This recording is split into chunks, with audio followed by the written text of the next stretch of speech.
Okay. All right, guys. Good afternoon. You're welcome to today's live conversation.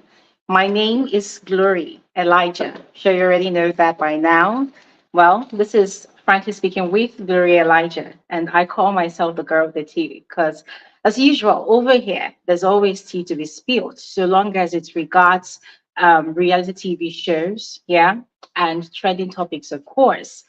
And guys, listen, there's a lot to talk about today, right? There's a lot to talk about today. And I'm sure I'm not the only one that followed the finalist media round, right? And for the most part of it, for some of them, I was literally sick to my stomach.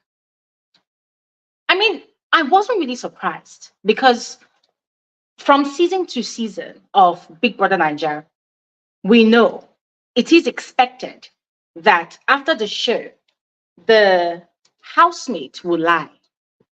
They will lie. They will do whatever it takes to play the victim card during their media rounds. They will lie. They will act forgetful, what we call selective amnesia. They will act forgetful. They will act ignorant of the things that they portrayed in the house. They will gaslight the viewers. They will gaslight us into thinking that we are blind. A typical example is what Ozee has been saying in all of his media rounds. Oh, the camera shows, but the cameras does not see. What the fuck? I mean, what the actual fuck? What the fuck is that? Who taught him those lines? Who taught him that? What the fuck is the camera shows, but the camera does not see? Like we do, like we know get sense, like we didn't go to school. And yeah, I'm used to the lies. I'm used to it all. And for those of you that have followed me for the longest time, you know that once the show is over, Glory Elijah is to your tent, O Israel. Glory Elijah does not necessarily give a fuck about what the housemates say during their media rounds. But you see, this particular season, yeah, there's something peculiar about it, yeah. There's something about it. I wanted to because see the way these set of people portray themselves on the show. I wanted to see how they will wriggle their way out of it all during their media rounds. And oh my goodness, it was really pathetic. The lies. It was a lot. I was sick to my stomach. I repeat, I was sick to my stomach. Especially the one that kept on calling and said, big so, director. Oh, what the fuck? What the fuck was that? What was that? Lying so blatantly?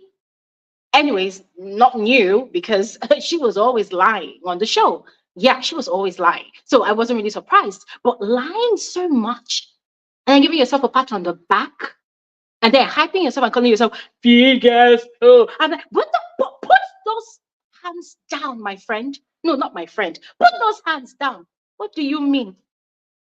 What do you mean? You're lying. And you're talking about I work so hard. I work so hard. I work. Shh. You work so hard. You work so hard. Bombastic side eye to Onyeka and Ozee for all the disgusting lies that you told. Oh my goodness. And then Sooj. I watched Ebuka's interview with Ozee and Sooj, and then they asked Sooj a question, and immediately it was as if somebody ripped off Sooj's spinal cord. Sooj became spineless all of a sudden. You guys know that I've been calling Sooj my fave this entire season, like my eye candy of the season. And I was following him on Instagram. Immediately I watched that interview, I went to go and unfollow him. Yeah, I did because I was so disgusted. And yes, I know that me unfollowing Sooj on Instagram, well, it doesn't really matter because at the end of the day, oh my God, the mic has been off all this while. I am so sorry for those of you on Twitter. Yeah. I mean, I understand that me unfollowing Sooj on Instagram, well, probably does not add one penny to his account. It doesn't matter, but it is my follow and I take it back. Yeah, I followed and I took it back because it was so annoying. Oh my god, oh my god. Ladies and gentlemen, listen. It plenty. A lot of things I observed from their media rounds. We're going to be addressing every single one of them. All right. And it's going to seem like I'm going to be speaking a lot about Onyeka and Ozee. Yes, because those two, it seemed as though they had a meeting somewhere, probably inside the house or after they came out. It seemed like they had a meeting and they decided or agreed that they were going to stick to their lies. And so they came out during their media rounds, and oh my God, the lies they were telling. See, for those of you that are the fans, yeah, that will go and give those people money bouquet, eh? Well done, no. I just want to remind you all that petrol in Nigeria is currently 1,500 naira per liter. So if you don't know what to do with your money, please look around you. You see a lot of helpless and hopeless people on the streets of anywhere you are in Nigeria that are hungry, that are looking for money. Pack that money and go and give to those people. They need it more because you're on your own in this one. You are definitely on your own. But we're going to get into all of these conversations right now. I mean, I don't know. I know I'm not the only one. I saw a lot of people sent me messages on via Twitter, via Instagram. They were like, "Oh my God, Glory, did you see this? Did you see that?" I said, "My brothers and my sisters, I am seeing what you're seeing, no, and we're going to talk about it all on Saturday. And yeah, today's that day. We're going to analyze it all. All right. I mean, there were just a lot of things, and it's insane. It's insane. So we're going to get into it. But before we do so, I want to first of all welcome every single one of you to today's live conversation. Thank you all so much for tuning in. I am grateful that you all were able to make our time for today's conversation. For those of you that have been waiting at the door of this gathering, thank you so much. As usual, you guys are the realest MVPs. I am grateful. Thank you all so much. You are especially welcome to today's live conversation. All right. Now, before we get into it, I want to give accolades to Ebuka. And the reason I'm giving accolades to Ebuka is because this is the first time in any season of Big Brother Naija that Ebuka will thoroughly drill housemates to the best of his knowledge. And I put it that way because we know that Ebuka does not watch the show 24/7 like us. Yes, he's a busy man. He has other things to do. So even from the way he, interacts with the housemates on Sundays during the live eviction show, we know that he doesn't really watch the show 100%, right? I'm not saying Ebuka does not watch the show. He does, but we know that Ebuka does not watch the show morning, afternoon, night, like a lot of us do. He doesn't watch it like 24/7. So sometimes there are ways he interviews these housemates when they come out of the house, and you just know that, okay, he did not catch this, he did not catch this. So you just give him that excuse, right? But for this particular season, this particular finalist media rounds, I really liked the way he drilled Ozee, especially. Because if you all recall, during the show, Ozee tried to discredit Ebuka's professionalism by making it look like Ebuka was lying about the kiss he had with Onyeka in the kitchen. This guy blatantly denied it, challenged Big Brother during his diary session that Big Brother should play the clip, Big Brother should bring evidence, blah, blah, blah. I mean, this is something that we all watched. And when it happened, Chizoba was there. So it was like Ebuka's knees were on Ozee's neck. For Ebuka, we die here today. You will answer these questions. Now, Ozee was playing smart. He was deflecting the entire time.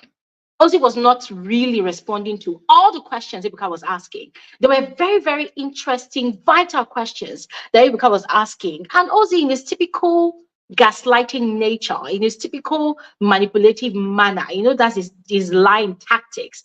He was deflecting from responding to all the questions.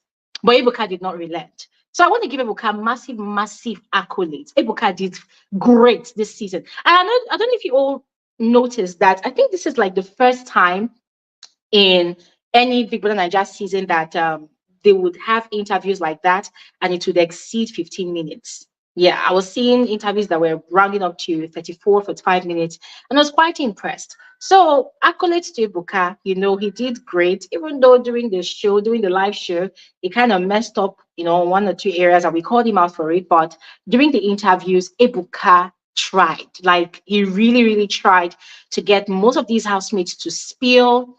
But you could tell that these people, they are professional liars. Like, oh my God. Anyways, let's take it from the top. Let's take it from the top.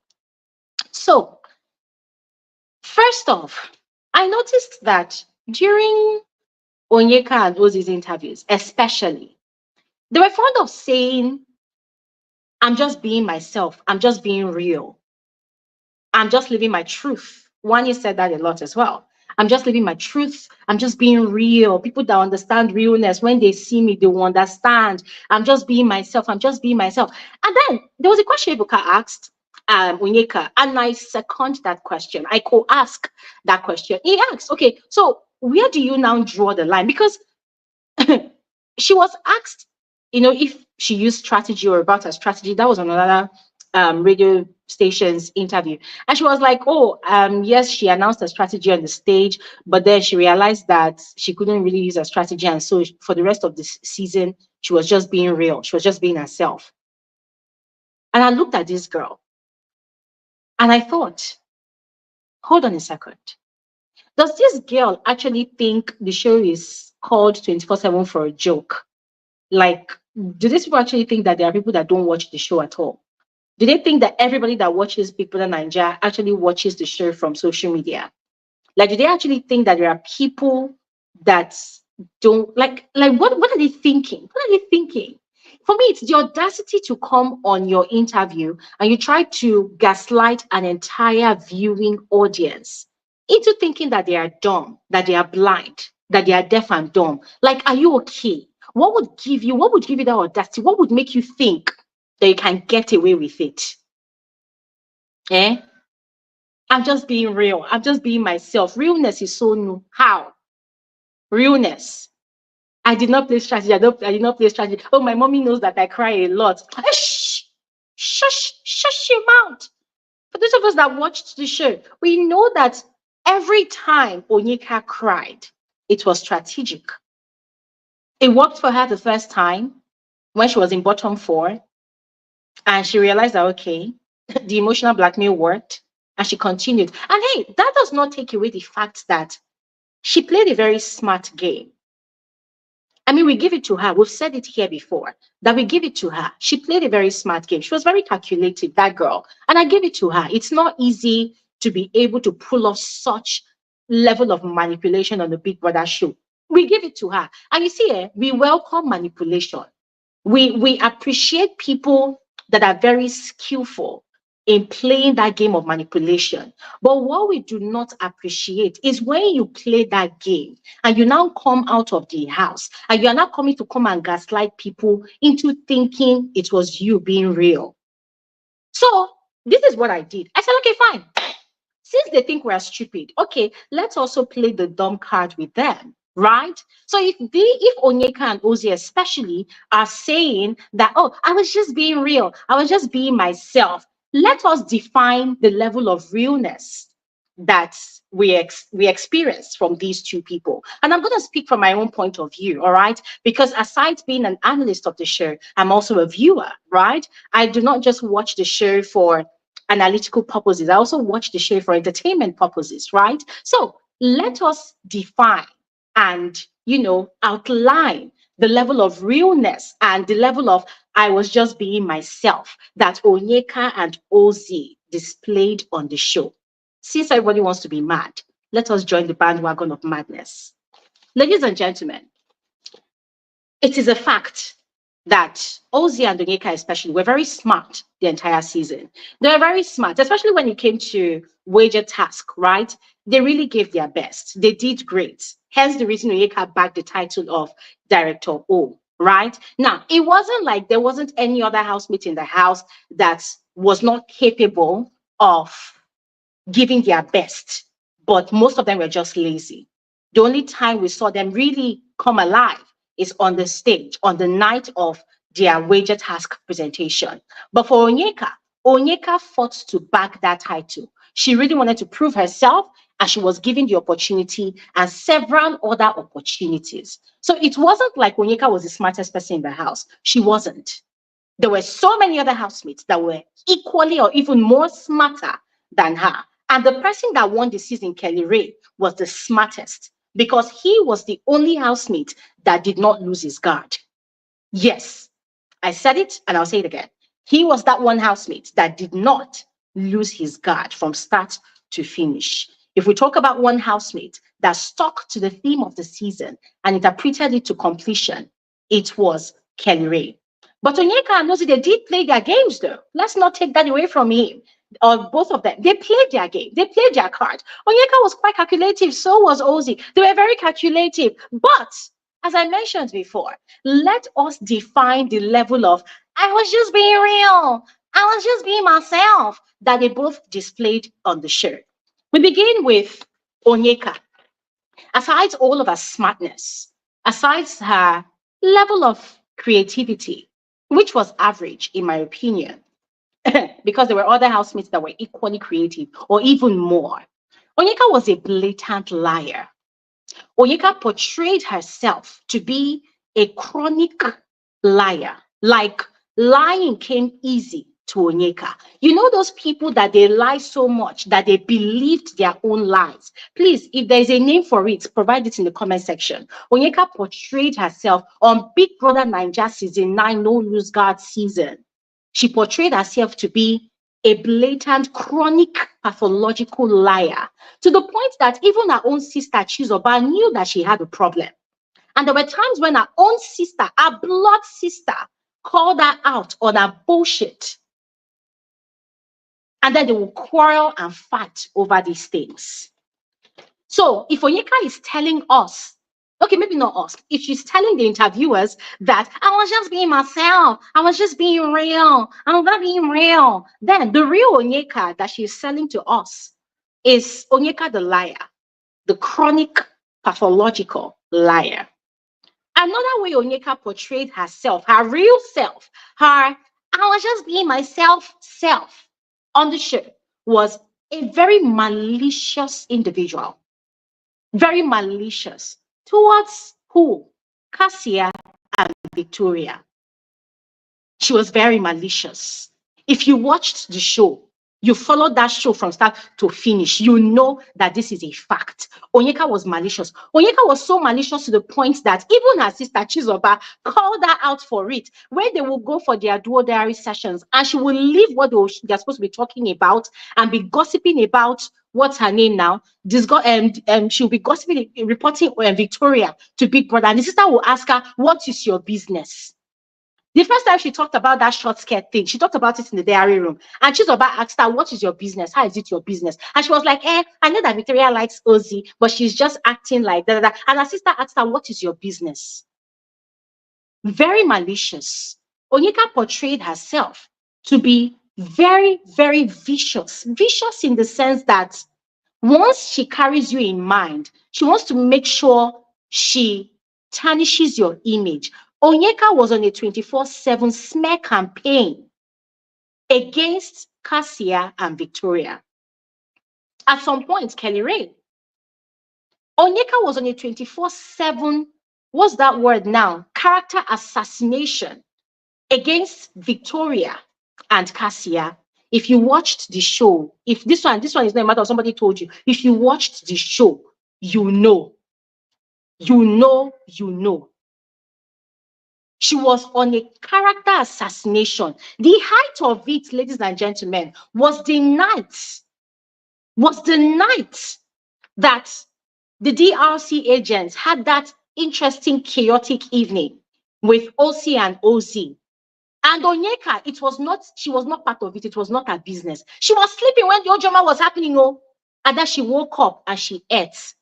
And she was hearing all the chaos. And they told her, don't worry. Ozee and Ozee have handled it all. Don't worry about it. And she said, no, she wants to involve herself. And then she involved herself just to catch some highlights, which I give to her. Because hey, nobody came to Big Brother's house to count bridge, Abby. Everybody came to Big Brother's house to give us content. And she came to, catch her own highlights. She caught her own highlights. But at the end of all her noise, what did she do? She started blaming Victoria and Cassia as the reason for the DRC agents causing that chaos. That was the height of it. That was the height of her maliciousness and her viciousness. Telling her fellow housemates, you see what I told you people? If not for them, if not for the fact that they are friends with those people, why would those people be doing all these things to us? How is it Cassia and Victoria's fault? Tell me if that is not viciousness at the highest order. Tell me if that is not maliciousness at the highest order. Since Onyeka said she was just being herself, since she said, oh, I was just being real. Well, the realness that I saw most of the time that Onyeka portrayed this entire season was someone that was a liar, manipulator, very malicious, very vicious, vindictive on all levels. Very vicious. What else did we see? Oh, very envious.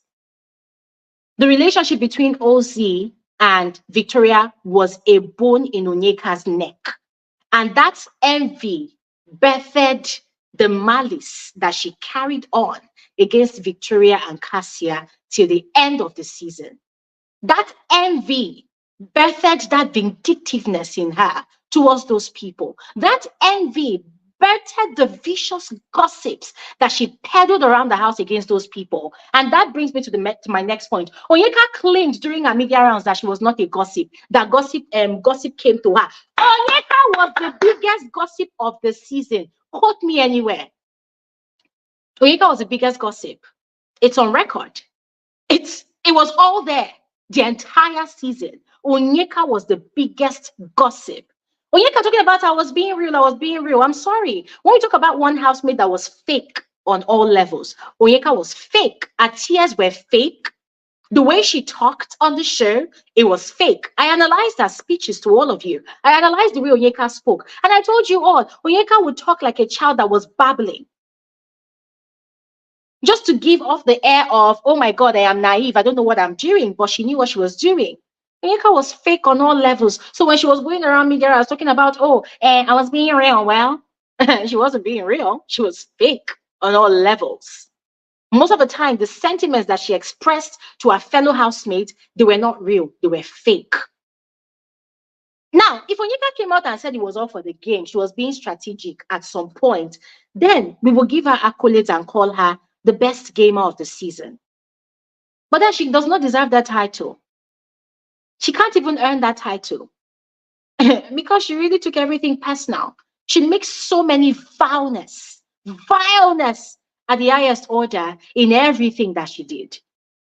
Oh, what else? Deception. Onyeka was very deceptive. Very deceptive, very territorial, very insecure. She portrayed herself to be a very insecure person. Her insecurities were what she projected on Victoria, saying that Victoria went to wear short skirts because of Ozee. Well, we actually saw Onyeka in that element most of the time. Yep. Delusional. Onyeka was very delusional. So if Onyeka said she was just being herself, then it means she's delusional by nature. If she said she was just being herself, she was just being real, it means she's a liar by nature. It means she is vicious, malicious, a gossip, envious, a deceptive person by nature. It means she's territorial and insecure by nature. If she's telling us, if I'm not if, she actually said it during her media rounds that I was just being myself, I was just being real. Real recognizes real. Well, hello, madam. I hope you understand what you mean by you were being real. And you see, to some extent, I don't blame her. It is production I blame once again. We actually call that production a lot this season. It's production I blame, and also Ebuka. If Ebuka did not go and ask Cassia, in fact, drill Cassia the way he drilled Cassia that particular Sunday night, making it look like Cassia was the one that was peddling false narrative against Onyeka. Onyeka would not be sitting on this high horse today, thinking that she was vindicated of all of her malice, of all her viciousness. So, in a way, it's Ebuka I actually blame. you know. People can actually blame. See those ones in the comment section. See, people should just shift. Where is this person? Listen, my block button is very active, so don't even smell this area. Don't even try it. Don't try it. Yeah. So watching her interviews, oh my God, I was sick to my stomach.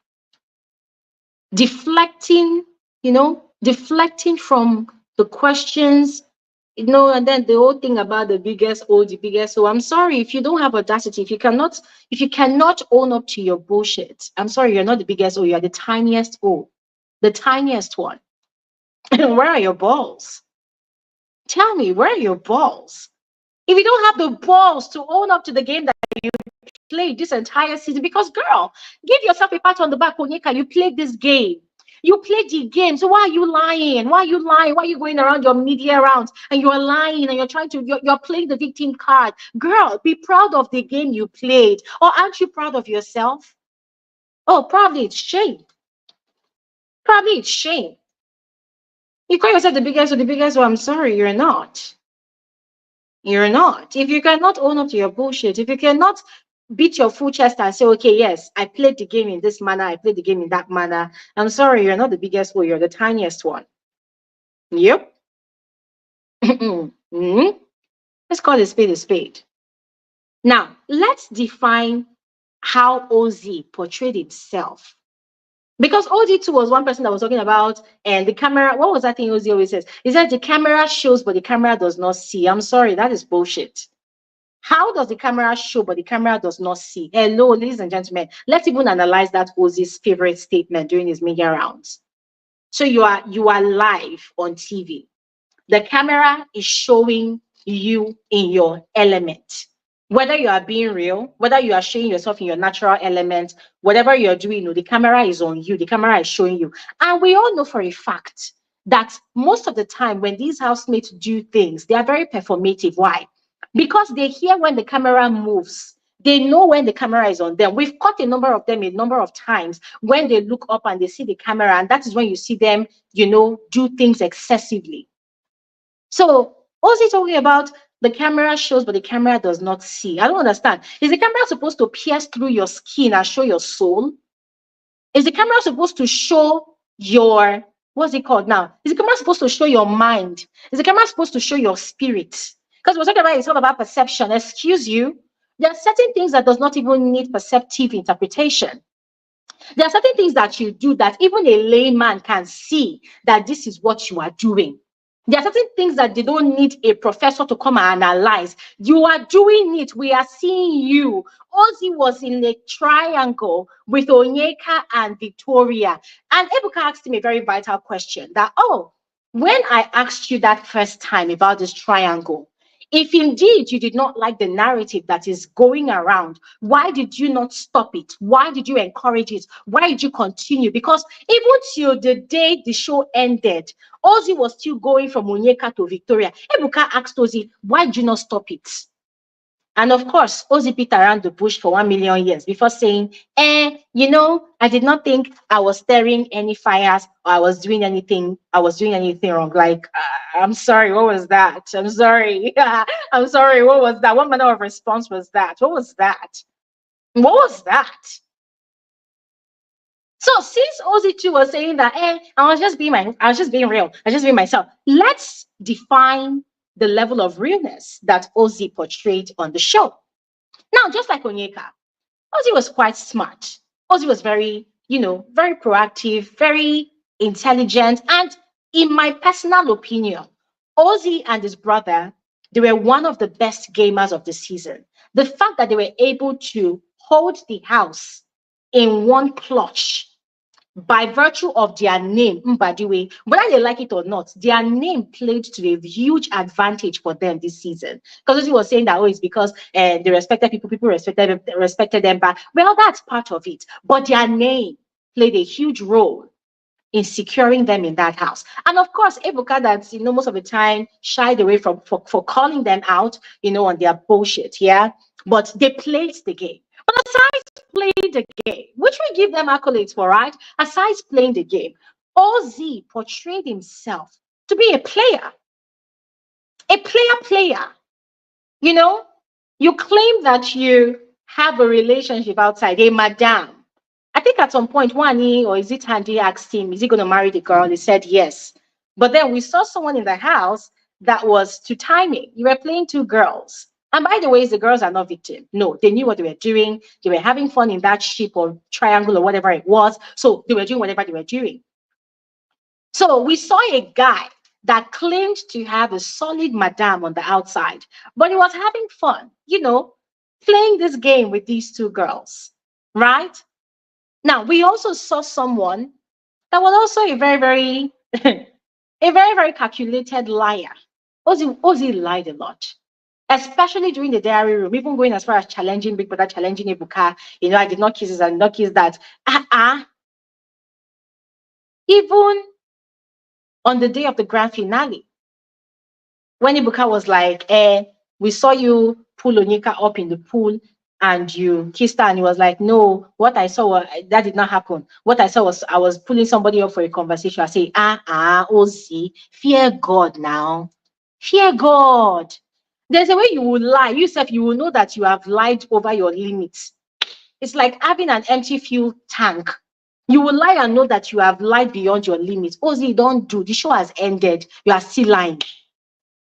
You are lying to do what? You're lying probably to protect your madam on the outside. That is, if really there's a madam, because they've asked him time and time again during his media rounds, if really there is a madam. And he said, yes, that there is a madam, that the relationship is still going forward. Okay, fine. So, dude, if your madam is cool with all what you did, dude, why are you lying? Why can't you just say that, yes, we're playing a game? Who is going to kill you? Now, how else did Ozee portray himself in the house? Ozee portrayed himself as someone that lacks restraint. There's something Ozee talked about. He has boundaries in his head. He knows when to stop when he's doing stuff. Bullshit. Ozee portrayed himself as someone that lacked restraint. If really you respected your relationship and your madam on the outside, all those shenanigans Ozee was doing with Onyeka in the house. In fact, Ebuka even mentioned that they kissed in the bathroom. I say, hey, I missed it though. Who else saw it? I missed it. I missed it though. The kids in the bathroom. I thought it was only the kitchen. Darren, it's okay. Darren, it's okay. I see all your. It's okay. It's okay. I am on a blocking spree today, Darren, and you're spamming my comment section. So that thing you're doing, it's okay. Don't let me block you. It's okay. It's okay. Thank you very much. It's okay. I get your message. It's okay. Don't do it anymore. It's okay. Now, as I was saying, yeah, the kissing and everything that happened, right? If really you respected your madam on the outside, well, there's certain things you shouldn't have done. But even if you did those things, at least carry your full chest. Okay, Darren, I'm sorry. I like you a lot, but I'm going to block you. Yeah, whatever. I'm sorry. But they hear what? You don't listen. Stop that thing you're doing. You're still doing it. Sorry, you're blocked. Anyways, as I was saying, it's okay for you to play your game, but don't be shying away from owning up to the game you play. And you see, this is another thing. Before I continue with how Ozee, portrayed himself on the show. Why do these housemates think it's a crime to come to a Big Brother Naija show with a strategy? Because I've watched several of their interviews, and I don't know, it's appalling.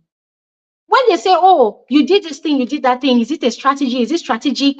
And they even when during the live show, you see their countenance, you see their body language, you see the reaction they give, you even hear the strategic conversations that they have, you hear the conspiracies that they do in the house, and you see all these things, and you know for a fact that they were actually conspiring, that they were playing a strategic game, and you are out here giving them their flowers, only for them to now go for their media rounds, and they are now faking, I was just being myself. I was just being real. It is disgusting. Why do these housemates think that it is a crime to go into Big Brother's house with a strategy? Ladies and gentlemen, it is not a crime. We've talked about this over and over again. That going into a Big Brother show, it's like you are going to war with your weapons, right? Your strategy is your weapon. Because staying in Big Brother's house alone is a warfare. It is a warfare. You are going to compete against people you probably have never lived with your entire life. These are people that you don't know from Adam. Some of them, you probably are acquainted with them, but you have never lived with these people before. So you don't know their good side, you don't know their bad side, you don't know what tickles their fancy, you don't know what irritates them. You don't know what their high or their lows, their highs or their lows are. So you are walking into Big Brother's house blindly. So the one thing that can work for you is you going in with a strategy. It is not a crime to have a strategy. Hello. So why are these housemates during their media rounds? They are talking about strategy as if it is a crime, as if it is a sin. Don't they know that there are people that actually celebrate housemates that actually use strategy to play the game? Because it is a competition at the end of the day, and games will be played. To play a game, you need to have a strategy. It is not a crime. And then Wanni was talking about, my sister and I, we did not have a strategy because we are big energy. We already know ourselves. I say, Wanni, please keep quiet. Keep quiet. In fact, I'm coming to Wanni's own. But let's finish with Ozee's one. Now, another way Ozee portrayed himself on the show. Ozee portrayed himself as someone that does not have boundaries. And that's on period. Yes.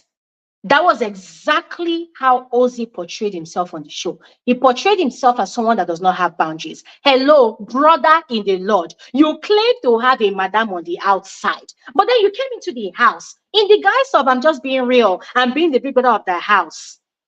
You are cuddling with somebody. You people are sleeping on the same bed. You follow the person inside toilet, remove your mic. How many of you saw what happened the night of the last Saturday night party? Ozee was peeking through the toilet door, watching Onyeka in the toilet. Whatever Onyeka was doing in the toilet, I don't know what she was doing. But Ozee was peeking through the toilet hole. He was watching both of them in watching Onyeka in the toilet. And then he went, removed his microphone, dropped it on his box in the dressing room, and then he went, carried tissue from the other toilet, and went into that toilet. Whether they did something, no, whether they did not do anything, no. Hello, brother in the Lord. If you claim that you have a madam on the outside, that you so respect, that you so revere, excuse you, what were you doing in the toilet with a woman that you have been repeatedly questioned about being in a triangle with? Does that happen with someone that has boundaries? Does that happen with someone that claims to be just being themselves? I'm just being real. I'm just being myself. Hello. What was that? So, ladies and gentlemen, anybody that knows these housemates, please tell them that the next time they have another interview, because I know this is not going to be the end of their interviews, the next time they have an interview, they should be very careful of how they tell the interviewer that I was just being real, I was just being myself. Because if the interviewers are not going to ask them the definition of their realness or x-ray the level of I was just being myself that they portray themselves to be on the show, there are people like Glory Elijah that will do that on their behalf. I was just being real. So the question now to Ozee is the real you a liar? Ozee, is the real you someone that lacks integrity, someone that lacks restraint, someone that lacks boundaries, a gaslighter? Because Ozee, for the past how many weeks of the season, was gaslighting the entire viewing audience that he did not kiss Onyeka. So even during his interview, Buka asked him again. And bro was just, bro was still denying. Like, I ask again, what the hell does Ozee mean by the camera shows, but the camera does not see? I pose this question to Ozee. Ozee, please, what do you mean? Is the camera supposed to open your chest and show us your soul? Or is the camera supposed to open your brain and show us your mind? Is the camera supposed to open your skin and show us your blood, the veins, the blood running through your veins, so that we will know that you are being real? I don't understand. Like, I don't understand. I'm lost. Enlighten me. Illuminate me. Because I'm quite confused. What was that? Oh my God, the media rounds were so disgusting. And listen, I give it to the interviewers because I know it's not easy to sit down and watch this show 24/7. So for those interviewers that were bold enough to throw those questions at these housemates, I give them their flowers. But there were certain questions they were asking, and I was hoping that they would return a follow-up question to them. But they didn't. So we're not going to kill them over it. So since these housemates are saying that they were just being themselves, I have defined how Onyeka and Ozee, were being real, how they were being themselves, right?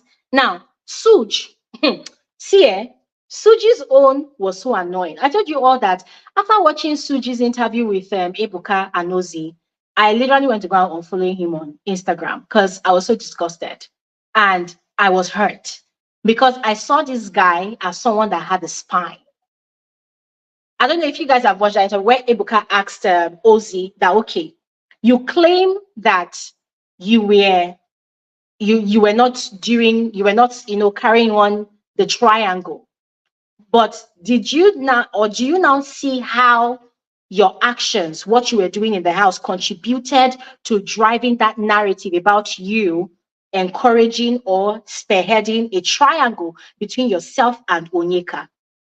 Ozee was deflecting. He did not answer the question. In fact, most of Ebuka's question, Ozee was doing peekaboo with Ebuka. And I'm glad that Ebuka was on his neck. Then, no, Ebuka now decided to throw the question to Sooj. And Sooj's response to that question was disgusting. Very disgusting. Oh, by the ways, let me inform you all about something. Before they officially started that interview, Ozee made an announcement to Ebuka. He said, Ebuka, I have an announcement to make. I want to tell you something. Ebuka said, okay, what is it? He said, Sooj and I, we just discovered that our fathers have been friends for, is it 35 years? They said, that'd be 25 years. I don't know. But the friendship between their fathers has been over 20 years. And he was like, oh my God, no wonder both of us connected so easily. No wonder both of us are saying, what do they call it? Connection has finally been sealed, right? So the moment Ozee made that announcement, ladies and gentlemen, for me, it was like an unspoken reminder to Sooj that, bro, listen, our dads have been friends for over 30 years. So in this interview, you've got to have my back. You cannot say anything that's going to implicate me. That was what that reminder sounded like to me. Hello? Yes. That was what that announcement sounded like to me. Because for me, I was wondering, like, what the hell? Why are you telling us? We don't give a fuck. We don't care. What's our business? If your fathers have been friends for over 30 years, so, like, why are you saying it when the interview is about to begin? I mean, if you had said it after the interview, it would have made a lot of sense. But you saying it when the interview was about to begin, it was like a gag order to Sooj. Because when that interview started, Sooj could not talk. There were things Ebuka was asking Ozee, Sooj could not talk. Even when Ebuka now threw that question to Sooj, that, oh, Sooj, don't you see what Ozee did, blah, blah, blah, blah, with regards to the triangle? Sooj acted like he was deaf, like he did not hear. He said, Ebuka had to repeat the question again. Sooj was now babbling like a child. I said,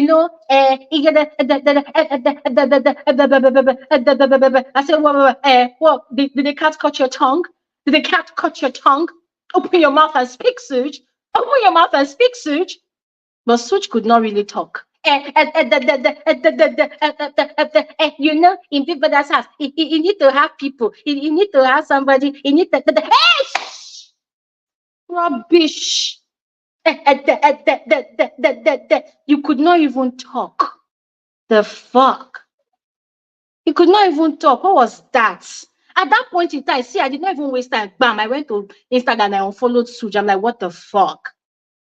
What the hell?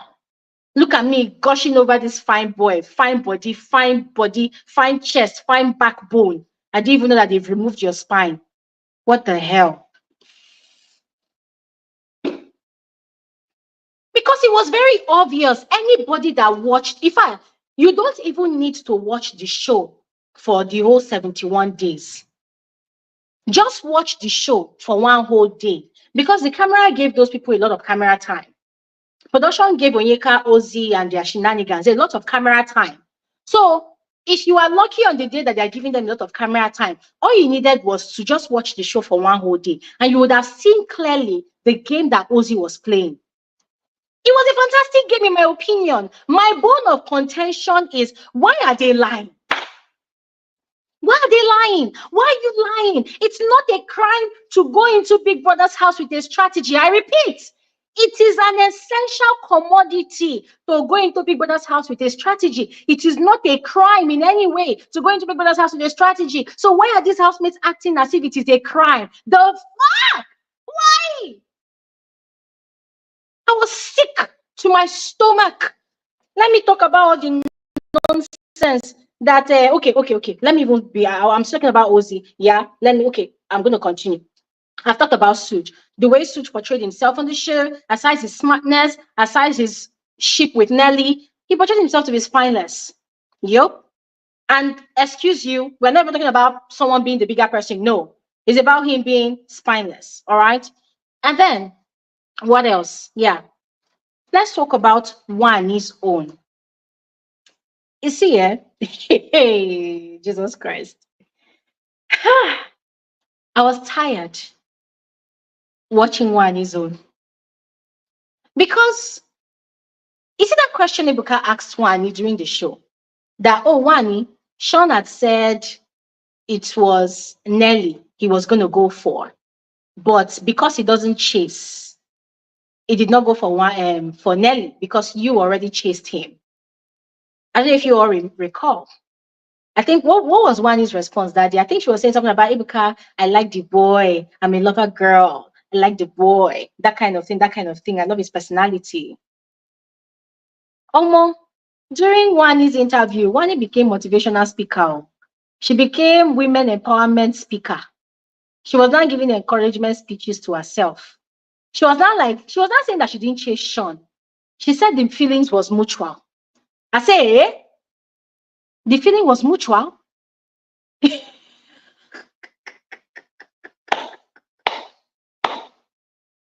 She said the feeling was mutual. She said she did not chase Sean. As a matter of fact, she brought video evidence to the interview studio. She said before the show, she had seen Sean twice. Once at the BBnaija medicals and the other one at a birthday party. And then in the house, she spoke to him and she realized that the feeling was mutual, that the second day Sean came to talk to her. I said, I don't understand. Why is the story changing? Why is the story changing? What we heard in the house was Sean was priding, like it was his thing of pride, that Wanni was the one that chased him. Anyone that watched the show saw how Wanni was desperately throwing herself on Sean. Anybody that watched the show, they saw how Wanni was literally throwing herself. Wanni, like, guys, let's call it spade a spade. The show is over, Abby. It's over. Don't worry, after this one, everybody will rest. But let's call it spade a spade. Wanni was throwing herself at Sean. And then she became his personal chef. She became his personal maid. She was cooking for this guy. I can't confirm if she was doing his laundry, but she was cooking for this guy, breakfast, lunch, and dinner. Wanni became a glutton because of Sean. How? When they will complain about people that will steal food in the house, that will hoard food, people that will be packing 2 meat or 3 meats for their boyfriends, it was Wanni. And she was dragging her sister Handy into all of that bullshit. We saw how Sean was rude, disrespectful, dismissive to Wanni. We saw how Sean sometimes would look at this girl like she disgusted him. We saw how clingy Wanni was to Sean. We saw how territorial Wanni was to Sean. We saw all of these things. We saw how many times Wanni cried because she felt this guy was not reciprocating the energy. And we saw how Sean was completely indifferent to reciprocating the energy because he wasn't feeling her like that. And we also heard a lot of Sean's conversation, the ones where he would make reference to his mentor and friend, what's his name? Shegs, about how Shegs played his own game during the level up season with Bella. For Sean, that was a mentor's game card. And so we saw how Sean was trying to replicate that game, that strategy that Shegs used during the level up season with Bella. They saw how successful it was for them. Aside the fact that, Shegs and Bella are together till today to the glory of the Lord. Amen. We saw how their game was insane. We saw it. We talked about it. We saw that particular conversation Sean had, I think in week 1 or week 2, where he was telling, was it Ozee and OC, about how, yes, he and Sean, they auditioned together, but is it Shegs rather? He and Shegs, they went for auditions together, but they chose Shegs over him, and he had to sit at home and watch how Shegs played the game. And we could tell from every move Sean was making in the house, we saw that Sean was trying to be like Shegs. And we also saw how Wanni too was trying to be like Bella. Now, they are not exactly the same, no doubt. They are not exactly the same, okay? They're not exactly the same because unlike Sean, who was not really doing anything for Wanni at all, Shegs, on the other hand, was, taking care of Bella. He ensured that Bella ate. He reciprocated her, her affections, which was quite weird in the house at the time. He reciprocated it. He was proud of her. He was bragging about her. Sean, on the other hand, was not doing any of that.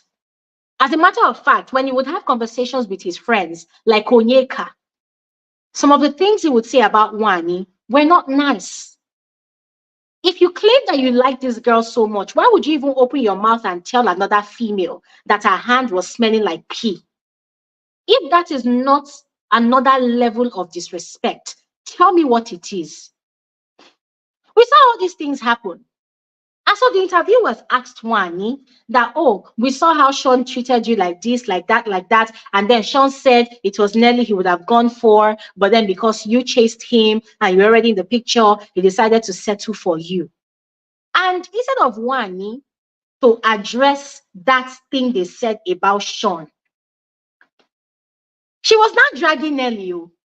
Nelly was flirting with Sean. Nelly was chasing after Sean. Nelly was flirting with Sean. She was chasing Sean. She was following Sean. I'm like, girl, look at you. Look at you. Girl,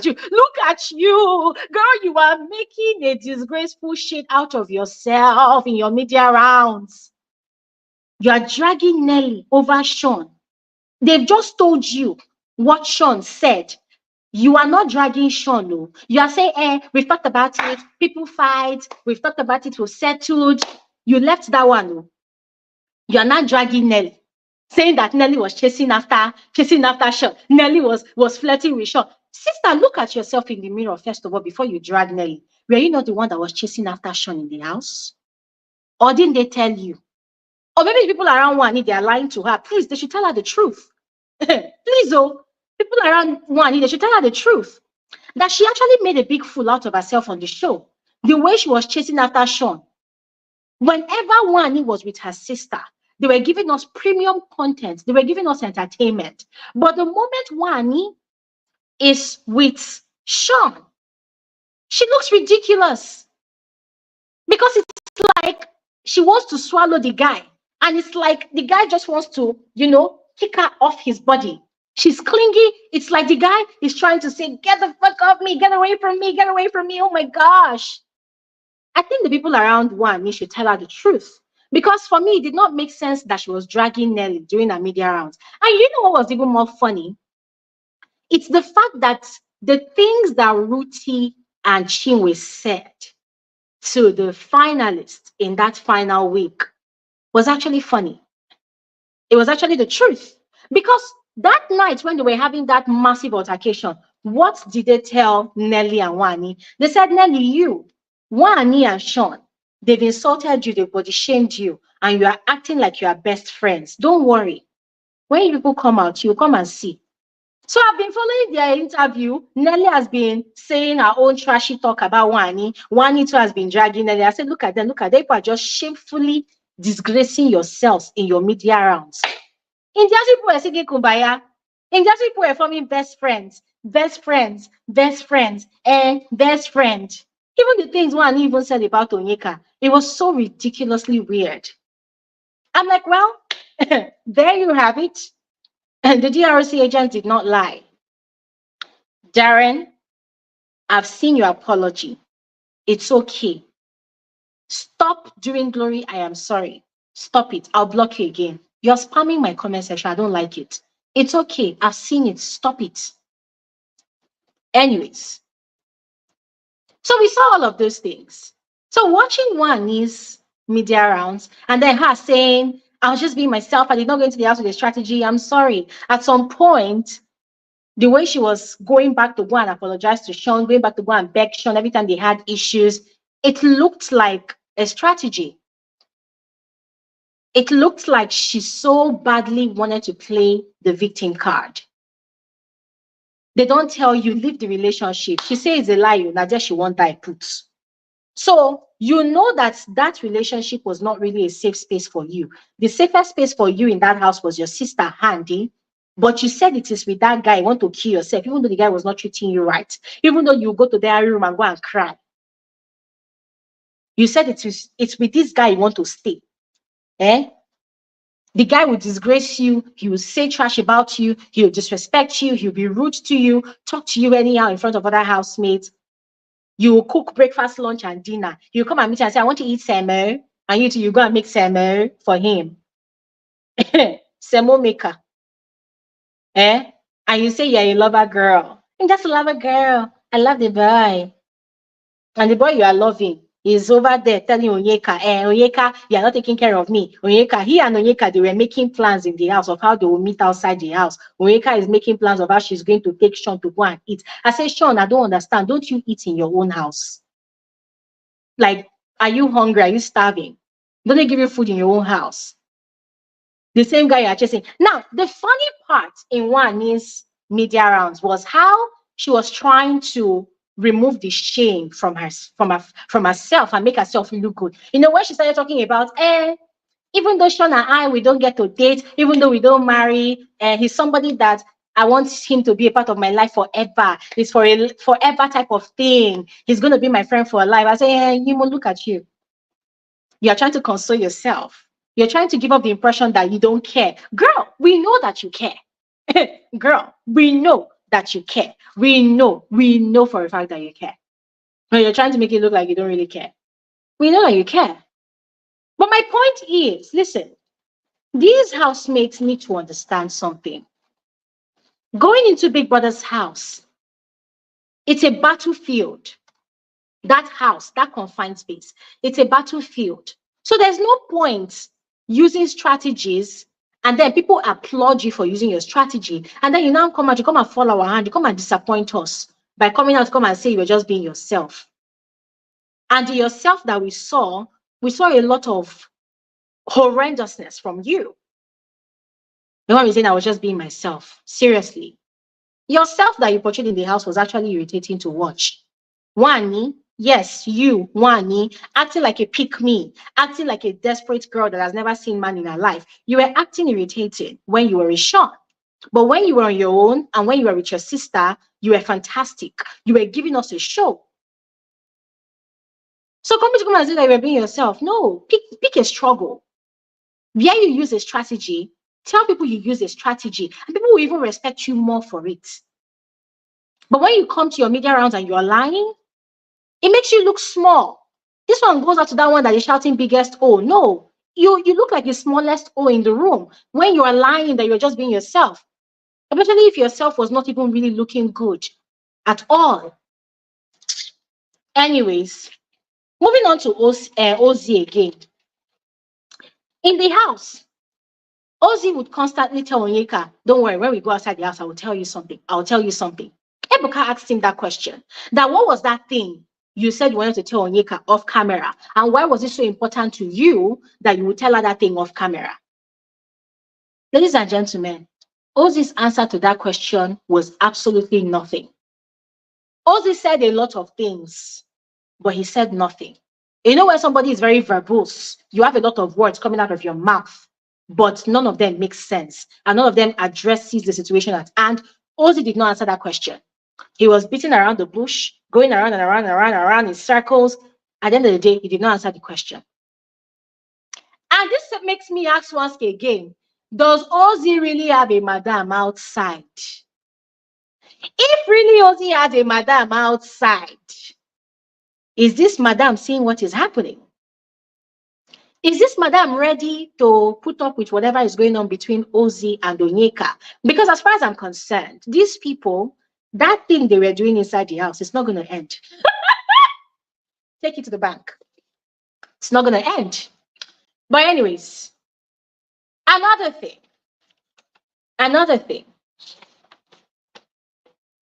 Let's talk about Onyeka's interview, right? I'm just going to be brief about this one. Talk about Onyeka's interview. Now, she said her being real got her from bottom 4 to bottom 3. And that was the reason I asked, what does realness mean to you? You know, is it a game of deception, the game of lies, the game of gossip, manipulation, desperation, maliciousness, viciousness, or was it all a strategy to get to the top? If Onyeka comes today and tells me that all those things she did in the house was a game, a strategy, I will applaud her. Because for me, as a gamer, you hold nothing back. You give it your best, you give it your all. I will applaud her. But if she continues with this narrative of I'll just be myself, well, you've shown the world how vicious and vile you can be. And I hope you're proud of yourself. But really, it's nothing to be proud of. And then, you know, she claiming that she's not a gossip. Well, I put out a tweet 2 days ago about it was a video. Somebody had made a compilation of all the many times Onyeka gossiped about Victoria maliciously to Ndi, to Wanni, to her sister Chizoba. She talked about Victoria as well in the diary room during her diary session. She talked about Victoria to Ozee as well. And somebody took down the video, probably the owner of the video, but somebody sent the video to me, so I posted it here, whatever. Yeah. But me too, I have my own collection.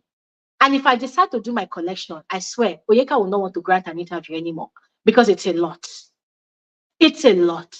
So for someone that claims to not be a gossip, seriously, how? How?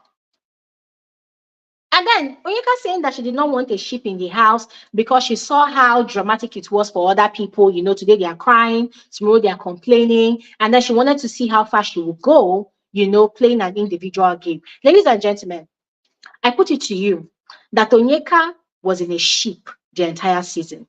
Take it or leave it. And you see, this is the part where a lot of people mistake it for definitions, right? I think a lot of people mistake these definitions.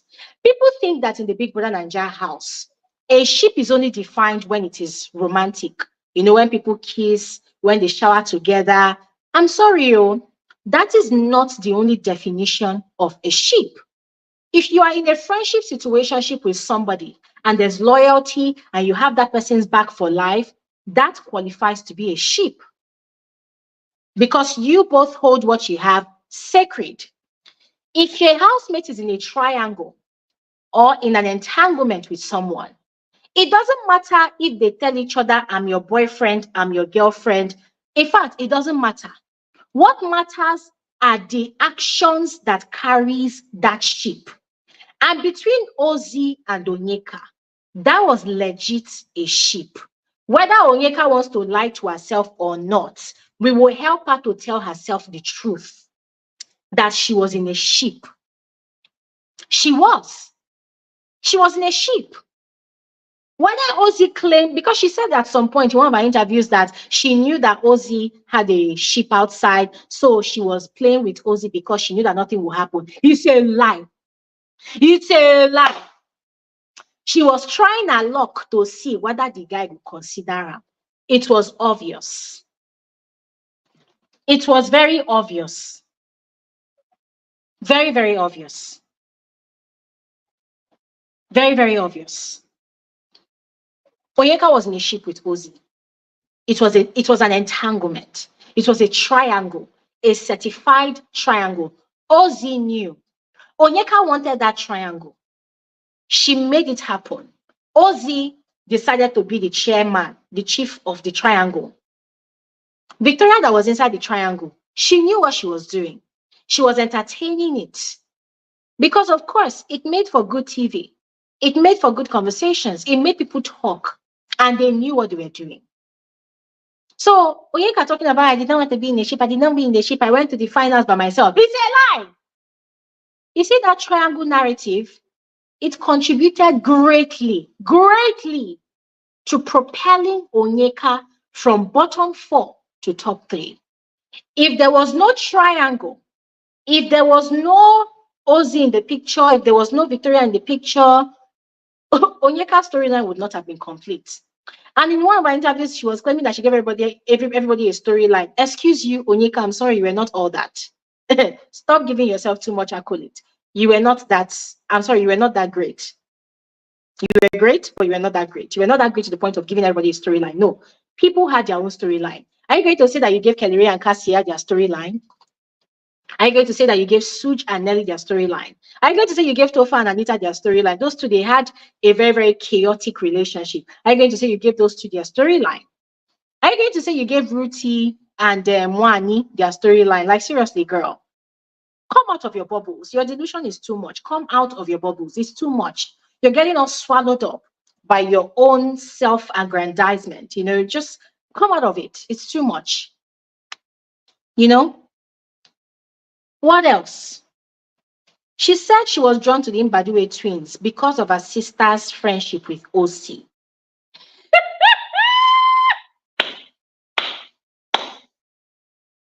If I talk, people will say Glory is brutal. I'm going to leave that one. I've said it before. I'm not going to say it again. I leave that one. We know why Onyeka became close with them Mbadiwe twins. So I'm not going to say anything. I'm going to leave it at that. But we know. But we're going to say we won't talk. But we know. We know. We won't talk. But we know. And then, finally, on Onyeka, her denying that she has any ill intentions towards Victoria, that her heart is pure towards Victoria, that her apologies to Victoria were genuine. Lies. Ladies and gentlemen, lies. This boils down to what we say again, that when somebody is so used to lying, that they also lie to themselves to the point of even believing their own lies, that is Onyeka for you. I said it. Was it on 2 occasions or 1 occasion that Onyeka has mentioned Victoria's name on the stage during their wager presentation the previous week and, you know, the other one?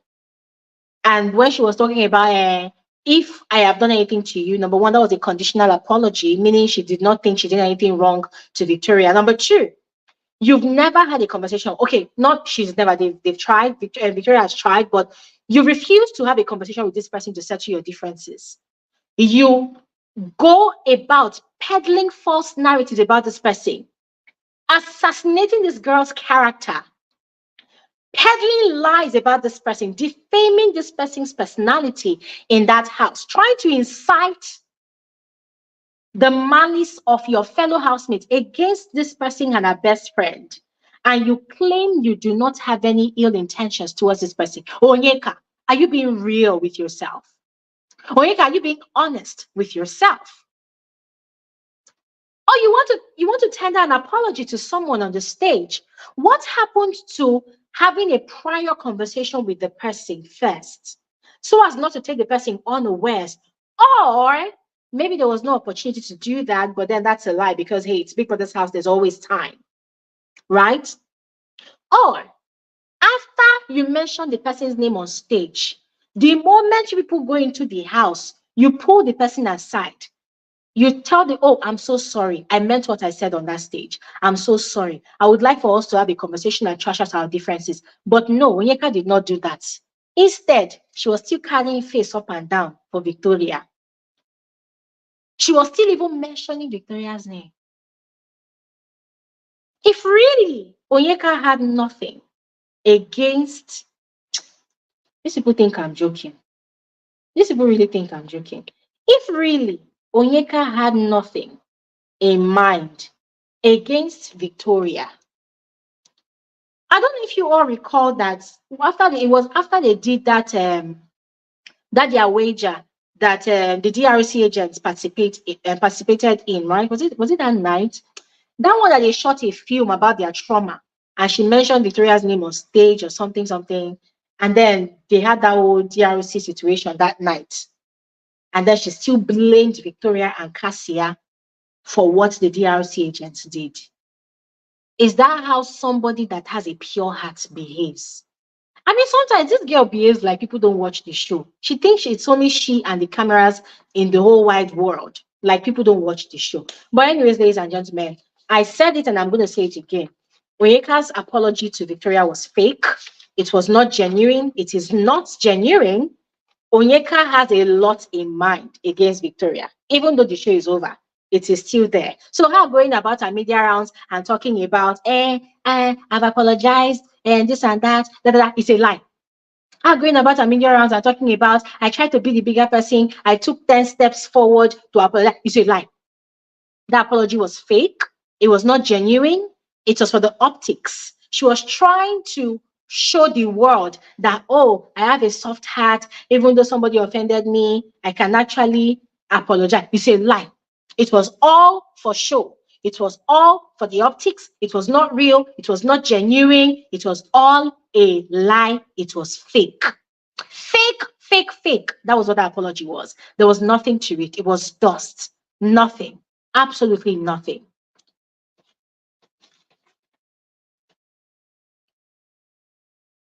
We're going to continue in a bit, ladies and gentlemen. I think I've actually exhausted all the things I wrote out. I think I'm done. At this point, I am going to share the link because I would love to hear from all of you. All right? I've said what I want to say.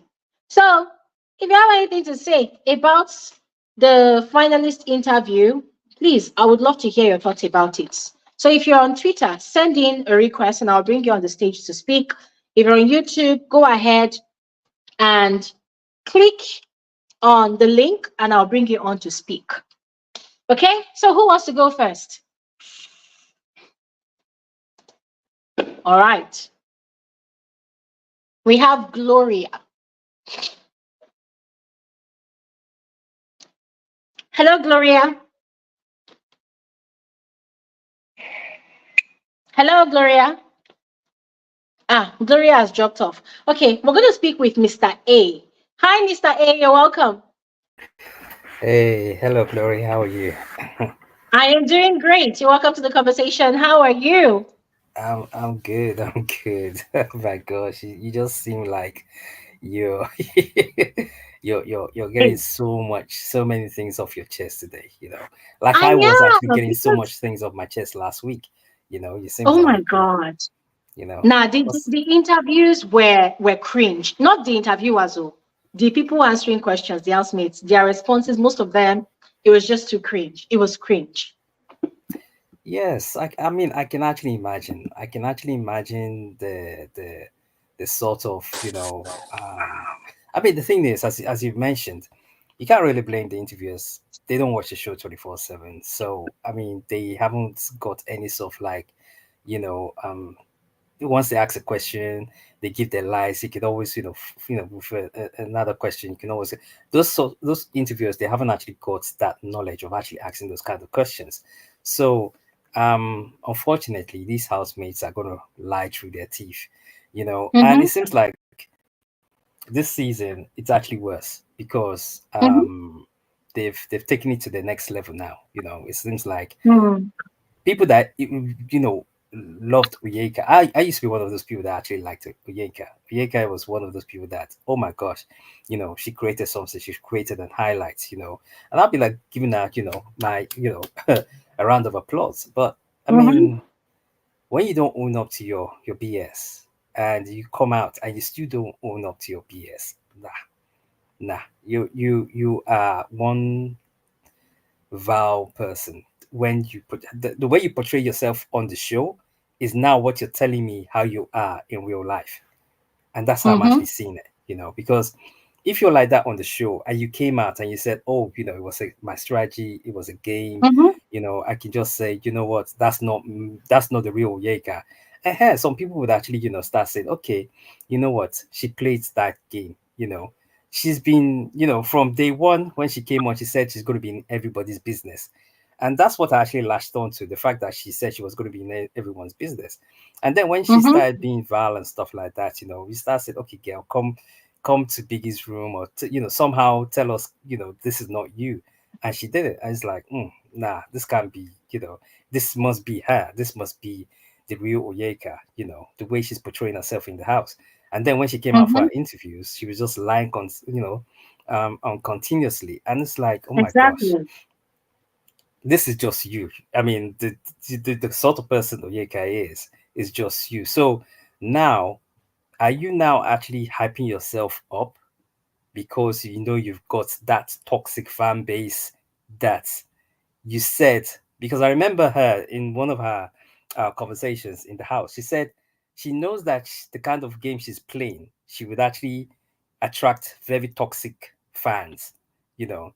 And Mm. she actually said, oh, she knows the kind of her fans were going to be very toxic, because of the kind of Mr. game A, she's you playing. mean the ones that gave her only 11%? Yeah, the Take ones that that gave one her for shame, 11%. right? Yeah, 11%. Maybe we should start singing praise and worship for them. 11% people. All right, so yeah, she knows that she was going to attract the 11% FC fan base. Is that okay now? Yeah. Yes, I'm okay now. I'm okay. The ones that were dragging me, not knowing that they are going to be so miserable with their 11%. Oh my gosh, man. I mean, I watched that Wednesday live and I was just cracking up, yeah. But yeah, moving forward. I mean, I'm just kind of, I don't know. I'm just disgusted. But you know what? Hey, it's all life. You portray yourself what you are on the outside. You've got your toxic fan base. I'm sure you're happy now. Go and hype yourself. All the best, all well and good. I believe there's lots of Onyeka fans who are not that toxic. Some of them are probably putting their face, they're hiding themselves and saying, what sort of, Mm-hmm. housemate is this? Because not all the fans are actually going to be, toxic like her. There's going to be, but the fanatics who are just the 11% fan base, um, fanatics, they're just going to be going around, oh, the biggest, oh, Onyeka, did not do anything, wrong, they're just up and down. But you see those ones that were actually voting for Onyeka and saw, what she was doing, and now actually realize that this lady, oh my gosh, what is she doing? Come out, you're actually out of the house now, but you still want to carry yourself as that, toxic person. All well and good Mm-hmm. to you, all well and good to you, I hope you actually survive in this, in this toxic environment, because, you know, um, she might, attract brands, or because there's some people that are going to look at her fan base and say, you know what, the loyal soldiers, whatever, so, but hey, 11%, not a lot of people though, is it? Hmm. So yeah, you know. All right. Thank you so But much, what Mr. I would A. love, one thing I actually don't really get is how come, you know, how come none of Onyeka fans or Wanni fans actually come up, click on the link and actually, talk to you and say, Glory, you're wrong. And this is the reasons why you're wrong. Why haven't I not actually seen that? You know, Well, are they I'm afraid sure of they the are truth? listening. Are they Uh, actually afraid of the truth? So I'm they sure they are know that you're actually listening. speaking the truth, but they Oh, can't come and actually defend their faith. I would hmm. love to actually see a Onyeka fan or a Wani fan actually come up on today's live stream and just ask you and say, Glory, you're wrong in, what you've actually been saying about Wani or what you've been saying about Onyeka. You know, these are the reasons why we feel that you're wrong. I would love to see that. Otherwise, Glory, I give you your flowers. That's all I can say. I definitely Yeah, give you your I flowers. mean, thank you, Mr. A. Thank you, Mr. A. I am also looking forward to that. I mean, the last time an Onyeka's fan came, this person was literally lying, and everybody was going crazy in the comment section because the person was literally lying and twisting the truth. So I'm like, nah, your faith is not going to be lying to us on the show, and then you are also out here trying to gaslight us into thinking we're delusional. We're not. But yeah, I'm sure they are listening. If they want to talk, they should click on the link. It's fine. But anyways, thank you so much, Mr. A. No worries. All right. All Thanks, Glory. right. Yeah. We're going to speak with Shield. Hi, Shield.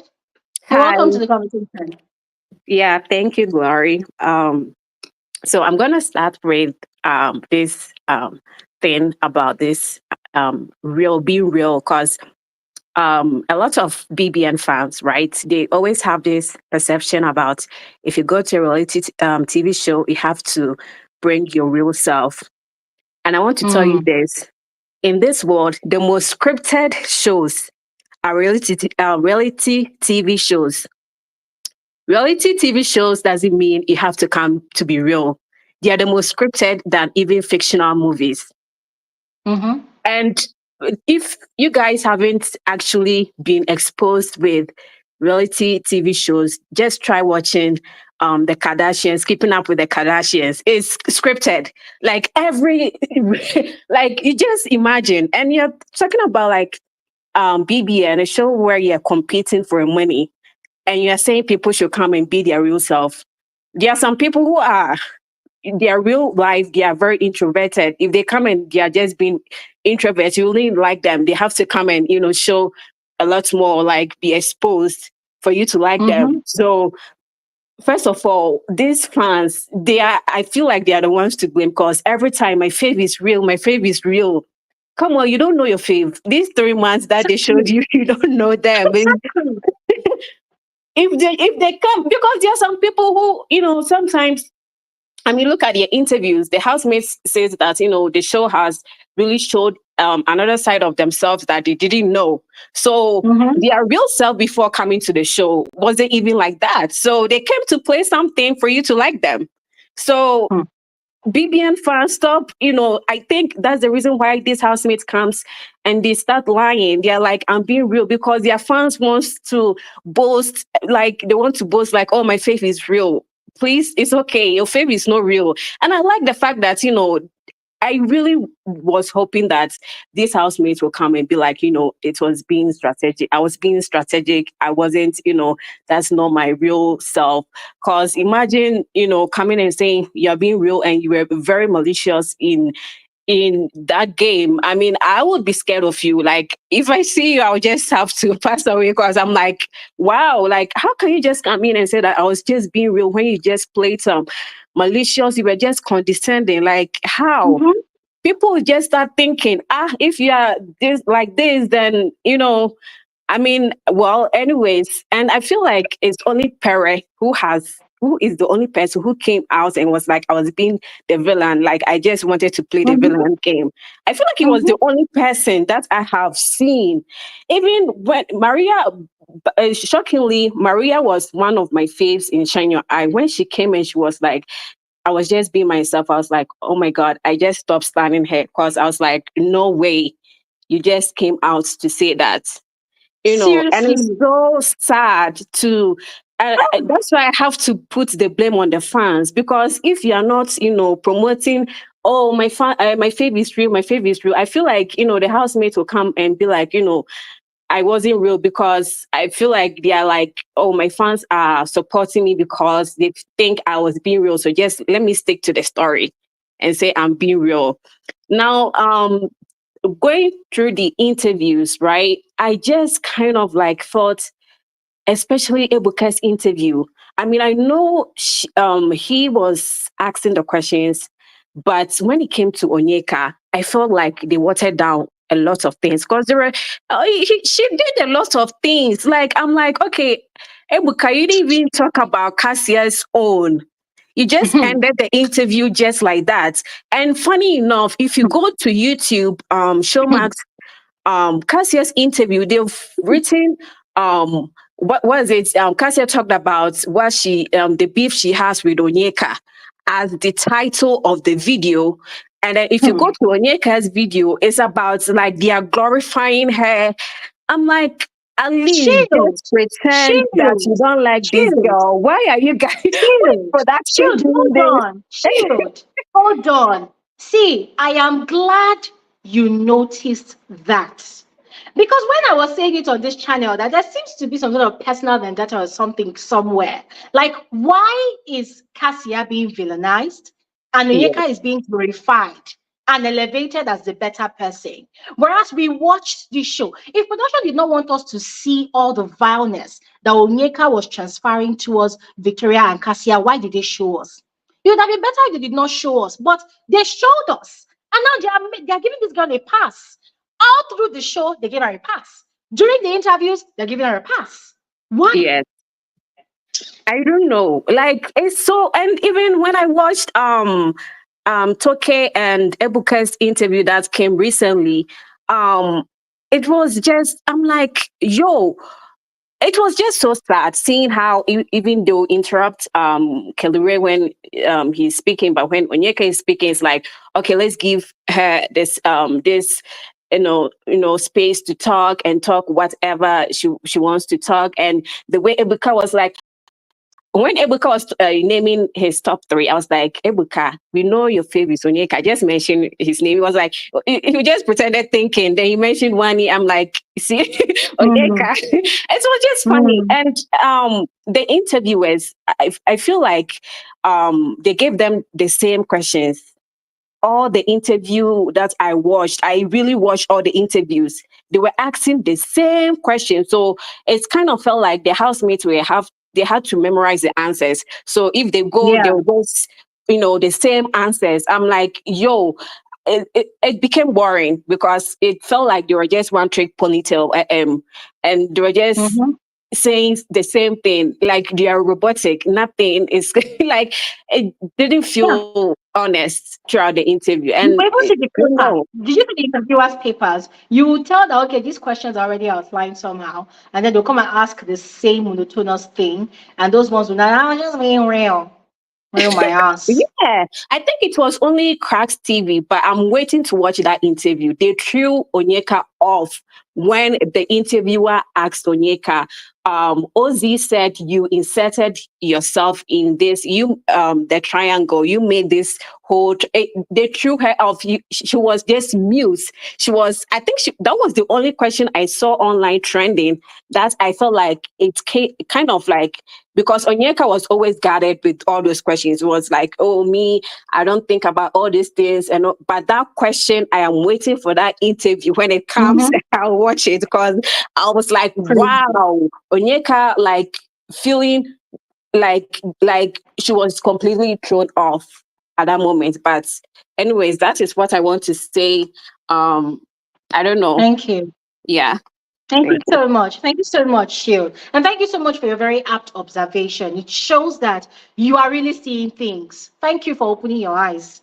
All right. Thank you. Yeah. I mean, ladies and gentlemen, before we move on to the next speaker, one very important question that I don't think any interviewer has really asked Onyeka yet. And hey, if they are listening to me, here's a clue. All right. If I people need questions, come, I'll give you questions. There's no shame in asking. Let me tell you, people, people need to ask Onyeka why she blamed Victoria and Cassia for the DRC agents' display that particular Saturday night. That's the question. They need to ask her why she felt the need to blame Victoria and Cassia for someone that had been saying that entire week that she had nothing against Victoria. Why is it that after all the drama and everything that she inserted herself into, that she wasn't even invited to in the first place, why did she feel the need? Why did she feel the need to blame Victoria and Cassia? That's a very vital question. And yes, if you ask that question, she's going to try to wriggle her way out of it. Put your knee on her neck. Bring her back. Ask her the question again. If she tries to deflect, bring her again. Ask again and again. If you ask her 3 times and she deflects, then know that she's really hiding things. All right? Anyways, we move on. We'll speak with Jay Farnsworth. Hello, Jay. Hello, Jay. Ah, Hello. Hey, Glory. hi, How are Jay. You're you? welcome. How are you? Hello. I I'm can hear okay. you. Can you hear me? Yes, I can hear Okay, you. How are thank you? you. I'm all right. How are you today? Good, good, good, good. Thank you very much. Yeah. Wow, I like the energy that you have that you're serving today. Nah, the media rounds just really pissed me off. Pissed me off. I want to start off with the Onyeka, the big O.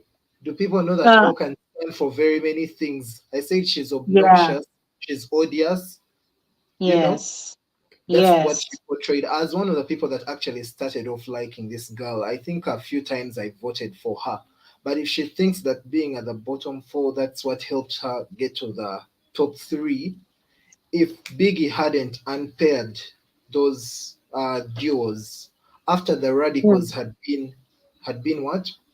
Had been evicted, Mm-hmm, Checkers was going to be the next pair going home. Let me tell you that mm-hmm. because they always followed.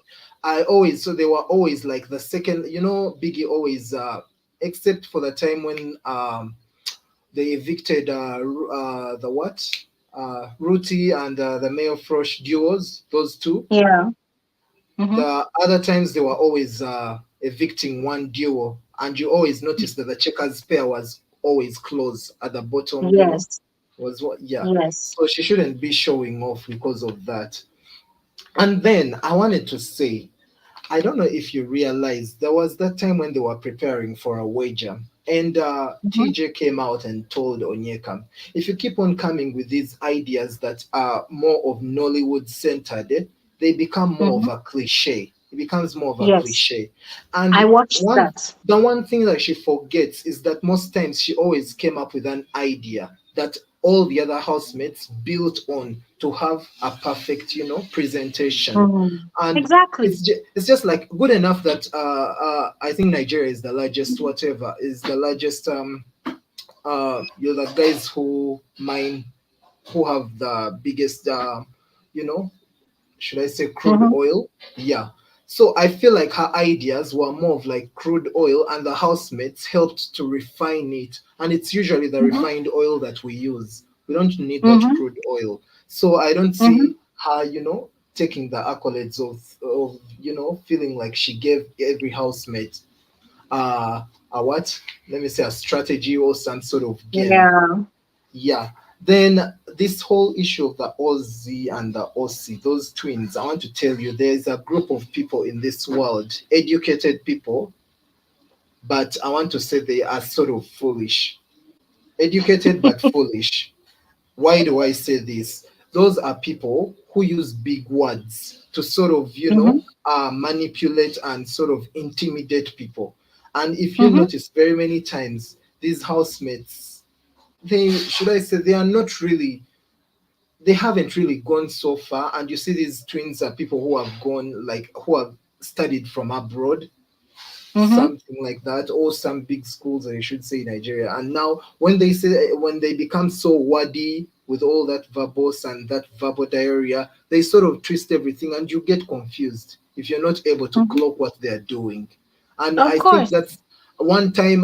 That's what actually sparked off the fight between Nelly and Ozzy. Because Nelly Mm-hmm. noticed that, you know what, every time we're trying to bring up something, you're always shutting us down. You want us to take, so that's why, they had that Yeah. fight, if you remember, in those first few True. weeks. Yes. So that whole thing of using big words, if you're someone who's very smart, you'll easily cloak it. Mm-hmm. Then I want to talk about Sooj. This whole, I'm not surprised that Sooj acted that way. I mean, you remember when they told him about what Sean had done, and he Yeah. acted like he was all pissed, and I was like, you can't even confront him, you can't even have a conversation and tell him you don't like what he did, and you're just scurrying away. Mm-hmm. So I'm not surprised that he decided to toe that line when when Ozzy decided to, announce to us that immature, childish, whatever, that their dads are, sort of Yeah. know Like, each who other. cares? Why are you telling Exactly. us? No one wants to know that. Ah, my God. Yeah. Like it wasn't enough in the house. Thank Now brought you. it outside Thank you. again. Thank you. Then Wanni. Wanni is the one person during the fight, actually the last days. She kept on saying she has grown big. She even in her last diary session, she told Big Brother she has grown. She's ready to forgive. She knows she's flawed. What have you? But here again, she can't. In all her media rounds, I've been seeing her still. Whenever they ask her about the Ruthie thing, I can see her response. It comes with Mhm. spite. She's still holding on to that anger. If there was some way she could repay, I'm very sure she would do that. And Mhm. thank God that she has a twin sister that can always hold her down. Otherwise, she'd be so unhinged and, she'd be her very worst enemy. And then I feel like she's the kind of a person that embraces toxicity. You have seen everything that has been told to you about Mhm. that guy you are dating, the things he said, the things he's doing, but you still keep on, saying all these positive things, giving us this speech about how good he is, about. So I feel Yeah. that's a way of deflecting. I feel that's a way of deflecting. Mhm. Yeah, yeah, yeah. And then lastly, I wanted to say, Glory, watch this season up until we next year when we start the next season. Watch how brands are not. There'll be like one or two that may be taken up, but I doubt most brands want to associate with these housemates. First of all, you saw how these housemates carried themselves in the house. They were always bashing, belittling certain brands, comparing them. How do you think these brands feel? You know, and Don't knowing that forget they the way had TJ bashed Pepsi. and knowing that they what was this plantain, the plantain whatever, planta gracia Yeah. something, that one. When they were making a Yes. plantain, they were like, what's this? How does one? I saw their and I was like, what is, you know keep up the good work. You don't know that you're busy shooting yourselves in the leg, and no one wants to Yeah. associate with such people. And I like something that I don't know if you've noticed, but most most brands, none of them is giving out like any presents to these housemates. Maybe they'll give them for the wins that they got, but saying that Pepsi is giving like a 1 year, to the winner, a 1 year, you know they are giving them like supplies for 1 year. I don't see any of the brands doing We that. didn't even hear that part. Yeah. So Didn't hear that that part. is my take on everything that's going on. But I'm seeing them shooting themselves. And I'm not surprised. What a season we had. Yeah. And someone mentioned in a comment, I think this was a season of us kissing, They were just kissing us. Yeah. And I totally agree with them. So that is my take. Yeah. Thank you for having Thank me. you. Thank you so much. Thank you so, so much. Thank you so much. Before we move on to the next speaker, I see one or two persons, obviously from Onyeka's fan base, talking about the show is over, you people should move on. What are you doing here? If not I that you asked like I'm a I god, actually if not that asked you them like gossip, huh? I asked them the same thing. No, like seriously, what are you doing here? You like gossip. You like gossip. You want to put your nose in everything and hear everything. If the show is really over, what are you doing here? They are doing what I'm a they poor. does best, gossiping in the house now, she has infected them. Uh, So they are looking for gossip. if the show is Infected over, Onyeka. people should take. My friend, get out of my face. People are pissing me off. See, if this conversation is too hot for you, please just go and cool off somewhere. All right. I don't know. Maybe you missed the memo, but this is frankly speaking with Gloria Elijah. Over here, we analyze, and that's what we're Glory, doing. If the glory, they analysis need is putting you up, please. Yeah. glory, they need gossip for Onyeka. Eh, they will not carry it to that their WhatsApp group. In case people don't know, I've been seeing chats from your WhatsApp groups, and you people are making yourself look ridiculous. 11%.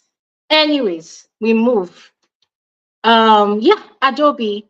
Hi, Adobe, you're welcome. Hi, Glory.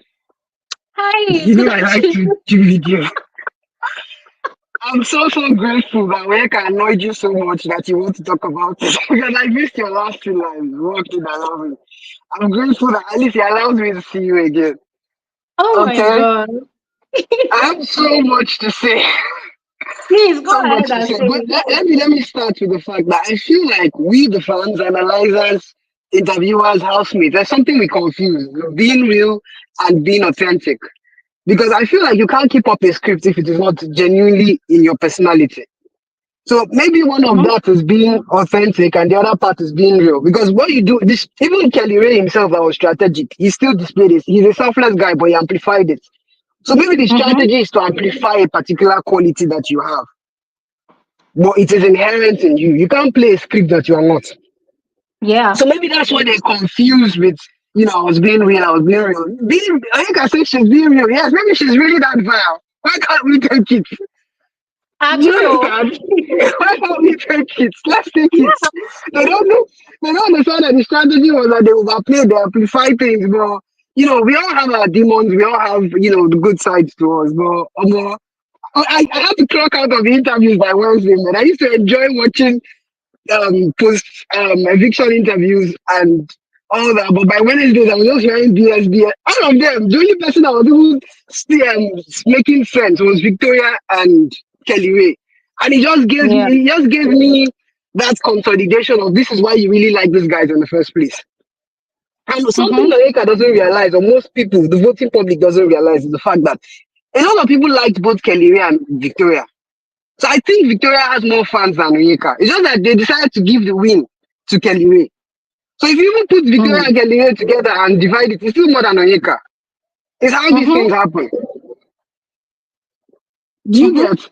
So it's not about 11% and 8% or whatever it is. People decide that okay, this guy stands more chance. There's no need to waste vote here, but let's just still give her so that she's not in the bottom. So Onyeka should not even, and then like the previous speaker said, biggest O could mean anything. Like I heard somebody say on YouTube, biggest Otondo. Hey, God. That was it. Then production, she would also mention this. Production really messed up with Onyeka and Cassia. They dealt brutally with Cassia's interview. Like, imagine asking Cassia what she had against Onyeka. Like, it was Cassia that had the problem with Onyeka. Right? But you refuse to, you done the favor. And let me absolve you from what I'm about to say, because it may come, it's heavy with Nigeria and this thing. But I felt a bit of tribalism there. I'm Igbo. But Ebuka is Igbo, and I feel like some people in the production team are Igbo, and they are more inclined to Onyeka being Igbo. We have that thing in Nigeria. So they just, no matter what my sister is doing or this person is doing, we shall cover her up. Because I don't see why something I made for heavy content that maybe they mistakenly showed us, they couldn't ask about it. All the gossiping, all the violence, you couldn't ask Onyeka any one of those questions. You went away making her feel like she's she's the better person. But I must ask Victoria about it. Like, come on, why? How many times did Victoria and Cassia gossip? You ask Cassia about gossiping, you ask Victoria about gossiping, but you can't ask Onyeka. Onyeka the chief gossip. Hey! Like, it beats me. I like the fact that Victoria owned up to it with her full chest. I like the fact that even though she didn't say it directly with her words, but she certainly, confirmed the fact that she knew what she was doing with the triangle. She should have played along. And we all know how this girl thing is like, okay, you think I'm your competition? No, wala. If your guy comes to me, I'll pepper you. So she knew what she was doing in the triangle. Onyeka, and another thing, we also make mistake with the show. Like, people are blaming the show for being boring. The times I had in Nigeria, most people don't pay for DSTV anymore. The times I had, it's not anybody's fault. They will not get brand deals because the times I had, apart from their character, even if the show was longer than 30, this 2024, the times I had, you can even watch the show. You should be thankful. Like it's crazy. I have to give it to MultiChoice. The fact that they were able to keep up the show, they didn't reduce quality, they kept up, because at the time, by the time you start to reduce, even the food you give to the housemates, it may affect the quality of the show. So they have to keep up on all those things to ensure that they deliver it to the end without, compromising it. But maybe that's also what affected those prize giving ceremonies and all. But then moving on to Ozee and Ozee, I feel like those guys, in the case of too much sense, it's now nonsense. When I was watching the shows or the interviews of reclined evictees, that's Cassia, Ozee, and Tofa, you could see Ozee's irritation whenever they ask Cassia questions. he always wanted to dominate her into thinking, but they're able to disagree. Imagine you Yeah. saying Candide is the biggest gamer, and you have your reasons that to the extent that he was desperate enough to do anything. I don't know if you saw that interview. I can't say I was asking, desperate enough to do anything. I, but then there was a time that Cassia I disagreed that he was not a good person. He wanted to force her to agree that she's a good person. Like they Yeah. have this sense of your wise, but suddenly being manipulative. I act like you don't know what you're doing, Yeah. but you know what you're doing. Same thing that Yes. Ozee is playing. And I heard that's another thing. I don't know if you've mentioned it before. Did you observe the subtle disrespect that this housemate have for Ibuka? There's Yes. this Now. undertone of and also that reminds me, it takes me back to Cassia. I feel like I read it somewhere online that Cassia once said something about Ebuka being a charge and being lawyer. Maybe she was joking. It's possible that they picked up on it and that's the vendetta. I don't know. No, it's And Onyeka. It's he Onyeka does. that they've been calling that. It's Onyeka that fans have been calling Charge and Bail. I don't know about Cassia's No. one. Ebuka does this show with one judge judging matters. So I think she was Oh referencing yes, that. yes, yes, yes, yes, yes. She was referencing that and she was saying it like obviously that's not charge and bill, but she was saying it like she was joking and maybe they took it Yeah. literally. So it's possible that Ebuka has that vendetta against her and he's feeling like, Yeah. okay, you think I'm like this. He's a human being Yeah. after all. Then Yeah. also one of the things I'm giving benefit of doubt to them is the day of the exit interview, they had 8 people to interview, so maybe they didn't have enough time to ask all the questions. You know, it's just one Ebuka interview, they went to merge Sooj'S and OC. We didn't Ozee rather. We Yes. didn't see any connection there. With Anita and Nelly. Eh? With Anita and Nelly, they were a pair. So we understood that. But with We can't hear OC you. and Sooj. Can you hear me? Yes, this is better. Oh, okay. So with Anita and Nelly, they were a pair. I could understand them combining them, but OC and Sooj, we could just see that it was time that they were trying to manage. Yes. Okay. Yes. So, I think the 2 most annoying interviews, I could even stand Nelly and her lies. Then Wanni, also, I would want to ask for a benefit of doubt on her part. I feel like she knows the story out there, but what do we expect them to say? As in, what do we expect her to really say? And also, I feel like Mm. Sean has come out realizing that Wanni is a ticket to going far. So he's holding on Yeah. to her now. So maybe she's just looking at it like, okay, since he's paying more attention, I feel like he had already done the bit of pacifying the sister before she came out, and then she coming out is now also holding on to her. So she can come out and Yeah. still be castigating him. But her eyes are open right now, I think. But I think Yeah. she's also genuinely a caring person. It's just that to Yeah. some extent she lost her head. And let's not also Yeah. forget the fact that Wanni got a lot of pity votes upon Sean Yes. and this person's reason. I Mm-hmm. heard her team did a lot of brutal things to DK team, but I don't know who's to believe what. But as in, like, they went into DK groups, collected smart cards and all that. But I don't know. I don't Yeah. think their percentage was as genuine as it was for DK. But Mm.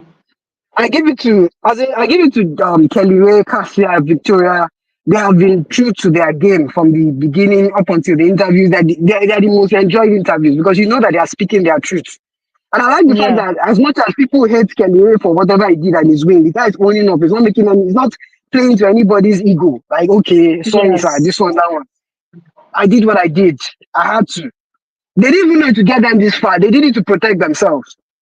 Mm-hmm. Because as much as people did not know, they were giving them nominations back to back. Imagine they now knew. Mm-hmm. So they Yeah. know what they were doing and it played out for them. So the fact that you don't know Mm-hmm. the content that they gave, it's not their fault. But they gave us content.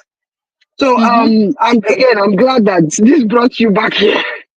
I know you say that it's not supposed to be bad, you have other things you do, but it's only Big Man that made me on TV in a long time. So I wouldn't be able to connect on the other one. We So still have a bit more analysis to do this week.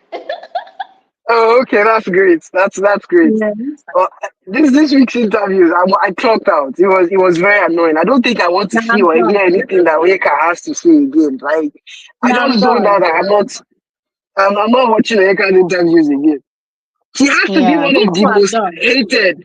I don't want to use the word hated. There's something about I feel like the past villains, at least they came out and owned up with their distance. But you're just confused in your vileness. Yeah. It's crazy. The most confused individual. I heard that in her whatever she's been crying. No. Yes. And if you watch Yeah. her introductory video, you could tell that this is her personality. She said something about running anybody's streets. Like not the one on Yeah. stage, one of those introductory videos that she Yeah. did. So I'm Yeah. like, okay, this is who you are. Own up to it. This is the result. Yeah. All right. Thank you Just so showing much, brides that you Adeobi. will not be okay. No, Yeah. Wala. Thank you. Thank you Thank you. so much. Thank you so much. All right. I Before glory. we move on to Happy Mail, I just want to say this that see, this week we're going to be doing some post-show analysis, and we're going to revisit that TJ's statement about the Mbadiwe twins having this Igbo community with the Checkers pair and the Ndi Nne pair. We're going to revisit it. It's a very important conversation. The show was still on. We didn't really want to talk about it, not to I stir up would advise anything in you're the careful, system. especially if you're not Igbo, because it's something that Exactly. can Exactly. trigger So people in the we're going to country. revisit it now that the show is over. All right. Anyways, let's move on to Happy Mail. Hello, Happy. Good evening. Can you hear Good me? evening. You're welcome. How are you? I'm good, thank you. How are you? Good, good. Can you be more audible, please? Can't hear you. Okay. Can you hear me now? Yeah, we can hear you. You're welcome. Okay. Thank you. You see, I think last year after the BB All Star, I spoke once after the post show because all this housemaid is crazy. I need to finish, then they come out for their media and they will know who is who. And I kept on saying it. I think that week 4 up was when you kept on analyzing about Onyeka. I wrote this somewhere, Glory, please. This is Onyeka's personality, it's not a strategy. Like Adobe said, for a strategy to work well, it has to be a character you can pull off. Some people cannot pull off a ship strategy because maybe you are probably terrible in ships, then you go there and mess yourself up, just like, no offense to Wanni did. That one was a huge letdown. A fine girl like you should not have done that. Now, secondly, this whole you hate Onyeka, you're not her fan. When you were dragging Onyeka, that period she was messing up, is not dragging, you called her out appropriately. I wrote it in 2 of your videos that Onyeka is Glory's fave, and I left it there, only for you to mention it eventually. OG followers here, we know that you don't have that time. I wrote it still there, go and check it. I wrote it that Onyeka, I can bet money that Onyeka is Gloria's fave. Lo and behold, it came. So we don't stress. You say the early last year BB Titan, that we watch this so we are not breaking our legs. In that period till now, I'm watching BB show without breaking my neck. I come in as an innocent viewer. I enjoy the show. I leave. Now Exactly. I'm a Victoria's fan, but I voted Kelly Ray. Why? Hmm. Victoria is a princess. We need her to still remain a princess. Now, winning this show comes with a lot of drama. Look at Fina. Yeah. Her mental health was messed up. I wanted Vicky in her queenly element. Let her stay there as a princess. Money will come eventually. How much is 60 million naira, Glory? How Hey. much? So I didn't want Victoria to be messed up in all this dragon nonsense. It anyway depends on how you handle it. But I voted Kelly. So people believing that Onyeka fans has a lot to prove. That's why they were able to muster that 11%.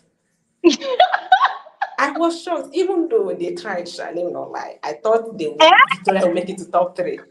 And the one that shocked me is Ozee. How did, after all that money, how were they in the bottom? Like, the end just messed me up. I expected Ozee to be competing heavily with Wanni them. I was shocked too. So what are they doing with their money? If they cannot even prove, okay, we have money, let us come off our.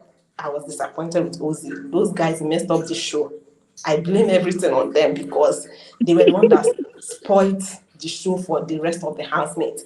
Every time you are Hmm. mature. Everybody wanted connection. You two that are going inside this house to look for connection. How much connection can 2 people really have in this Nigeria that is Exactly. big like this? 200 million people. Who are they? No, let's be real. How much? And for someone like me, or just like Onyeka, pulled off all that bad character, and I came and say that's her real self. Someone like me, I will pull off my bad character, come out and say this is just a strategy and save myself. Oh. That's the point. You cannot come there and say you're being yourself. Being yourself after all that nonsense. Imagine Benita last season, you still come out and tell me this is your real self. I don't want to mess around with you, no vex. I cannot feel safe with you at all, no vex. I like peace. So would I Hmm. keep someone like Onyeka as a friend? This is your real self.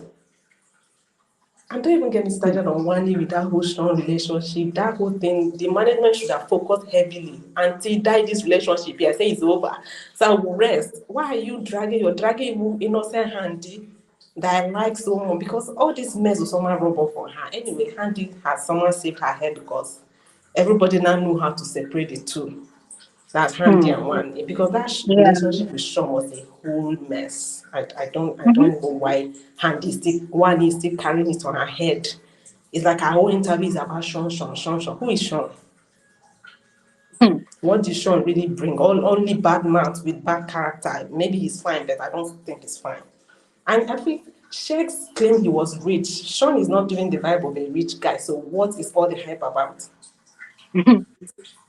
So this post interview, the fear I watched, I was really irritated. I stopped.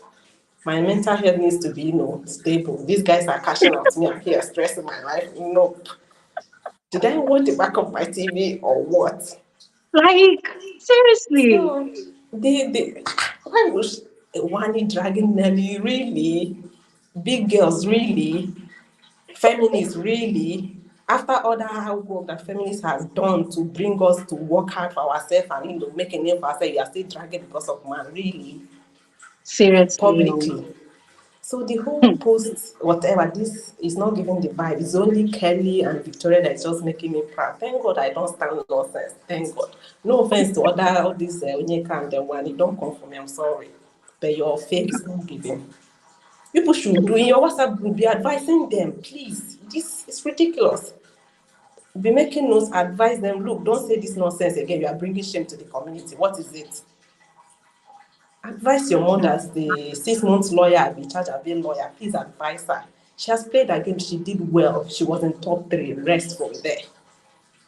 So I think that's all. And then this whole Ah. production issue, they should do better. I mean, Hmm. I'm sure they slashed that money to 60M because they didn't make much profit. That's just Hmm. what's happening on my mind. How can you move from 100 million that Fina won to 60? Yeah. I didn't get that part. I think they didn't do well. That's why they slashed that money. So they should do better. This whole connection with casting members, this one has this person. Why can't you pick random people that are hungry from the street? Let them give you a show. You're picking rich people that are doing well. What's wrong with you?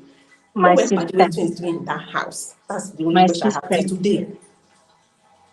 Then claiming I'm rich, connection. If you are order, you will not be there. Okay, rest. Hmm. So the whole cast, All they right. should do better with the casting. Thank Yeah. you. Take care. Thank you Take care so of much. yourself, Glory. Thank you. Thank you so much. All right. Let's speak with Gracious. Hi, Gracious. Hi, good evening. Good evening. How are you? I'm fine. Please, sorry, I have catarrh, so my voice is a bit grouchy. Okay. I just had to speak because throughout the season I've not been able to make it to your lives, which was really, really sad. But I just said I had to make it to this post on. First of all, my You're highlight of welcome. all your videos was the time when you, like, about three of your videos when you ran to come and drop Jesus, especially that DRC time. Your wig was just all over. You were like, let me arrange my wig. Let me arrange my wig. Sorry, oh, the gist is so let me arrange my wig. Like, that thing was so funny. Eh? I love all your videos. Thank you so much for your Thank analysis. you. Now Thank you. let's go to our husband that made me angry, Sooj. Ah, Jesus. Like, you know, if you see me when I was watching Ozee and Sooj's interview, I was ready to enter inside this. I said, what is wrong with this boy? God, what is wrong with this boy? Somebody that I had with so much love. Eh? Like, Yeah. when they asked him, it's not that deep. It's not that deep. Do you see why people would think it's a triangle situation? Nobody will cut your neck. Nobody will do it, and nobody will Exactly. flog you. He started saying, well, we see things from different perspectives. Everybody has their right to, like, why are you speaking like one kind of stupid activist that don't know the direction that you are going? Like I was What so was that? annoyed. All my love for Sooj just died in that moment. And when I just saw that, the first person that came to my mind was you. And I was like, see somebody that me and Gloria are yeah hyping that is mature. Is this maturity? Is this one maturity? Then this whole being real thing. I don't know. Was there something that ever happened in the history of Big Brother that made you saying this thing I was doing was a strategy a sin? Because I don't get why you be strategic about something. Like Onyeka basically legit said it on stage. Like this is gonna be my strategy, and it made people hyped. It made people already like the girl. Everything, everything, everything. You Exactly. even did the miracle of moving from bottom four to top three. Like that's the biggest miracle that's ever happened in Big Brother Naija history. And then the only thing you could come and say is no, I wanted to be that, but like I've been trying to stay strong for my family, and I saw myself in Big Brother house, and I knew I could just cry, and I just started crying that was just me. Like, what are you saying? Like, really? Like, if she, I feel that does this girl watch herself on camera? Does she see that what she says doesn't make sense? Like when she watches herself, does she see that she doesn't sound right? Like she doesn't sound correct when she's talking? Like it doesn't like make any sense. She could have easily just said this, and then this girl would have been like overly more loved. They would be like, Mhm. that's a queen. That's somebody that can stand up to her shit. That's somebody that can own up your own stuff. Not that you now go and tell everybody I'm real, biggest O is not the cover of now the biggest director, Otilog, every O. Like, Like like, that one it did not even make any sense to me. But anyways, that's her own business. She has come, she has shouted, she has biggest O, and she has left the show. Now she's going to face interviews. I saw something on Cracks whether they asked her that whether they said Ozee said she's dragging. I think somebody talked about it self on this yeah. live. That whether Ozee said she was the one that inserted herself. She looked so shocked and so like that kind of I'm disappointed, but I just cover it up. And I was No, like, but how do Ozzy you said feel it now? to her now. Ozzy said it to her in the house. Ozzy said it to her face. I think that was the last, after the last Saturday night party. Ozzy said it to her. So it's no news. It's something she knows. She probably wasn't expecting to ask her that On question, which live. made the other speaker say that, oh, maybe there's like a tailored questions for all the interviewers, which doesn't really make sense. So if she now use this opportunity now to now be like everything I did with Ozzy was a strategy, it would have been like a big slap, a big like big bam backfire, and everybody be like, "That's Onyeka, that's the it girl." That like it will make sense. That biggest O will not really stand well, it will not stamp well on her head. But she just fucked up. Exactly. I beg, she just fucked up. And the one thing I noticed about most interviews, I didn't really watch anybody's interview that much, apart from the one on Africa Magic with Ebuka. Everybody, Mm. but I was seeing short clips. There was one clip I saw, and they were about to start interview. I think it was a radio interview, and I saw people saying, "Can we not talk about this person? Can we not talk about this?" There was one particular, I can't even remember if it was Wanni or it was Victoria, and they were like, "Can we not talk about any of the conflict that happened in the house?" I say, ah, I say, if you don't talk about that one, what do you want to talk? Lord have mercy. And I was Lord like, have mercy. okay, don't talk about this. Can we not talk about that? Can we not talk about? Oh yeah, what do you want to talk about? Your name. Your who's the people that your radio interview is for? All this promoting and the rest. Like who told you it's for promoting your brand? You promote your brand after you have answered questions that people are asking you. Not that you come and you be saying I'm trying to. Even Ozzy said this. He was like, I'm here. Imagine what like God, they used to talk with so much disrespect. Like they are bigger than everything. And in my mind, I why saw if you are I bigger saw than Ozzy's disrespect to Ebuka. It was so evident. even And there was one the fact part that they Ebuka was laughing was pissing him off. exactly there was even one part when they said, are you and your madam okay? He now swallowed spit. Ebuka was like, Eh, the guy swallowed spit. Like, is it joke? Is it fucking joke? He was like, sorry, I was already swallowing spit before, but yes. I'm like, hey God. Is that they Ozzy, have not Ozzy joked was with this man in his life disrespecting before? Ebuka during that interview. I said, well, Ebuka, sorry, you, but if you were not Sister. giving them a leeway on the show, God forbid. Like this thing was so annoying. Like I'm sure production even regrets putting Sooj and Ozee together to do one interview. Two people that don't used to talk straight. Two people that used to answer everything politically correct. yeah. Like no single straight answer came out of that. This they even asked what they even asked Sooj. They asked him whether you and Nelly, when did it become romantic? They said when like people don't listen to English and people graduated from school. When did it become romantic? He was not saying, like I told you in the house before, Ebuka, is when we are building a foundation, we're getting to know each other. When we get outside the house, that's when we do. Like, how does that relate to what they asked in the question? I was about to bite somebody, but I could not reach them to bite them. Like, it was very annoying. Like, after that interview, I just said I was not going to watch any of those people's interview again, because it's the same thing now. Nobody will answer straight question. Why didn't I do interview for Yeah. in the first place? Interview is to answer the questions that we could not see in the house. But then there's now one Mhm. Oga saying the camera sees but does not see, or the camera sees Does- but does not see. I beg, I beg. I All just right. tired. I Thank you just so tired. much, Gracious. Thank you so Thank much. you. Thank you. Yeah. Before we move on to the next speaker, I'm glad that Gracious pointed this out. You see, yeah, we've talked about this on this channel before, that because Ebuka has like a cool relation. I don't know if the relationship is cordial or if it's personal, right? But Ebuka has like a cool relationship with these BBnaija housemates, ex-housemates or current housemates. And we can liken that relationship or friendship, based on the fact that he was once a Big Brother housemate himself. In the season one of Big Brother Naija, he was a housemate, right? So this is someone that has a shared experience with his housemates, even though his time and their time is quite different.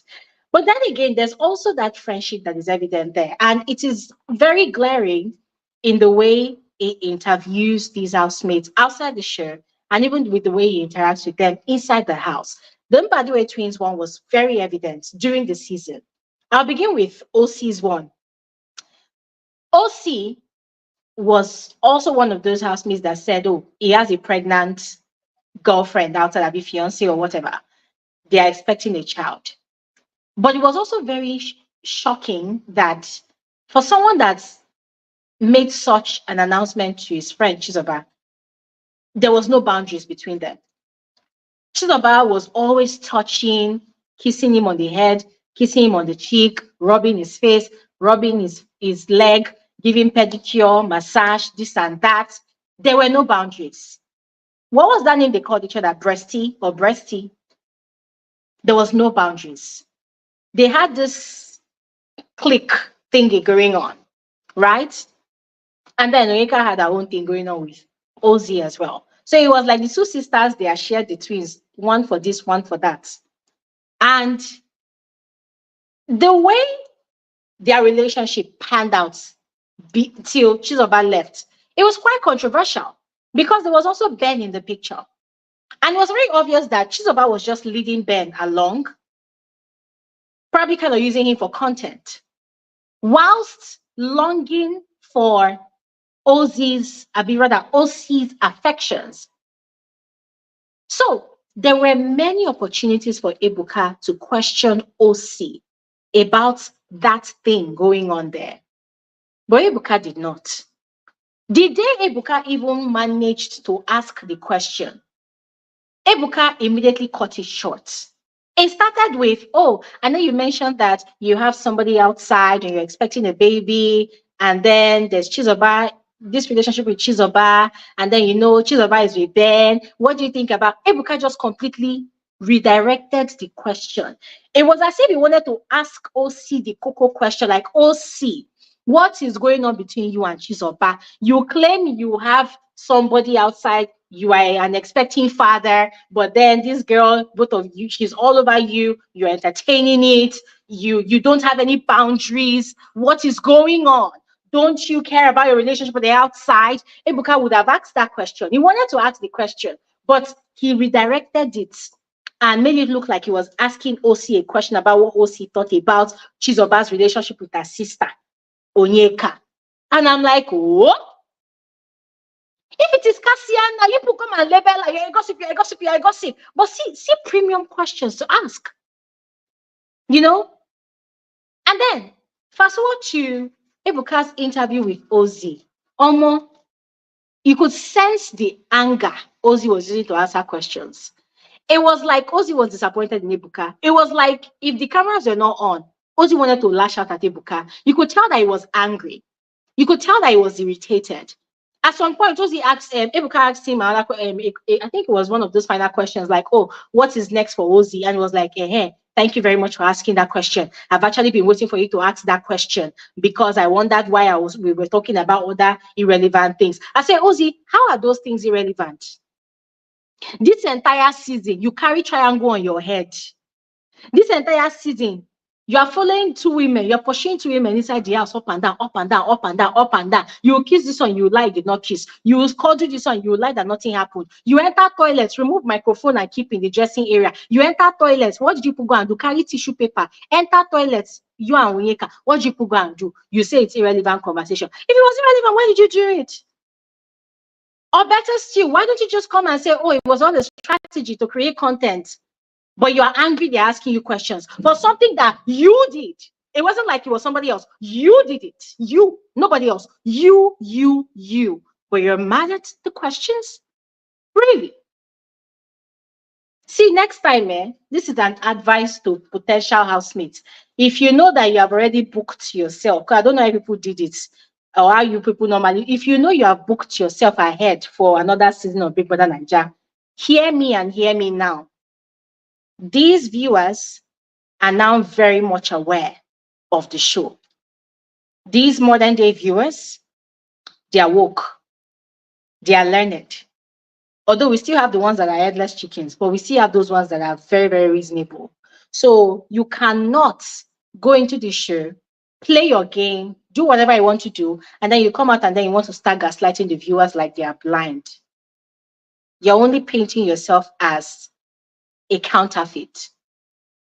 You're only removing the genuinity of your individuality.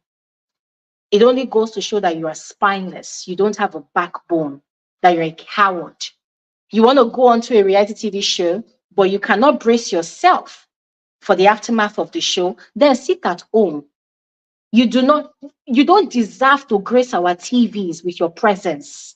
Yes, I said it. You don't deserve to grace our TVs with your presence. So keep yourself at home. Keep your presence at home. And let me also put this out there.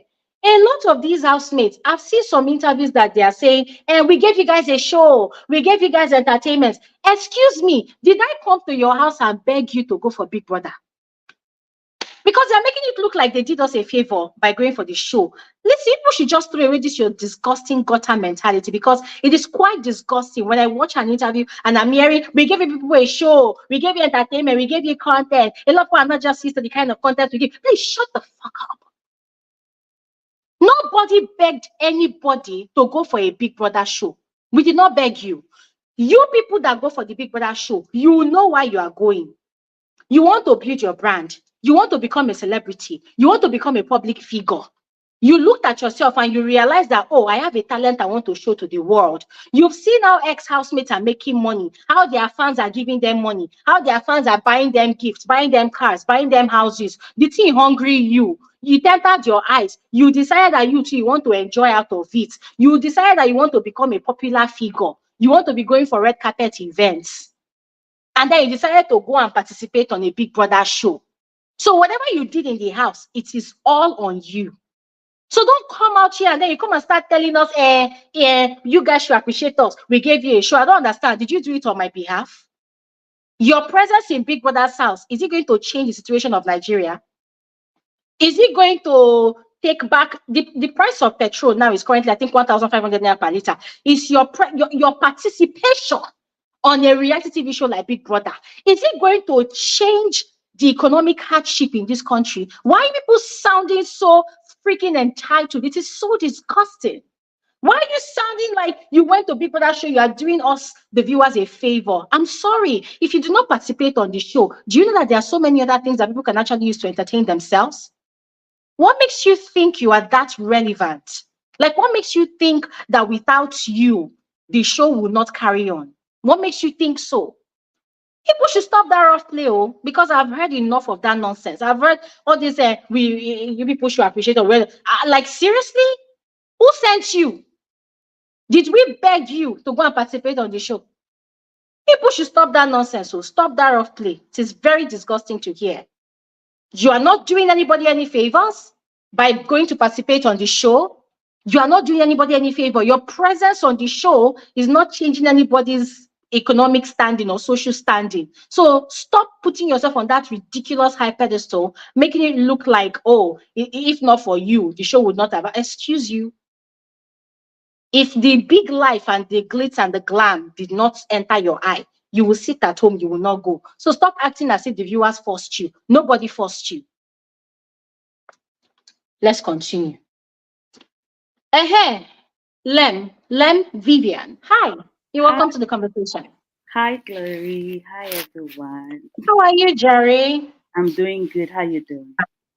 I'm doing well. You're welcome to the conversation.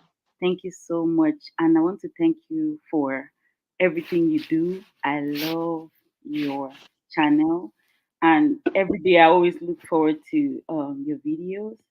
Um, so I Thank mean, you. yeah, I'm a Wanni fan. I beg to differ. I really, I really do love Wanni. Um, Naturally, I'm someone who is very compassionate, so I feel like Wanni has that soft spot in her. She has that soft heart, and I like that about her. I mean, there are definitely things about her that personally don't like. I mean, the way she dresses. I mean, to me, it's very low budget. If I'll be very honest, Mhm. yeah, it's very low budget. And then if you watch the final show, like the last day, you saw how when she was about to leave, she was biting on an apple. When that girl turned and put it on the couch, I was like, "No way, girl! Can you just stop? Can you just?" I saw that part. I shook my head. It was so disgusting. It was really, really disgusting. I was like, no, and you don't do this to me. Oh my god. Well, how will I defend myself, girl? Like this is not good on national TV. I understood very well she was tense. Um, I understood maybe she had anxiety. So the best thing she could do. But to me, at that point, she should have gotten a bottle of water. Like just drink water. Yeah. Sip on water, Wani. I wish I could talk to her. Like sip on water. Stop biting. It wasn't demure at all. It was not. But I do love her. I still love her. And even still watching her media rounds, to me, she's still very honest. I don't think there's anything about her that has changed. She's still, just like every human being, we all have our weaknesses. We all. Mm-hmm. So personally, what I always do is I try to put myself in people's shoes. And to me, I believe maybe the way I'm just trying to, I don't know too much about her, but I believe the way she was raised has an impact on her behavior. And also, you always hear Handy talking about abuse and stuff. So it means they have definitely gone through things. They have definitely gone through things in life. And then their line of work too, it has really exposed them. So to me, I think those are the things that are affecting maybe the way she presents herself, but I believe she can do better. And I think and I believe that so far people have been giving them an advice and they are apparently listening because if you look at the way they are dressing now, they are beginning to improve. Sometimes when I Yes. see their breast as a woman, I'm like, no, yo, she cover up because I would not dress like that personally. It doesn't look Yeah. yeah, but I still love Wanny. And then the fact that even after everything, you hear Handy, and I mean Handy is also a nice person, but you see Handy is like, oh, even if Ruthie apologizes, she'll never forgive. But Wanny, during one of her media runs, she's like, if Ruthie apologizes, then they will move on. That I love about her. The fact that she's still ready and willing to forgive. And then Mm. on the other side, there was I really like talking about Onye. Let me go to Onyeka. The way production protected that lady, I was like, what? I don't know. I live in Texas, so I usually watch the show when it's really late in Africa. So I don't know maybe when if people are sleeping, but you realize that when Onyeka is about to gossip, like when she's about to say something, immediately production will cut that conversation and move on to somebody else. I Mm. it was very clear. I'm not Mm. I'm not a Nigerian, so there's no Igbo or Yoruba person that will get to me. In fact, you guys can Mm. get to me, so I'll say everything I know with my full chest. There was like clear racism. It was very, Mm. very, very clear. So to me, the way they protected Onyeka, And then the fact that even when she's coming out, people are not really asking her those questions. Even her Mhm. Chizoba, the way Chizoba was treating Ben in that house, I don't even get it. And then for people to be hating them out of the house, to me that's I don't know how to call it, but it's disgusting. It's really terrible. And nobody questions them about it. It's okay. It's very okay. No. Mm. Uh-uh. I say no to that. And then I want to look at the positive side of Ebuka questioning Kasia. I think it was good for her game. I know there's a weak part of it, right? The fact that he was trying to break her, but I think it made the public to even love the case court the more. I believe so. To me, I'm looking at it from that direction. So Mm. he was definitely biased in all his questions, especially towards Kasia, but I think it worked for their good.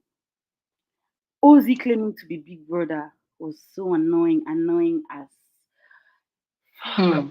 forgive my French, but that was really, really annoying. And then him claiming not to maybe have watched the show, but acting all Big Brother to me, that was being two-sided. That was really being Mhm. two-sided. Like he claims, oh, they don't really have time. They've never really watched the show, but now he was the So big, no. big lie, big lie. But now he's the big brother in the house. No, no, no, no. People should be real. And then even the way they reacted towards DRC, for people who are really rich, they won't react that way. That was low level. You saw how they Mhm. were like, oh, what are you like coming to like fight and stuff? No. Mhm. If you're really rich, you won't do that. Rich people don't fight. Rich people don't fight. Mhm. Rich people don't fight. So to me, them revealing the show and acting like they never watched it was a total turn off. Yeah. Well, we heard all the analysis they were giving about the show Can from you week imagine? one. Yeah. They were these people were analyzing the show. You could tell that it's either they watched a particular season or they, from their interactions with previous housemates, they had been told, they had been schooled. Because that was the same lessons they were giving to their fellow housemates. Oh, don't react, don't give drama, don't do this, Right. be the mature person. Right. Can you imagine being mature and you're not mature? I beg you. Oh, Make the people shift. I beg me they shift. Yeah. But I all mean, I right, really thank love you. Wanni, and I beg you people should have some soft spot for that girl. I believe maybe whatever I'm not giving excuses for her, but I love her personally. I do, and I also I love mean, her. Yeah. see, so here's the thing, yeah. Here's the thing. This whole conversation that we have been having about the housemates, it's not about who we love and who we don't love. I've said this before. Personally, I cannot say I like this one, I don't like this one. Why? Because I don't know these housemates from Adam. It is somebody that okay, you can see somebody from afar and you just like the person, but there's something that is drawing you to that person. But when you say you genuinely like someone, it has to be something, probably a personal experience that you've had with the person, right? So I've Yeah. never had any personal experience with these housemates, right? So I cannot Right. say I love this one, I don't love this one. What personally I am loving and talking about is the game they played, how they portrayed themselves in the house. The fact that we point out their excesses and Hmm. point out their good side, their bad side, it does not mean we hate them or we love them or we don't like them. No. Right. The thing is, you can like a housemate and still bolding yourself enough to talk about the housemate's excesses. The fact that you talk about it does not mean you don't like the person. That's In true. fact, you genuinely like the person if you are able to talk about their good side and their bad side. That is proof of your likeness. But when you like somebody and you're not telling them the truth, you don't like them because You don't like that. you're watching them destroy themselves or the image they built for themselves. Here's the Right. reason I'm saying that. Listen, the people around these housemates, they need to tell them the To truth because tell it them looks the like truth. there are a lot of people that have been lying to them. They need to wake up Right. and face reality. Yes. And None of that them are perfect. and that's exactly why I said, if you notice, I said I love Wanni, but I still was able to pull out some of her things that are Mm, really like disgusting. I do like her. She did yeah. terrible stuff, but I still like her. And someone saying Yeah. that I'm not Niger, I'm actually a Cameroonian, Kwatali. I'm not lying. I don't lie. I don't lie. Naturally, I don't lie. So Okay. yeah, yeah. Okay. All I'm a right. Thank Cameroonian. you. So yeah, thank you, Glory.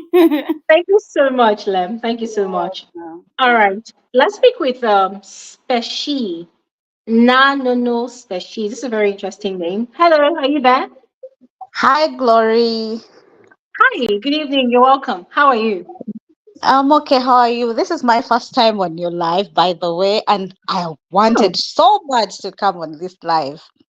you're Thank God welcome. today. You're welcome. Yeah, I'm from Uganda, by the way. Oh, So, welcome. thank you. So, first of all, I need to talk to these people who are in the comment section saying you shouldn't talk about Onyeka. If you really Eh? don't want us, I want to talk about those people who are saying don't talk about Onyeka. If you're not interested in that, please leave this live. Who has Are called those you? people? There are people in the comment section annoying us. So what wa- what I wanted to talk about is these people saying that they are calling Onyeka a liar, yet Kelly Ray lied about his marriage. First of all, it Seriously. was first of all, it was his strategy. Hey, So God. going in, it was his strategy. So he had to use that strategy because it was a theme of no lose guard, and he didn't want to lose guard on that. So I don't know what is wrong with Seriously. people, but I remember watching Big Brother Mzanzi because you analyzed it because I think it's only South Africans who watched it, but I watched it on your analysis. So I used to hate this girl called Lerato Modise in the house. I didn't like Mm, her. I didn't like her at all. But mm, coming out of the house, I got a soft spot for that strategy. And it was good. I loved her from outside. I didn't like her inside, but I loved her outside because she owned mm, up to her shit. And I loved her about that. And then mm. this thing about, I think the interviews were kind of political in any way. There's this interview with like Ebuka with Victoria. Mm. I really hated, like I felt like puking because every question was about Onyeka. Every question was about Onyeka.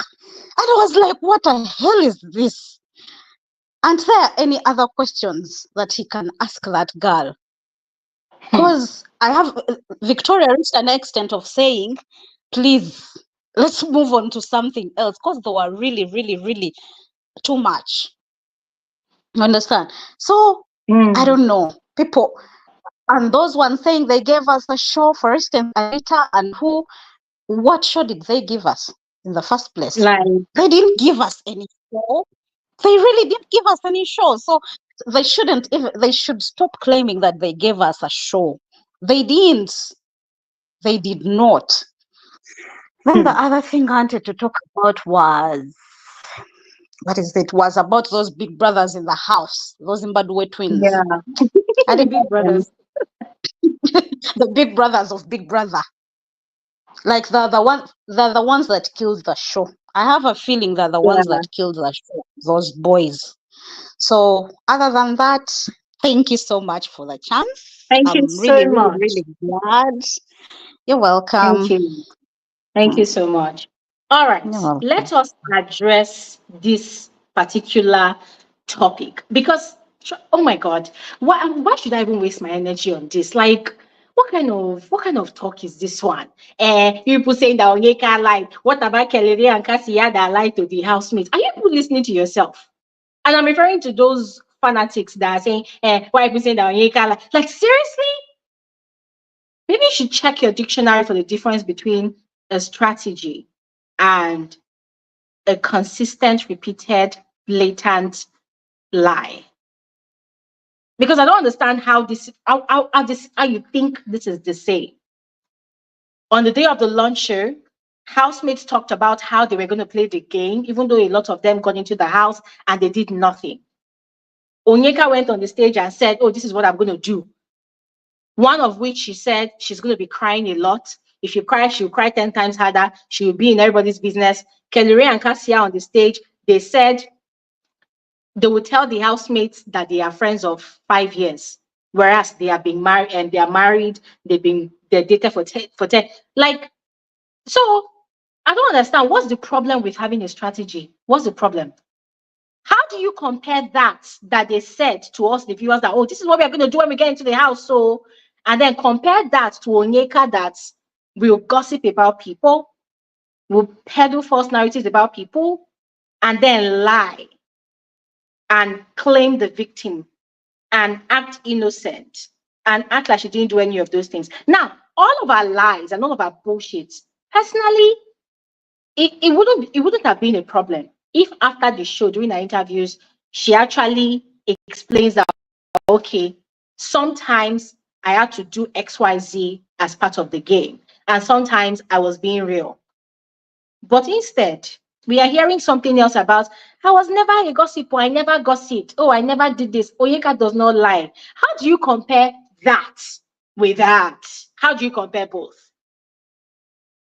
Like, seriously? I beg, let me not even waste energy, because these fanatics is like, no matter how much you explain, it's like wisdom does not want to enter their head. It's like the wisdom is just angry. Wisdom is saying, no, leave me. There's a struggle. Wisdom is saying, I don't want to enter their head. I don't want to enter their head. They too, they are blocking their head. I don't want to open my brain. Receive it. Seriously. Anyways, let's speak with Amy. Hello, Amy. Hi, Glory. I'm Hi. here You're welcome. How are again. you? The money is married. The money is married. I'm happy now. The money is married. Good evening, Glory. You're welcome, Jerry. How are you? Hi. Thank you. I'm fine. Thank you so much. So I want to start with my dearest friend, my main coward of the season, Nelly, because Mm. even though Onyeka annoys the hell out of me, I don't know any other person that makes me so angry as Nelly. Nelly, I don't know. I don't know how. I don't even know what to say. Oh. My question is, what is happening to Nelly and Wanni's friendship? What is Ah. it? What is happening now? I don't Oh. understand. I don't understand because Shebi DRC I said it. don't understand. Fake friendship. Fake kumbaya they are doing. I don't understand. Nelly is now saying that Wanni and Sean are noisemakers. No, they are not. They are your friends. Because Nelly is such a coward. Like, Nelly is the kind of person that would see her problem in front of her, leave that problem, and go behind and start talking. Like, You were in the house talking with to the pots Wanni. and You pans. saw the things that she did to you. You didn't like the things that she did to you, but she didn't say anything. Instead, you suddenly became friends with Wanni. Only for you to come Um, outside now, you are so angry. Anytime they ask you a question about them, you say they are noisemakers, they are nothing to you, they don't mean anything. Your friend? No, that's your friend. God, I oh. don't know. And I think that because when the way that Nelly and Anita came in, I had like high hopes for them. I think that that's what annoys me the most, because I didn't think that Nelly was going to become what she has become in this show, and even after the show. Maybe that's the part Hmm. that is annoying me. I gave her so much relevance, and she just disappointed. Moving on, Onyeka, what do you think about the show? Biggest soul wanna do what biggest soul gotta do. Biggest soul, the biggest soul, the biggest soul real. Biggest soul wanna big. Biggest are gonna do what I my fave. My Onyeka, fave will not kill me. Oh. Onyeka, what do you think about your strategy with Ozee? Well, I'm biggest soul gonna do what biggest soul just came out. Biggest soul is all love and light. Biggest soul is real. Biggest soul. Biggest so Hey God, oh. biggest soul's gonna Save us from this is biggest right. soul. Biggest soul, no, Save put us your hand from like this, put biggest your hand soul. like this. Yeah, Biggest soul's when I gonna see do that what hand biggest there, soul's gonna when I see that hand, I want to use stick and just hit it down, like bring that hand down. Bring that hand down. That's the worst. That hand makes it worse. Jesus. It's Big Brother That I makes it blame. worse. I blame him. It's Big Brother What I is this? blame. We don't have peace again. Just ask Onyeka anything. Well, biggest so big. Madam, and you No, call you forgot the yourself the part where she will biggest. say, I worked hard there. I say, you worked hard. Hey, I worked hard in that show. I was working. You didn't see me. You didn't see me. I worked now. Did you I see me? worked. Jesus. I worked hard. You would think I, and she carries cement on her head with block that's what and she thought. But shovel. I think that she came outside and her family members are telling her that she was the talk of the show from the day they Eh, started to the end. So she worked hard. What did you do? Take out the Jesus. triangle and come and tell me what work did you do? Because even the Eh, director O that they are calling you, you forced yourself to become the director O. You didn't allow any of other housemate to course. even try to see if they could direct a movie. Anytime that they didn't Mhm, allow you to direct the movie, you go into the diary session and begin to cry. And so they had no choice mhm. but to leave it for you. But you are making it seem as though you were directing those movies because you were better than every other housemate, and not seeing that they just left it because everybody was becoming tired of the tantrums that you throw every time that you are not allowed to Exactly. direct a script. I worked I, hard I there. don't get it. I worked hard, I built this Big show, Brother's house for him. I gave them storyline. I gave them storyline. Wow, storyteller. Oh my God. And you call yourself biggest O, and you cannot even admit one of the things that you did on that show. One. You Shine. put yourself in a triangle. You created the triangle. Yet you said that you Yes. found yourself in that triangle. And then one of the interviewer asked her, okay, let's assume that you found yourself there. Why didn't you take yourself out of it?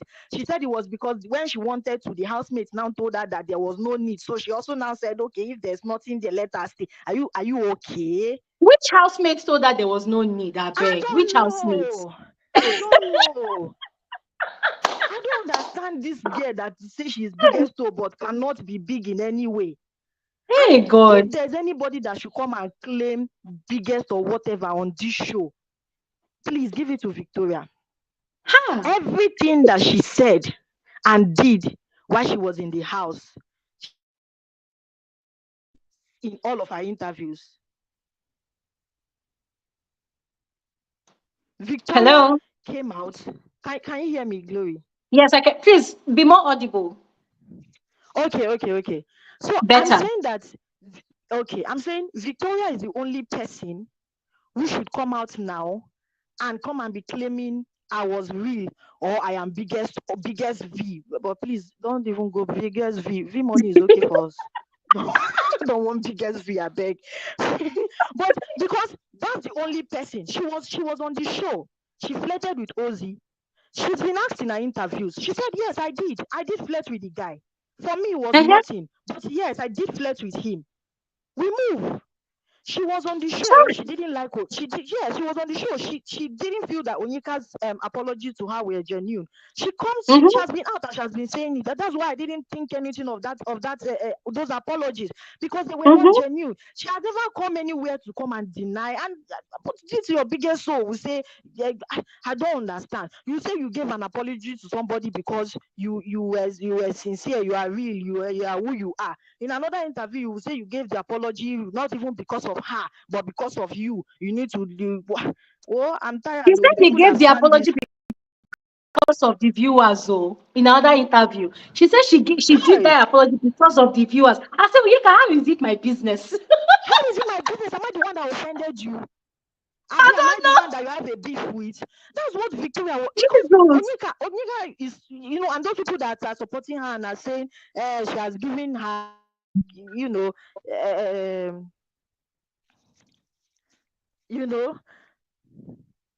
Hello, hi, Glory. Amy. Can you be My more network, audible? I'm Because so, we're losing you. yeah. Yes, my network is a bit shaky. But we can hear you. Carry on. And put your device closer to you, all right? So that it's more audible. Okay. Let me see what I can do.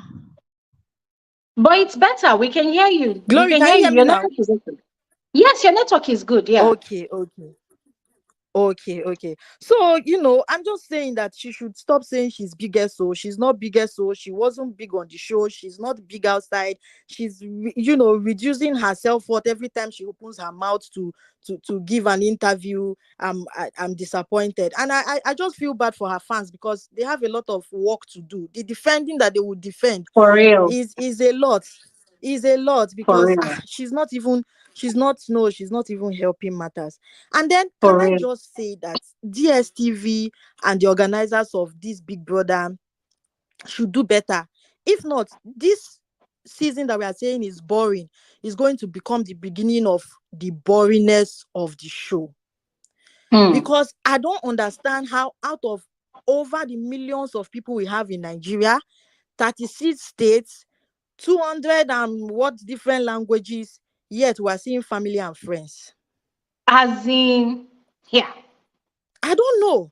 Because that's another thing. They know themselves from outside. They kind of have cordial relationship with themselves from outside. Some of them go as far as knowing Ebuka. There's no respect for the Hmm. show. There's no respect for the host. Everybody is claiming, oh, I know you, you know me, we know each other. It's like a Hmm. reunion or a family gathering. There are just very few people there that are meeting, some of them for the first time. A lot of them know each other. Yeah. Wanni said she met Sean twice, even before the show. How is Mm-hmm. it is the people that know each other and are meeting each other that seem to know ex-housemates that are always on this show. And for this season, it is worse. Hmm. It contributed to why this show became so boring. Mm-hmm. True. And with what Big Brother did to the DRC girls, humiliating them like that, way that they asked them to leave the house, they have shown that for the show, what matters is the relationship outside and not what you do inside Big Brother. Because all those people that were playing safe in the house, that didn't want to have fights, that didn't want to have confrontations, they are the ones that are outside now flourishing. They are forming that they have friendships. They have see girls, people are just bashing them left, right, center. Meanwhile, they came to the show and gave you a show and promoted your show. I was even expecting Ebuka to break the news to them that, oh, do you people know and understand that those girls were Yes, on an assignment sent by Big Brother? But yes. instead, that was not even really a see, now what? Me, I'm tired, Seth. I'm I'm I'm tired. I'm exhausted.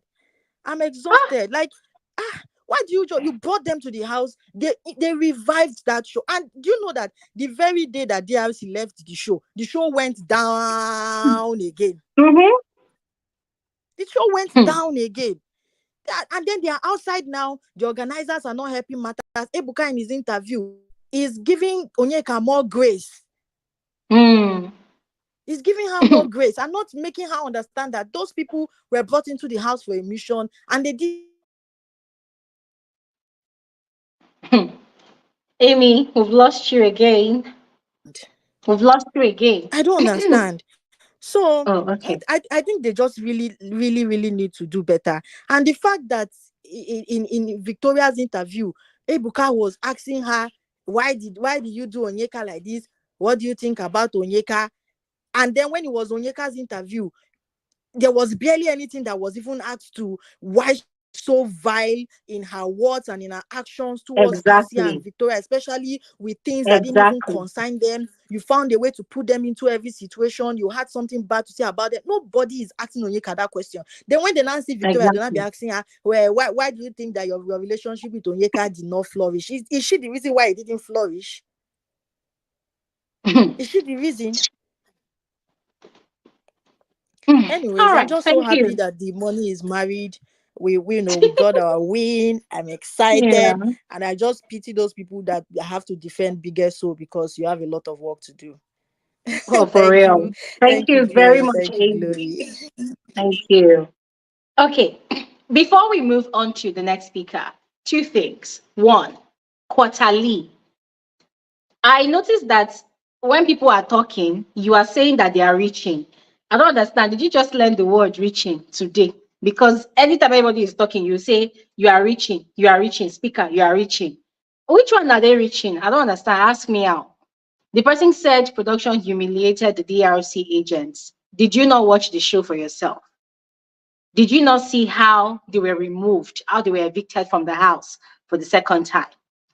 If you have a contrary opinion, why don't you share that opinion? Like analyze it in the comment section or click the link to come on here to speak your mind.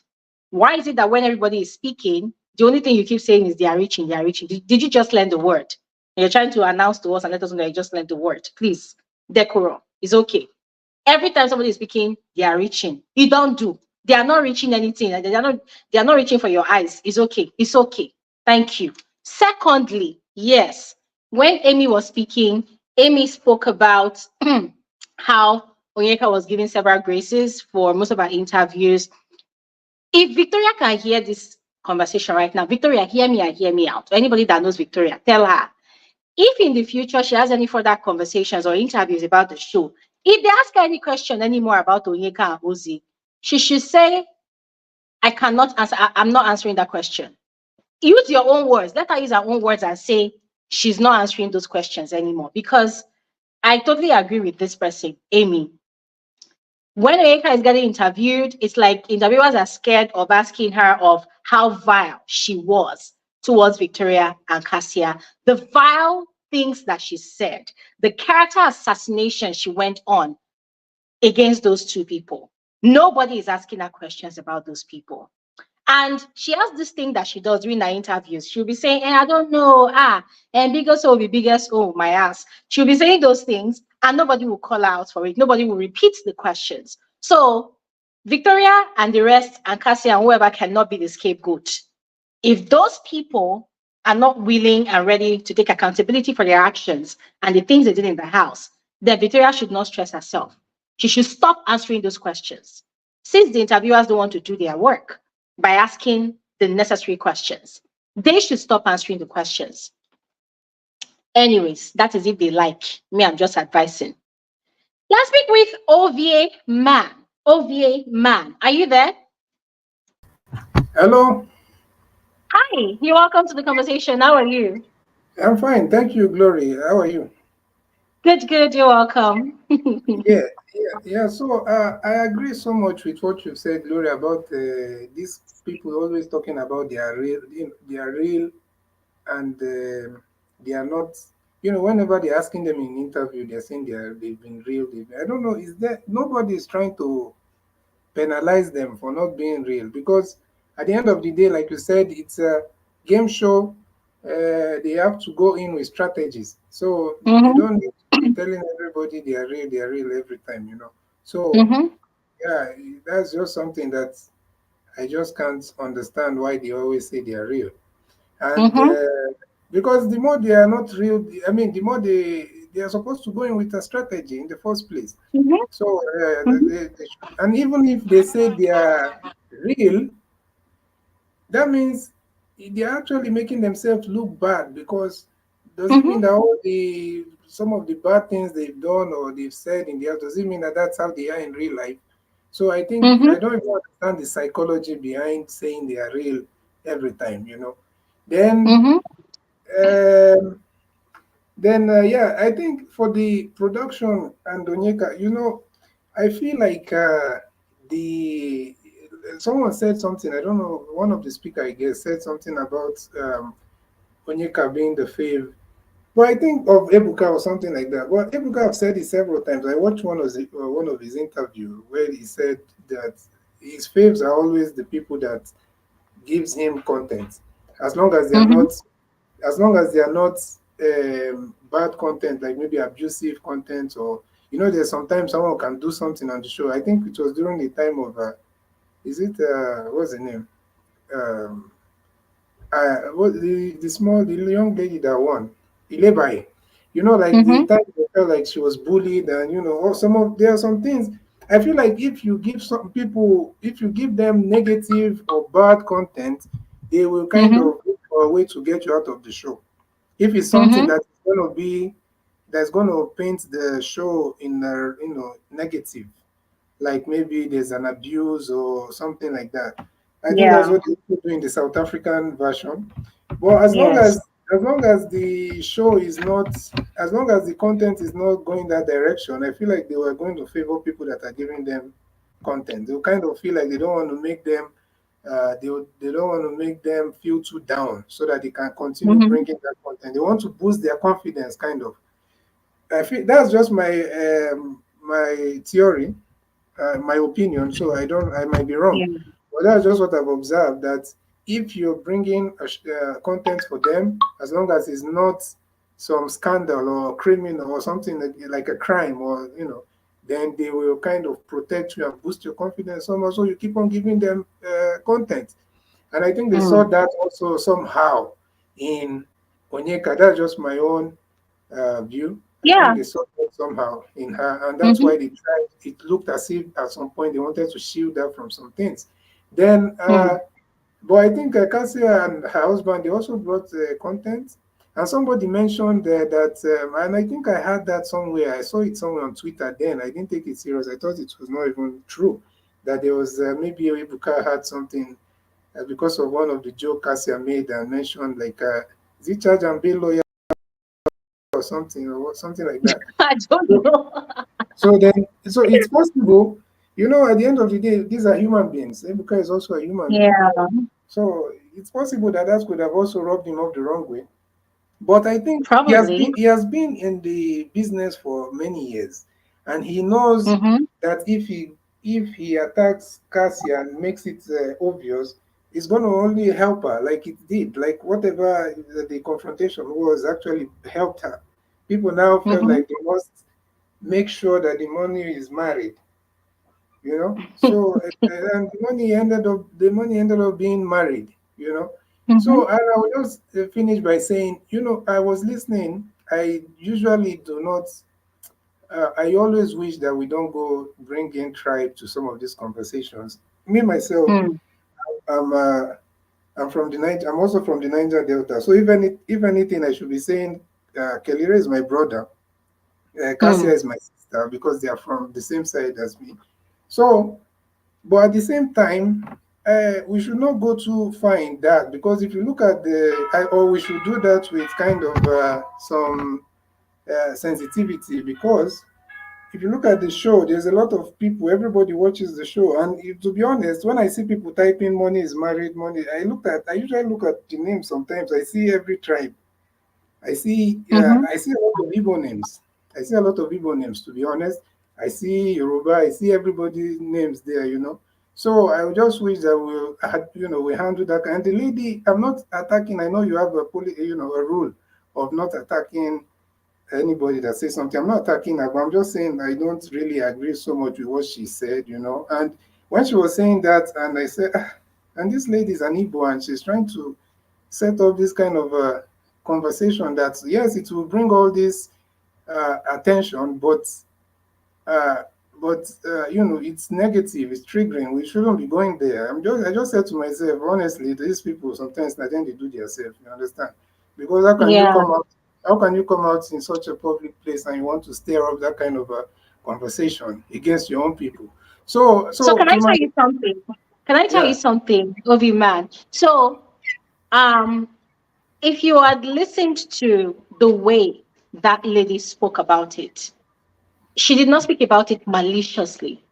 She was stating an observation. And, with this show, a lot of things happen. And I think it's okay for people to state their observations. The only time it becomes a problem is when they overflog it and then they try to make it malicious.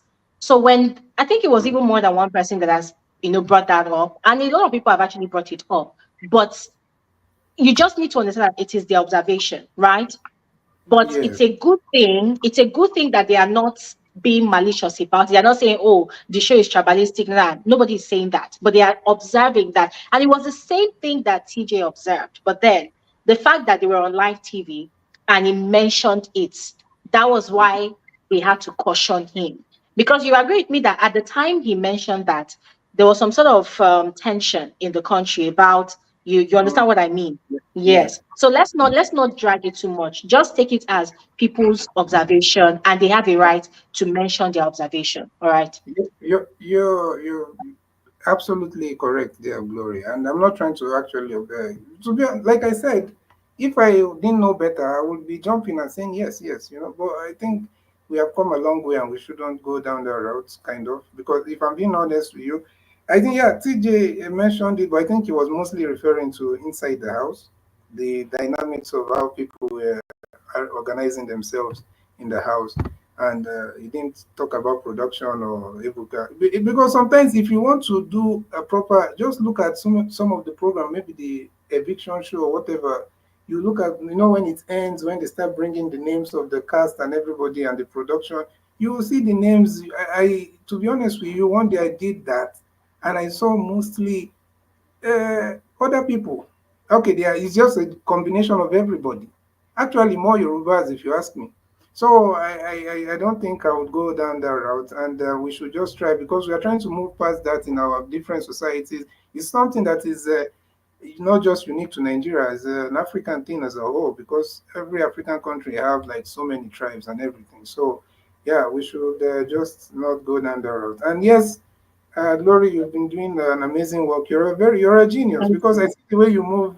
I'm like, you need to have a YouTube class or something on how to analyze, or people should just attend or something. I would gladly be part of it. I will even pay if you Thank need me, you.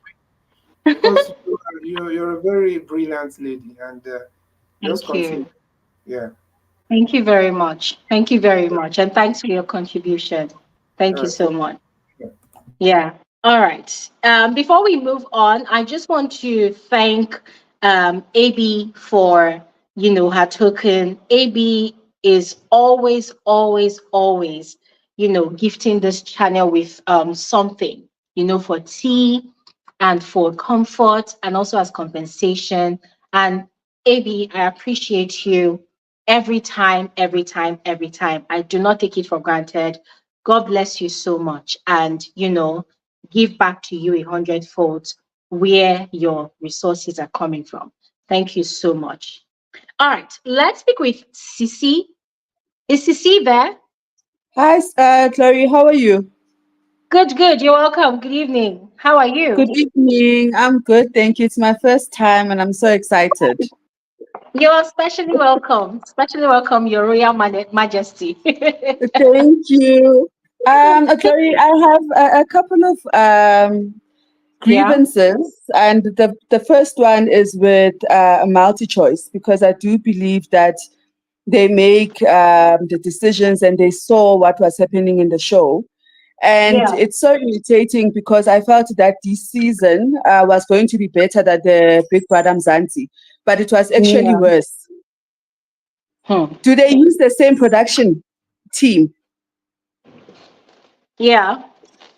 Well, to I'm be honest, asking I'm not really sure. To be honest, I'm not really sure if they shuffle the production team or if they have old ones or new ones. Honestly, I don't really know. I don't really know. because we had Liema, who was Big Brother's or the productions team's pet, and then this season we Yeah. had Onyeka, and it was like a Yes. replica. Everything was happening the same way. The only thing is Yes. that Onyeka could get away with being toxic, whereas with Liema she got away with the 250,000 rands. Yes. Yes. Yeah, I see the and similarities then there. definitely, and I would also like to blame the housemates for Onyeka's toxicity, because okay, week one she cried, they didn't nominate her. Second week she cried again, and then they allowed her to just cry her way all to the finals. Hmm. They allowed it, apart from Ebuka not being partial, as well as the production team giving her grace, but the housemates actually, because how do you say you don't like someone but yet you don't nominate them enough, or you don't make it known to the person, all because they wanted to be kumbaya and get along and be mature? Yes. They are Yes. very fake, very, very fake. And I like Hmm. Kesia for calling Onyeka out, even when Ebuka was asking that no, she's not a good person. She's very Hmm. fake, and she's never changed her tune. So I appreciate that. Hmm. And Okay. then yeah, and then as far as Wanni X Hand is concerned, from the first week, the twins always said that people that don't win Big Brother, even when they go outside, they're always successful more than the winner themselves. Mm-hmm. And then my question would then go back to production. Didn't you see that when you were bringing all these people inside the house, didn't they see that they were not hungry enough?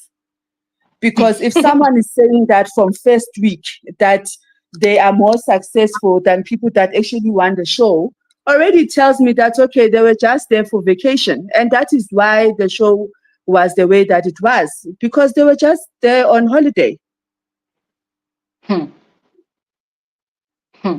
I don't know if you'd like to add your 2 cents, but this is a venting session for me. Sis, this is the same thing we've been saying, that housemates, when they come into the show and they talk about their relationship with people in production, with even Ebuka himself. I mean, we've heard housemates brag about, like Kidwaya, the likes of him, that have bragged about how they know Ebuka from outside. Kidwaya even talked about how he knew the owner, or is it the CEO of Multi Choice? That kind of thing. Oh, is my Yes. friend's dad. And then they talked about even Big Brother himself, how they used to drink and go partying with Big Brother himself. It's things like that. And Wow. even during the housemates diary session, specific housemates, the way they even relate with the Big Brother we are not seeing, the one whose voice we only hear. It's like they know the person that is behind the Big Brother voice. So Yes. the way they even respond, the way they talk, the way they carry themselves around the house, you can see that they do it with so much, disrespect, like, who the hell are you? I know you. I beg, go, sit aside, sit this one out, you know. So you Yes. can tell that was the reason why Big Brother was very heavy on the disrespect. Every time, the only time he gave the housemates a punishment was because, they disrespect Big Brother's authority. You could tell that Big Brother took it personal, you know? So Yes. it boils down to what we've been saying. Of all the population of people in Nigeria, I want to believe that at least over 10,000 people auditions for this show in a year. Mm-hmm. I want to believe that. I'm not saying it's a fact, but I want to Yes. believe that over 10,000 people at least auditions, right? So Yes. let's say, even if it's that bad, let's say, even if at least 1,000 people at least even auditions, even if it's even 1,000 people that auditions, you cannot tell me that of that 1,000 people, the 25 or 28 that are selected every season, you can't tell Yes. me that they will all know each other or they will all Abby. have connection. It is, come, what are the odds? It's too coincidental. It's too Mm. coincidental. So why keep bringing people that feel like they've made it in life? Why do they keep bringing people or selecting people that feel like they are bigger than the show? They are bigger than entertaining the viewers. Why do they keep bringing people Yes. with that kind of attitude? And then when they come, Yes. you hear them bragging like, I don't blame you, it's because you and I are in the same house. If you feel like your father is the owner of Nigeria, why are you in Big Brother? Like, why Yes. are you on the show? Why are you participating on the show? Yes. So I don't even know how I'm going to answer your question. My own is, this is something we've been complaining time and time again about. And you know what's funny? There's going to Mm-hmm. be a new season, and you will still Yes. see people that know each other. Yes. It's a circle. It's a It non-stop is. circle, a repetitive circle. We will talk from now till tomorrow. Should be this same conversation we're having right now. We talked about it during Pepper Dem Gang season. We talked about it during Yes. lockdown. We talked about it during Mm. level up. We are still talking. Next season, let's place a bet. You will still see people that know Ebuka. You will still see people that know Wanni. You will still see people that know Sean. You will still see people that will talk about ex-housemates and even Big Brother himself. Let's place a bet. I think you're right, but then my question would be to the sponsors, because clearly there must be someone that actually sits and watches the sessions, and a person that actually watches the show, because I want to see the people that are going to be working with Onyeka. I want to see the brands that actually think that Onyeka represents what they have to offer the consumer. Apart from the BB task, because obviously they want that, and there will be marketing, a lot of things happening. But apart from those ones, I actually want to see which brands actually think that a toxic individual should be aligned with their brand. Sister, we've seen that happen over and over and over again. Yes, like in different seasons of the show. The thing is, see, and here's the beauty about the show. Here's the beauty about it. Yeah. These housemates, they are not doing themselves justice. Yes, Fortunately for them, the brands understand that it is a show and yes, strategies have to be used. The brands understand, and the brands are giving them that grace. Hence the reason why, look at the likes of Benita was very vile and toxic during All yes, Stars. But she came yes. out and she's working with brands. Look at Sissy. Sissy was very toxic herself during her Mm, season in the first time and during All Star yes, season, but she got a lot of endorsements. So brands yes. see these housemates, and it will shock you to know that in this part of the world, yeah, most brands they actually love the toxic housemates the most.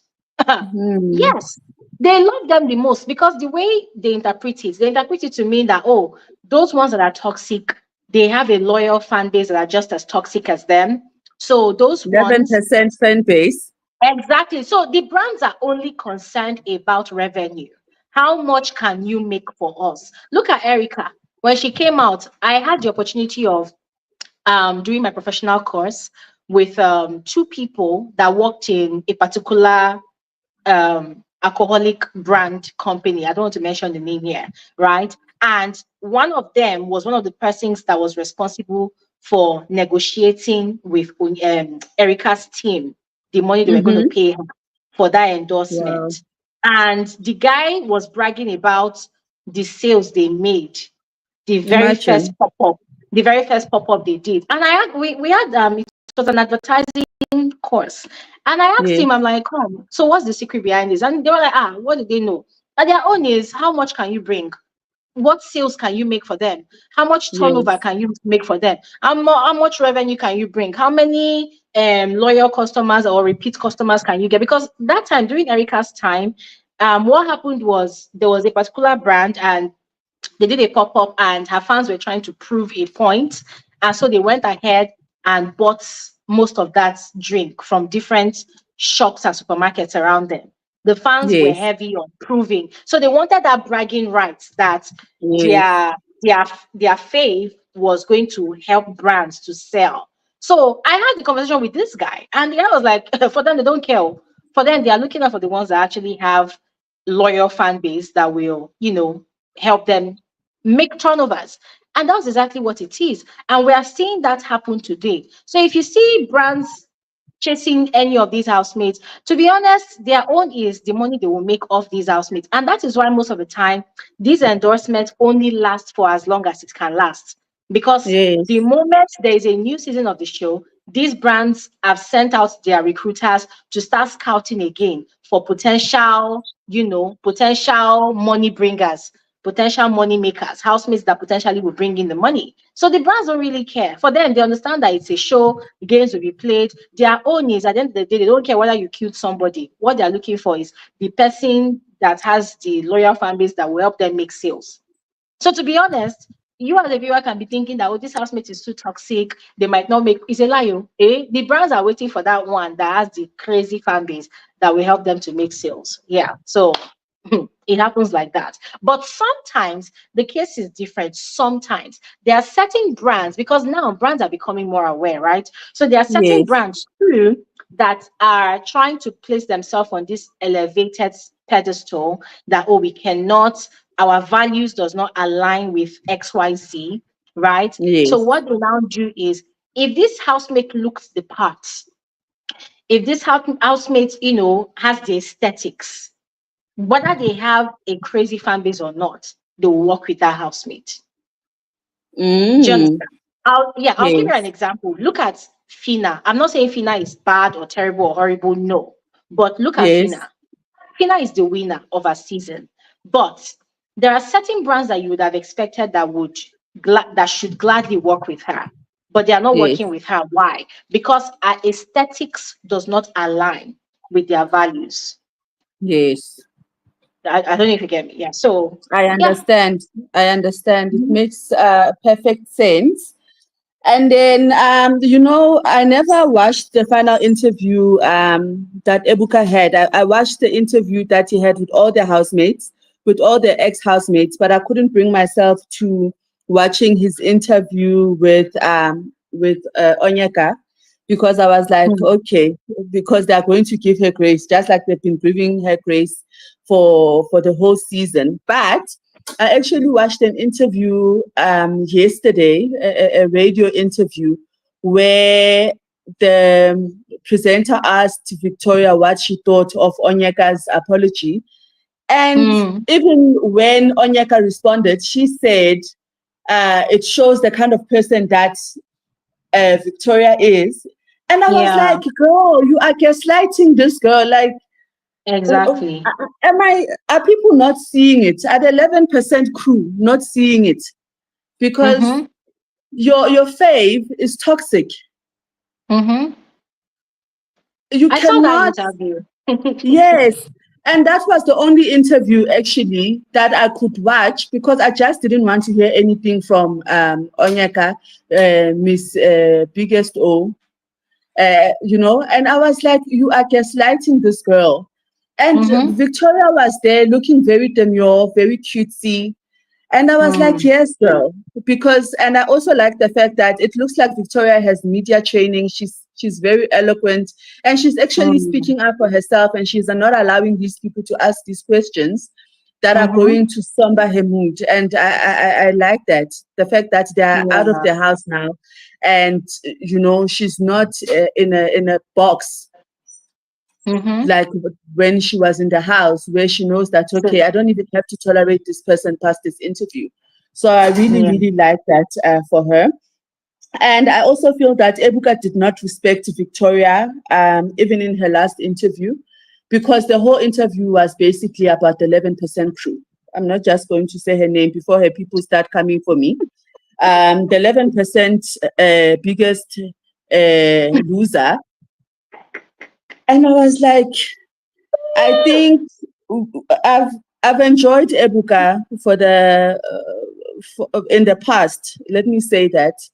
And if this is the attitude, because I do understand that he also gets instructions from the production team and Mm-hmm. his employers, but I think also he should be mindful of the career that he has built for him and why we, the viewers, actually like him. And I am not his fan anymore. And I say that with my full chest. And even if he comes back next season, I'm not going to give him the benefit of the doubt because of the way that he carried himself this season. So what I'm essentially saying is that what he did this year rewrote everything that he has done for the last couple of years. Yeah, I can imagine. I can imagine. And with also the numbers dwindling, I don't think, because I think this is going to be my last time also just paying attention and watching the Big Brother show because of what happened in Mzansi, like I said at the beginning of our chat, and what happened in Nigeria, because I feel that the circumstances were the same. But what Mm. is the point? What is the point of me spending so much money to pay for my DSTV account just to watch the show, and you are not partial? The commentary is not fair. They still tried at least last year to protect Ilebaye, but why couldn't they do that with the other housemates that were in the house this year? So I'm very, very disappointed with the brand. They failed dismally.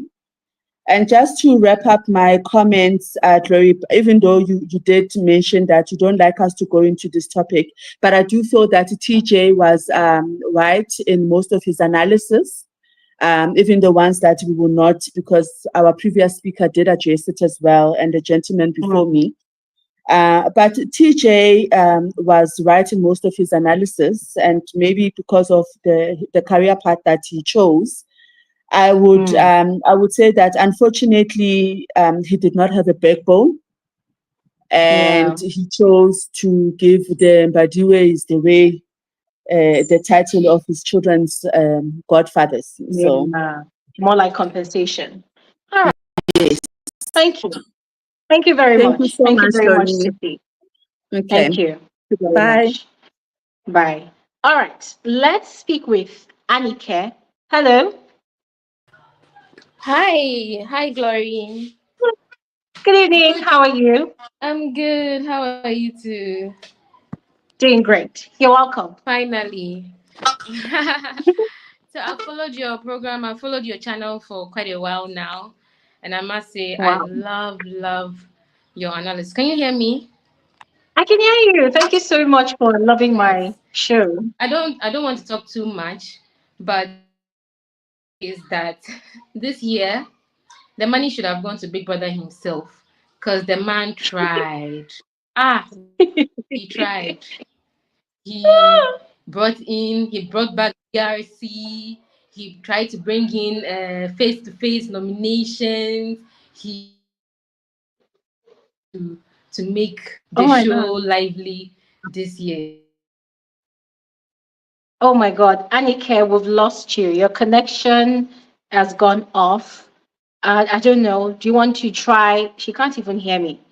Okay. I'm gonna remove her and add her again. Then I'm gonna move to Anastasia. Then I'm gonna add her again. All right, Anike, come back please, so you can carry on from where you left off.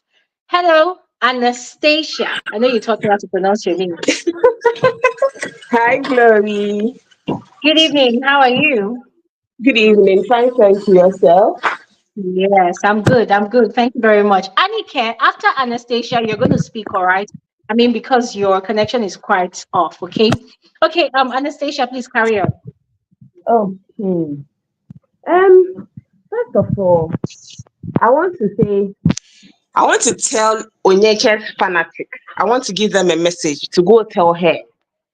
I know that they are still here and they've heard a lot. So I want to. Hello, Can you hear Anastasia. me? Yes, I Can can you hear hear you me? now. Can you hear me? Yes, yes, Okay. carry on. So my first message is she should stop calling herself the biggest O. If you are the biggest O, as she will say, stand on your 10 toes. You said something Yep. on stage. If someone cries, I'm going to cry 10 times more. If someone does this, I'm going to steal it and do it better. Sweetheart, Mm-hmm. we fell in love with you because of that. But along the way, you became a little toxic. Coming out Mm-hmm. of the house, the only way you are going to win those that fell in love with you on the stage back is quote and unquote borrowing her words, standing on her 10 toes, and Mm-hmm. admitting to the fact and claiming her strategy and saying that, oh, yes, I did it. I said I was going to do it and I did it. People are going to love her. Mm-hmm. But you Mm-hmm. lying, and I was at work watching one of her interviews, and she dropped one bomb, and I was like, hey, I just shouted at work, and my colleague looked at me. I'm like, sorry. I'm like, what is this? Sometimes when something happens and then they ask you or you are being interviewed and you lie more, it's easier for people to come out with evidence and the thing will keep on Mm-hmm. trending. But when you speak the truth, it dies whatever the topic loses its value. So why don't Mm-hmm. you go straight to the point? Say the truth. The truth shall set you free. Why go through the corners? I don't get it. And when yes, the biggest director the people what silencer what my Oh my sister, God. it's not working because I was really interested in a interview. I wanted to know what she was going to say, whether she was going to, claim whatever she did in the house, but the Mm-hmm. lies, Ozee's lies, at a point, I think even OD did a little better than her. Her lies were just so much. And whoever is talking to Victoria, kudos, well done. Whoever is managing Victoria for now, if it is her training or something is self-taught, then well done to her. I like the way she's composing herself during interviews and all that and speaking her Mm. mind. The Twitter space that was opened by Showmax for Ozee, Onyeka, and Victoria, I was just keeping my fingers crossed that Victoria shouldn't join that space. I was I like, heard she Victoria, didn't don't join. join. I'm She happy didn't she join. didn't. She didn't join. And later, the one of the hosts said Victoria is not feeling so well, so she can't join. By then, Onyeka and Ozee had already joined, and they asked Onyeka a question. I think about they asked Onyeka about why how she spoke about all the guys that had ships in the house moved to her first, and that she didn't want a ship. That's why she rejected them, and they moved on to the other ladies, implying that the other ladies were second like afterthoughts. And Mm. Onyeka's response was like, Miss, I'm not feeling too good though. I have to go. I can't answer questions. I have to go. I'm like, girl, girl, you are very fit. You are very Sure. fit. It Sure. pained you that Victoria was the bigger person and didn't fall for the trap that was set for her. She didn't fall for Yeah. it. And now you Mm-hmm. joined and you're like, oh, I'm not feeling too good. I can't answer all your questions. I had to go. And I was like, oh, okay, you can go and Oh, have some yeah. rest. I can tell Yeah. you for a fact that Victoria was fine. Tired, yes. Sick, no. She might be tired, Mm. yes, but her being sick, I doubt it. Her just didn't fall for it. And it's glaring that Ebuka also likes certain housemates. It's glaring. We can see it that he likes certain housemates.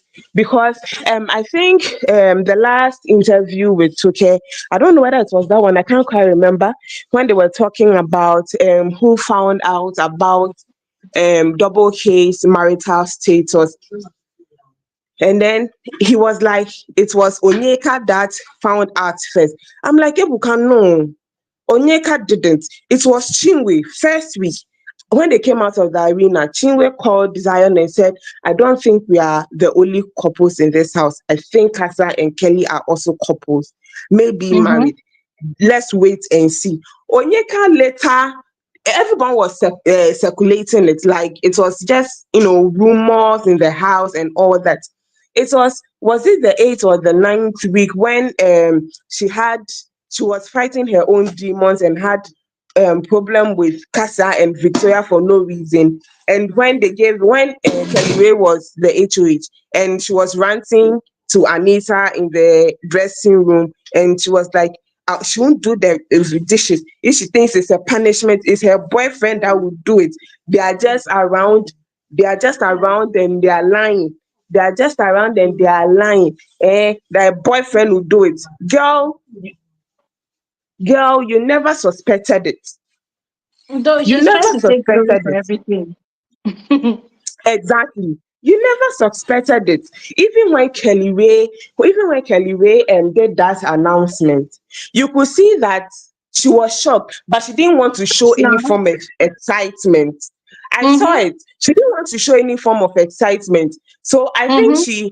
she recalled herself back and she was like, she opened her mouth like in a shock and started clapping in excitement. I was like, girl, that was so fake. Because when they announced it, she gave, she has a way that she does her lips and then she rolls her eyes sort of. She did it like it was so brief that if Mm-hmm. anybody was not paying attention, would not see it. But I saw it. And then it looks like she noticed like the camera could be on the housemate at this time. Immediately she started clapping and started acting all shocked and all like happy and all that. I was like, girl, you're not happy. You are not happy. Stop pretending because you never liked them. Why are you pretending? Why are you pretending? So I hope the questions and all those things when it comes to the reunion, I hope production does better. I hope when it comes to the editing, production does better. Ebuka does Really? better. I know that the questions are given to him to ask. I don't think he writes the questions himself. But Hmm. if he also thinks that certain questions are also going to put him up for dragging, I think he should also speak up or put the question in a more likable way that won't seem like he's favoring others. Because this reunion, I'll be looking forward to him questioning the Mbadiwe twins and Onyeka especially, and making sure that I'm gonna be honest. Kasia and Victoria are being vindicated. Because I don't understand. See, I'm just gonna say this, yeah, Anastasia, don't get your hopes high. Don't. You will be disappointed because we've seen the reunions for different seasons, except the All Star season. We've seen different reunions, and we come with so much expectation. By the end of the day, nothing. And it's like with every new season, the reunion depreciates.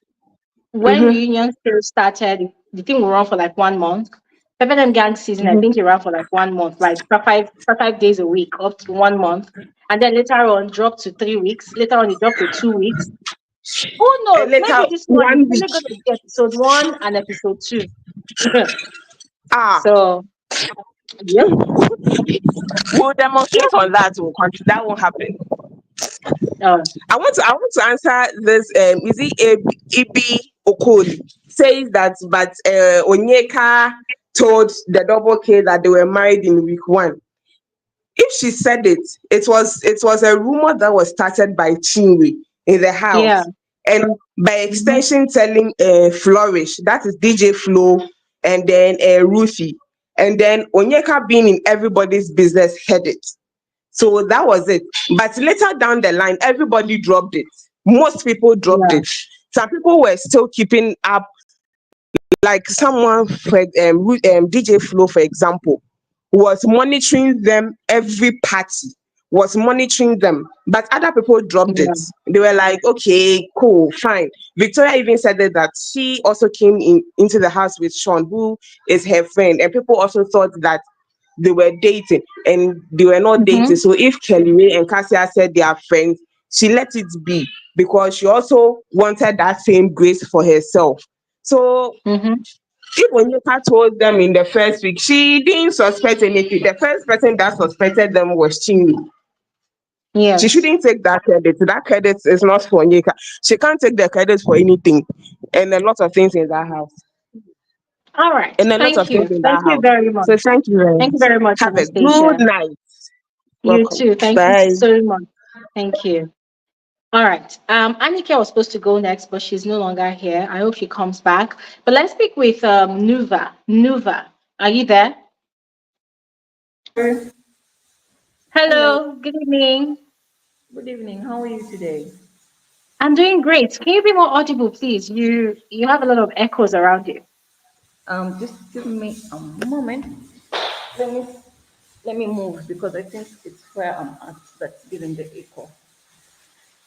Okay. How is my reception now? Yeah, It's it's like okay. This is better. This is better. All right. okay. You're welcome.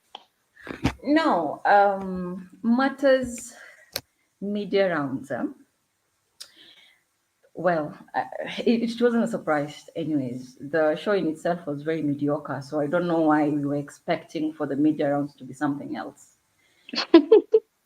If they can, they should not even hold the reunion because there is nothing for them to clear. There is nothing bad with somebody saying that my strategy was to cause chaos. My strategy was to just get inside, interrupt, stir the pot, sit back and watch people's reaction and just, have a good laugh or enjoy myself. There is nothing bad with it. Absolutely. There is nothing bad Absolutely. with somebody saying, oh, I just wanted to be an updated Yemi, whereby I have two girls fighting for my attention, so that I just wanted to be this king, whereby both of the girls, I wanted to see how they would react when I gave them a little bit of attention here and there. There's nothing bad. Absolutely. Granted, you've told us that you have a very serious fiancé outside, in quotes. From the way he behaved in the house, if I am that girl, I swear, if you come out, I will tell you, my friend, it's been a pleasure. Pack your bags and adios. It's been real. I would actually say that the 11% fanatics are very delusional, and there is no solution to delusion, because you can hammer intellect into somebody's brain. If they don't want to receive it, they don't want to receive it. They can't receive it. It's crazy. Because I understand someone being your favorite, but we need to understand that there's something we call very constructive criticism. Being criticized doesn't equate to someone being on your neck, or someone being against you, or someone hating you, but rather it's about you looking and checking what your flaws are and trying to change, and realizing that, oh, I thought this was a good attribute, but I really need to change how I interact with people, be mindful of what I say, But if you go into the house, you show me how malicious you can be, you show me how a pathological liar you can be, you show me how you can twist stories, you show me how you can go and plant these seeds of doubt and ridiculousness within the group you talk to, then you come out and tell me, I'm real, that's the real me, that is me, I was giving you the real. I don't want to interact with you, because I'll start looking at you sideways, and I'll be wondering, like, okay, so this was not a strategy, this is actually who you are. Do I really need to have you as a friend if this is how you interact with people? If you can be that malicious, do I really want to get to know you better? My observation between Ozee, Onyeka, they're all lawyers. Lawyers are known to be liars, but these ones will land you in jail if you're not careful. Because sadly, lies are very difficult to remember. The truth never changes its colors. If I ask you, let's say for instance, you and I interact and we saw the same experience, whether it's 10 years down the line, if I ask you, Glory, do you remember on this day we were at this place? The story will not change. But if it's a lie, it's going to, the story will not always be the same. When it comes to Ebuka, actually with MultiChoice, let me start with them. Up until now, I've been waiting for them to come and explain the Damilola, Ruthie, and Chinwe, trio, and really clear the air. They haven't, and I don't see them owning up to that. They have decided that they are going to leave these girls to hang on their own, and however it goes, it's like they need to figure it out how they're going to clear the air and move on or survive after what they did in the house, considering the fact that they were given a green light by them. When it comes to what they've done to the current winner, it's a disgrace. Granted, the show probably did not go the way they wanted it to go, but I think people can clearly see how the current winners have been treated. It's like they can't really wait to do away with them. Like, hi, just, we're done, go. They don't want to do anything. Even the party they hosted the other day, it was a bare minimum. There was nothing to write home about. They just invited a few of Nollywood actors. I saw a few actresses and actors in there that people were sort of trying to say hi to and hype and everything, and that was it. The No, I business, think that was for a show that they had been advertising. Their party is actually today, I think. Yeah, that was for a show. that was for the show. I Yeah, the hope party is so. actually today. I hope so, because what I'm waiting for is I want to see how they're giving these winners their flowers. Okay, they might have not really done a good job on the inside. Speaking of which, am I right to assume that the food that the housemates were being given by Big Brother was coming from some of the sponsors and the brands that collaborated with Big Brother? Or was it Frankly, I out don't of even Big know. Brother's pocket? Honestly, Do, I don't. You see, that's a very valid question. I'm not sure where the food is coming from, but from Pepper Them Gang season, yeah, Mhm, something happened. I think the housemate lost their wager, and Sheyi Awolowo, this mhm, guy was aggressively challenging Big Brother's authority. Like they should give them hot water. They should give them this. Why would they not? For what? Their rights. Ni. So it was acting like it's something they paid for, and it was not given to them. So he was questioning that. So it got me thinking, like, okay, what's going on here? Why is this guy acting so entitled? Why is he acting like he mm, paid for it? Why is he acting like he gave Big Brother money to say, okay, oh, I'm staying in your house for this entire period I'm staying. This is my own money. Help me buy food. That was the way it came across. So it's been causing that speculation for me. And also mm, looking at the housemates' attitude, when food comes and they say, oh, this is my share, this is my money, this is my this. And mm. sometimes when they get it, so they act like, oh, it's the wager they want. So to be honest, I'm not really sure. I'm not really sure. Do these housemates realize the platform they are on? You know, when you receive a chicken and it's branded a certain company. I mean, when it comes, it just doesn't come like a chicken like that. It should be like in a bag or something, well covered and clearly written, whether it's green fed or whatever chicken. That is Hmm. an avenue for you to start marketing for a company and start actually showing a company, look, here I am. You can literally use me when you're cooking that chicken or whatever it is you're cooking in the kitchen.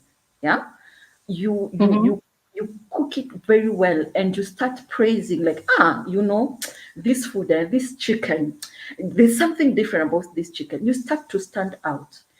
If you're a creative and you've been given a wager and that wager gravitates toward creativeness, that is the opportunity for you to show the brands what you can be able to do. it, it, it's about what you have in your hands at that moment that someone will now Mm-hmm. look at you and say, if she can be able or he can be able to use this in the house to shine or to stand out, what if she was Yeah. accorded or he was accorded resources out here? Let us keep a keen eye on this individual. When it comes to housemates knowing one another, I might be wrong. It's an assumption, but I've started to believe that the people that come into Big Brother show, they don't get in there by merit, but rather by who knows who. Because I think this is the third season whereby someone knows someone top level in multi-choice, or someone within the circle that makes a decision on who comes into the show. Hmm. When you make decisions in such a way, these people already come into the house with entitlement because they Mm-hmm. have, in as much as they're in Big Brother in quotes, they already have a Big Brother that made sure that they got into the house. They had a footing Mm-hmm. into the house. So are they Mm-hmm. really going to give it their all? No. They're going to just do mediocre things because at the back of their mind, I'm here. I arrived. At the end of the Mm-hmm. day, I'm in Big's Brother show. People will know that I was in there, whether I was in there for a week or 2 weeks, but Mm-hmm. I made it into the door. I need them to go back to the first seasons of Big Brother, whereby you got in there because you earned the right to go inside. Out of the 10,000 or whatever number of people that auditioned, you rightfully earned that space. Those people are hungry. They want to that whatever amount they're getting is going to change their lives. Mm-hmm. So they need to change the tactic. They need to restructure the production. And I think they need to do the swapping. Lawrence of South Africa probably should be the one who, sort of asks question when it's Big Brother Nigeria, because He doesn't probably know them. They don't interact on a weekly basis when they bump into each other in parties in Lagos or Abuja or wherever. So when something happens and questions are asked, he'd probably ask it. Then when Big Brother Mzazi is happening in South Africa, then maybe Ebuka should take course, because at the end of the day, they're both under multi-choice. Hmm. Why don't do the swapping? Ebuka to handle Mzansi and Lawrence to, or whoever handled South Africa to handle Big Brother Nigeria. Because the way Ozee and Ozee have been interacting with Ebuka, it's like, hey, boss, we party together. I mean, Hmm. why are you asking me this question? It's like, Yeah. who are you? And it's really irritating. Mm-hmm. Anyways, my flowers for the season are to the king and queens, to the kings because they are two, and the queen of lies. Flowers to them for being pathological liars and telling us outside the house that they are real to whatever they showed us. We actually accept them for who they are, but all we can say is, can they do better? Can they be better? Can they be better humans, better individuals? Yeah. Stop malicious and everything. To Victoria, girl, whoever is telling you or coaching you when you're going to the media rounds, please, if you can raise their salary a little bit, please do it. I I really loved when she was asked in front of Onyeka if she takes, if there is room for conversation and the apologies and everything, and she owned up to it and she said, at the moment, there's no point, because if she really wanted to, there was an opportunity for them to have a one-on-one, even when Ozee kind of pushed for them to have that conversation. All she has seen is her, sort of saying, oh, I don't hold anything against her, I forgive her in public platforms, because there's a perception, a narrative she wants to put out there. So if, Hmm. like Victoria, I would rather, I would rather just let the sleeping dog lie and not even indulge in anything to do with it. For Hmm. Kedire, well, his winnings have also come with some form of, people feel like he's not worth enough to win it, but the 35 or 32, they're about beg to differ. They voted, he won. People should just live with it. Yeah. Production, Yeah. yeah, production, they need to do better. Multi-choice, they need to do better. If they have to take a break to re-strategize and see what they can bring, a different theme, whatever, into the picture, well and good. But right now they're losing it, and they'll also lose brands who'd want to even partner with them, because I think any brand that collaborated with Big Brother this year, I don't think they made much. I'm not seeing. Last season, I saw some housemates came to Kenya for holiday. They visited a few places here. They went to Dubai and everything. Now I'm just seeing it's all quiet. It's like Kumba. It's like it never really happened in the first place.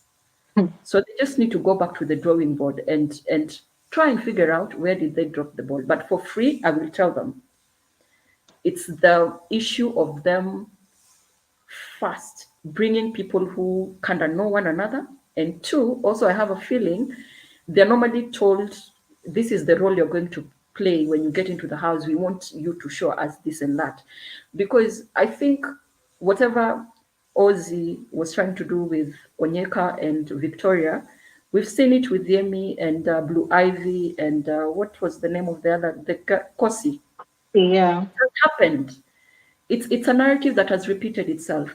Sean and Mm-hmm. Wanni is the same thing that Bella and Shegs, the guy with in it, used to do in his season. So Yeah. really, then if they're being coached to come and give us a show, and they're given some, incentives, or you need to go in there and do ABCD, then they need to change the person who coaches them, because this strategy is still right now. It's All still. right. Thank you. Thank you so Thank much. you. And Thank you very much, Eva. let's see what happens next, because I hope they don't give us a reunion. I hope they don't give us a reunion. It will be a We'll still see. as a We'll cabbage. see. We'll see. All right. Thank you. Thank you so much, Nuva. Thank you so You're welcome. much. Thank you. All right. All right. We're going to speak with Ini Sadiq. But before we do that, I saw this comment and it's quite interesting. This one is from Bolu. Bolu is saying, guys, referral is a normal thing, even at workplace. So it's not a big deal that housemates know each other. Bolu, do you realize what this your comment means? Do you actually realize what your comment means? You're actually validating all of our speculations. Because here's the thing, every season, the organizers announce auditions. They list out their requirements for these auditions, what they want housemates to possess, like, oh, are you the one? Do you think you're entertaining? Do you think you're bold? Do you think you're this? If you know that you are good enough to be on TV, blah, blah, blah, blah, come and audition. They invite people to audition. It's the same thing as the workplace example that you just gave. A company puts out an advert for recruitment, and you see hundreds of people applying for that job. And then at the end of the day, the CEO will bring his nephew to come and fill in that position. The manager will bring their own candidates. HR will bring their own candidates. Security man self, if they are lucky, if they have one leg inside the actual office building, they will bring candidates. Then at the end of the day, the people that took out their time and resources to apply for that job, they get nothing. And do you know what they call such a thing in this part of the world? It's like you're trying to prove to the organization that is in charge of regulating employment and whatnot in the country. I forgot, is it Nigerian National Labour Congress or what they call them, right? It's like they just want to show to the Congress, the Labour Congress, that, oh, look at us, so we are following the guidelines for organizations, so we are actually putting out. Do you know what that means? So if you're putting such a comment that, oh, guys, referral is a normal thing, then you are saying that all of people's speculations is actually correct. You're saying that, yes, indeed, there really is no audition taking place, that it is housemates that are just referring their friends and people in their circle to production and saying, oh, I have a friend. The friend wants to become a superstar. And the friend can actually give you a show. And then the friend walks in. Do you see what that means? And it doesn't really make sense.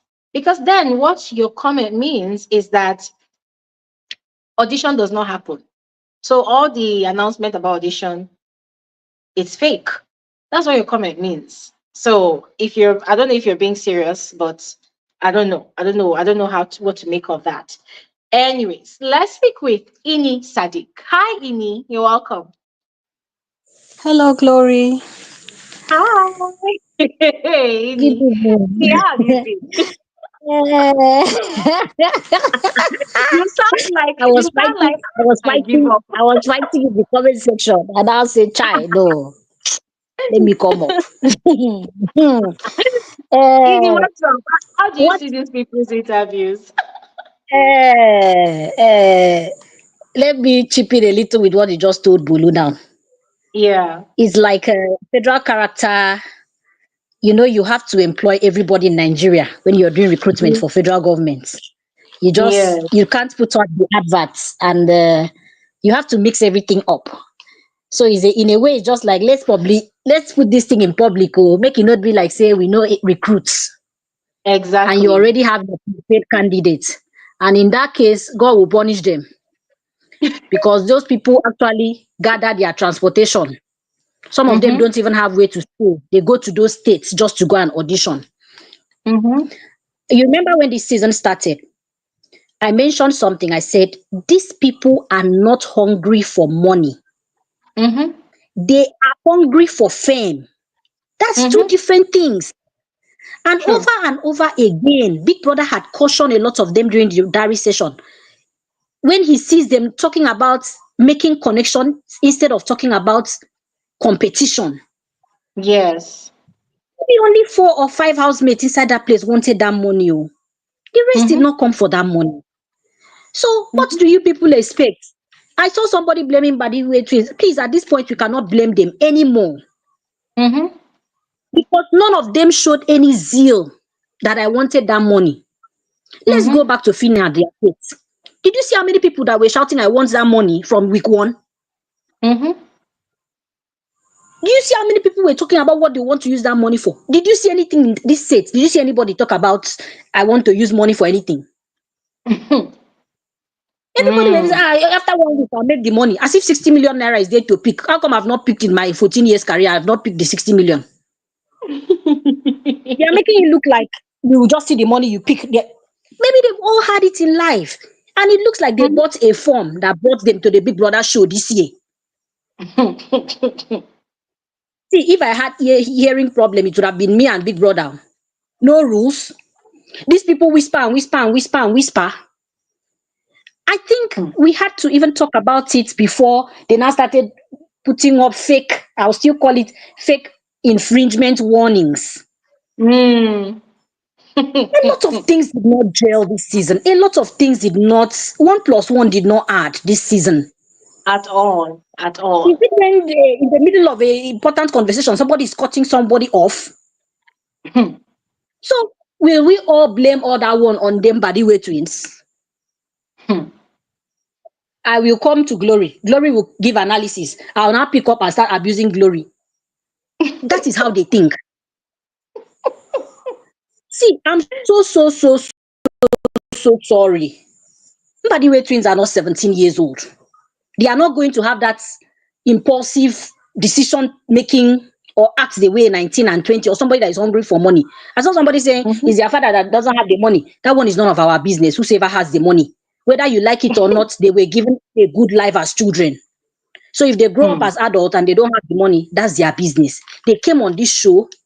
They did not play the way we normally see. It is still. I saw somebody writing, "Rich people don't fight for plantain." Rich people they fight. Country hard. Country hard. Mickey used to swallow six eggs in one day. Is he still swallowing 6 eggs?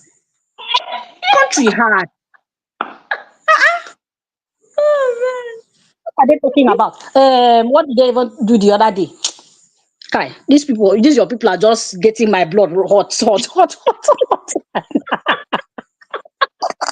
If you people want to argue with biggest O, that is your problem. If your name is W, your name is biggest W, add biggest to your own name. Let us rest. I don't have energy, I beg. But you can gaslight people inside the house. I still come outside and still gaslight people. And you are still giving yourself high blood pressure. I don't have chicken time like this. Who is my favorite? The two twins, Wanni and Ndi Nne twins. The rest should go and collect their own from their nearest abode near their house. It's none of my business. Show has finished. At least they can lie. They are still better than Negi that had amnesia all through the show. I mean, what does did she remember anything? At least people came out that were lying. People should applaud them for lying. Is it easy to lie? Oh my God. It's not easy to lie, you. It's not easy to It's lie. not easy Even to if you want just to be be a witch, real. it's not easy to be anything in this Nigeria. It's not easy to be it. So anybody, It's not easy to be anybody just should be myself. everything and should be everything. To me, if to God no say if na me be Big Brother, I will just you will just wake up one day, I will not see that channel again. All of them will go to their father's houses. None of them deserve that money. Even my favorites, none of them. Because 2 weeks is not enough for me to hand over the money to Wanni. It's not enough. All of them should have gone home. Nothing happened this season. Let's tell ourselves the truth. The only thing I would have said, okay, they should just share that money between Victoria and Cassia because sewing no be easy thing. Oh. I sew. And those girls sewed with manual machine. Those girls sewed with manual machine. Those girls sewed with manual machine. And they should just divide the money between both of them. They should go and open shop after the show. The rest should just go to their houses and sleep. I don't have time. They will come here. They will be arguing for food. See, those people bought flight tickets, came to that house, entered that house like a vacation room. Look at Nelly now. Nelly can talk. Nelly is doing like she can talk. So she can talk. I saw her interview. I almost knocked my phone down, but I had to check the price of phone now, no. Because price of phone now is like buying small car. Like what the hell is this bullshit talking about? So you can talk. And you cannot talk. None of you could even tell Onyeka one day somebody like me, see, this thing has nothing to do with see, raise your children so that they can defend themselves. Someone like me, I would have told Onyeka, see, this director thing, next week wage, and Nami go do amo. Whether we pass or we win, Nami go direct. Let her throw her tantrums. You cannot confront anybody. You want to do prim and proper. Prim and proper. Does it work? Yes, sometimes it works. Even in workplace that we all wear clothes and act decent. If you reach time to chook you need like we chook you need low, I'll still be looking you straight in the face. That's how it works. And they couldn't do anything. Nelly sat there and was saying, I did not see anybody. They are just noise makers. Why didn't you tell them inside the house they are noise makers? You think to see money? Yes, even hear it this month. Let my subscription just expire. They will not see shishi from me. Think I don't know what to use my money for. You come and be wearing nonsense on the screen and just be being fine girl, doing steez. I get them. If not steez, I have it. Everything I have it. So I don't even want to hear any nonsense drama. Whatever Onyeka wants to drag everybody, use everybody and do lie on top of their head, they should collect it. Me, I am biggest ini. So next time I come on this place, just help me, biggest ini. And that's the show. Lori, where you go now? Come back, I beg. I'm here. Oh, carry on, no. So that's the new way you'll be hailing me. Oh, after all, when you're big, you're big. So anybody that's not happy, yes, that is me, I beg. So if anybody doesn't like it, now wow for you. Me, I'm not Kukuma Onyeka's fan. Anybody that wants to Kukuma cry on top of Onyeka, they should cry. In a way, it hurts me because I know she's one of the people that needed that money. She really needed that money, personally. So maybe now why she feels say she carry show for head. As far as I'm concerned, Onyeka bullied them to carry the show on her head. How did she bully them? She will cry. Instead of them to see through her tears, they let Onyeka be. What is that? Is Onyeka 5 years old? If me too, I can play Onyeka card, I will play it though. She people want to be mumu. So if today she comes out and say I carry the show on my head, yes, in her own delulu, she did. How did she do it? She cried her way to the top. Big brother said, if you like roll, jump into the ocean to get to the pot of gold. So she delivered her polling unit. There is nothing we can do. If she comes out to say she's going to cry, let her cry. Then let's go to this part. You see this, I know you, you know me in this country. It looks sweet, but at a long run, does it really work? It doesn't. It doesn't. That new blood, that new spice, that new whatever, it can only come up when we don't know each other. At that point, it's like me going on this show. I see you on this show. Glory, I'll be angry inside my blood. Like, what is Glory doing here? I know Glory. Now I cannot perform the way I'm supposed to perform here. So if Glory do nonsense now, I cannot even tackle her. That is what familiarity breeds. I always say it, if I own a company, my brother is not working in that company because I need to give you query. I don't want to come back from work. My brother is holding face. Since you went and gave me query today at the office, that is what familiarity breeds. Exactly. I have said it, whether anybody believes it or not. There is a WhatsApp group for incoming housemates. They will just go there and do selection next year. Me, I might be watching it through your page. After 1 week, if I watch it through your page and you analyze it that it is sweet, I'll subscribe. If you analyze that it is not sweet, I use my money and buy chicken. One chicken is 10,000 naira now. I beg. I don't have money to waste. Glory, good night. Bye-bye. Yeah, that is me. That is me. That is me. I'm coming to praise you people's necks. Director Inni, biggest Inni walked out. Oh my God. Lord have mercy. Crazy. All right. Thank you so much, Inni. Thank you so much. Now let's speak with Fair Hope. Hope, you there? Oh, hi, Glory. Good evening, everyone. Good evening. You're welcome. How are you? Yes. First of all, I'd like to congratulate Kelly Ray on his winning. And I just hope that he puts his winning and make use of it very well. And as far as I'm concerned, I think Onyeka could have won the Big Brother show if only she wasn't obnoxious, she wasn't offensive, she wasn't obscene to other housemates. She could have easily won the prize. And with regards to the media rounds, I just wish that the interviewers could ask Onyeka if she keeps on saying that she is being herself. Does it mean that being herself is being malicious, being vindictive, being vile to Victoria and Cassia? Is that her true self? So I don't understand how come the interviewers are not able to probe on that aspect of hers, insisting that she's being herself. And her being herself, she was just malicious and offensive, obnoxious. And I also couldn't understand how gullible the housemates were to her rantings. No one questioned her. No one asked her, actually, Onyeka, what are you on about? Nobody did that in the house. And it was quite perplexing for me to actually observe. And also Kelly Ray, he didn't protect Cassia. I don't remember a moment him asking Onyeka, why are you saying all these things about my wife? Sorry, about my partner rather. I don't understand why he didn't fight for Cassia and also for their family friend Victoria. He never said a word about all these things.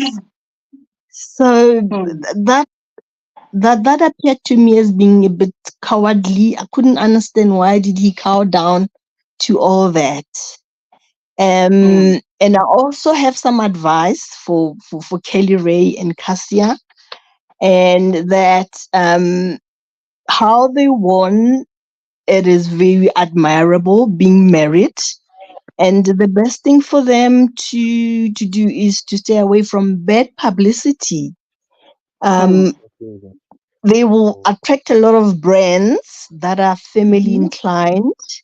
They could advertise a lot of household goods. And as they stand at the moment, they're very exemplary. I mean, we've never had a time where we had a married couple that actually won the Big Brother show. So if they stay married and they keep to their course, they'll do very well. Yeah, that's my say. And the other thing, Glory, is that I'm very disappointed with Sooj. He was one of my favorite housemates. During the interview with Ebuka, he said absolutely nothing with his co-joint interview with Ozee. And literally Ozee muted him when he brought up the dad's relationship dating back to 30 years ago. So I didn't like that. And actually, I actually felt that they should had a separate interview. And the last thing that I want to say is that I think the production did the GRC trio very bad. They didn't treat them very well. They used them to re-energize the Doll show, and at the end of the day, they just dumped them. So that's my comments on the Big Brother show. Thank you so much. Thank you so much. I mean, I totally agree with you. But for the Kelly Ray one, if you recall, when Cassia had issues with Michky, when Michky ate Cassia's food, and she was very upset, and Kelly Ray stood up to Michky. If you notice, Michky started a smear campaign against Kelly Ray.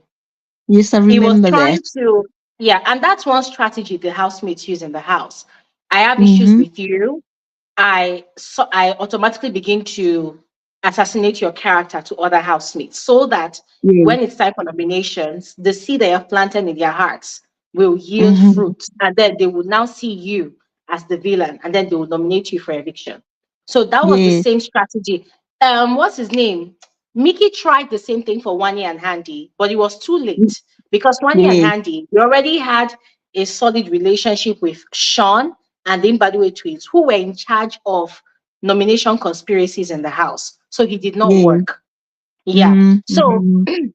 Mickey started the same conspiracy or smear campaign against Kelly Ray. And so Kelly Ray noticed it. He was very smart.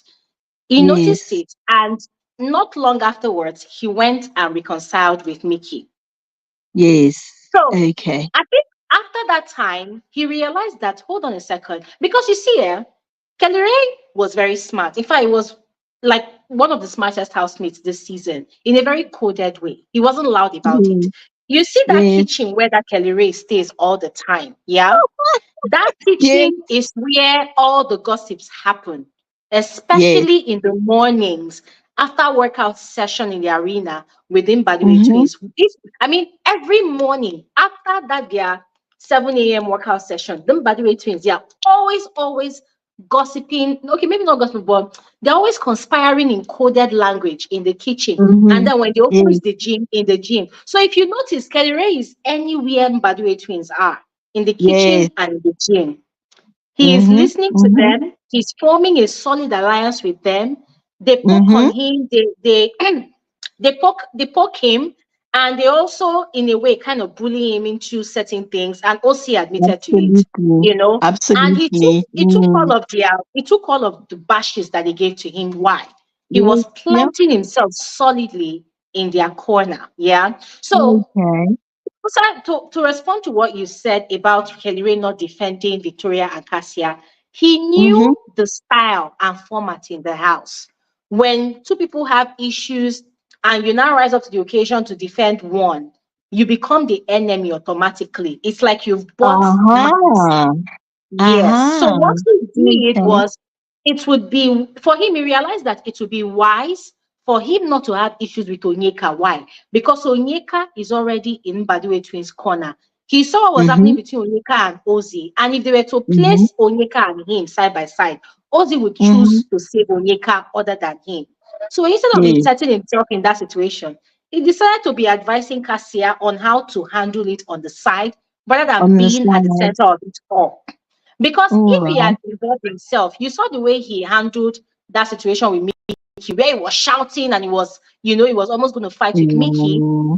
He Mm-hmm. would have done the same thing with Onyeka on behalf of Cassie and Victoria, and that would have made him lose guard, and that would have Absolutely. exposed their secrets. Do you understand? Absolutely. Okay, I So that guy understand now. played a very smart game.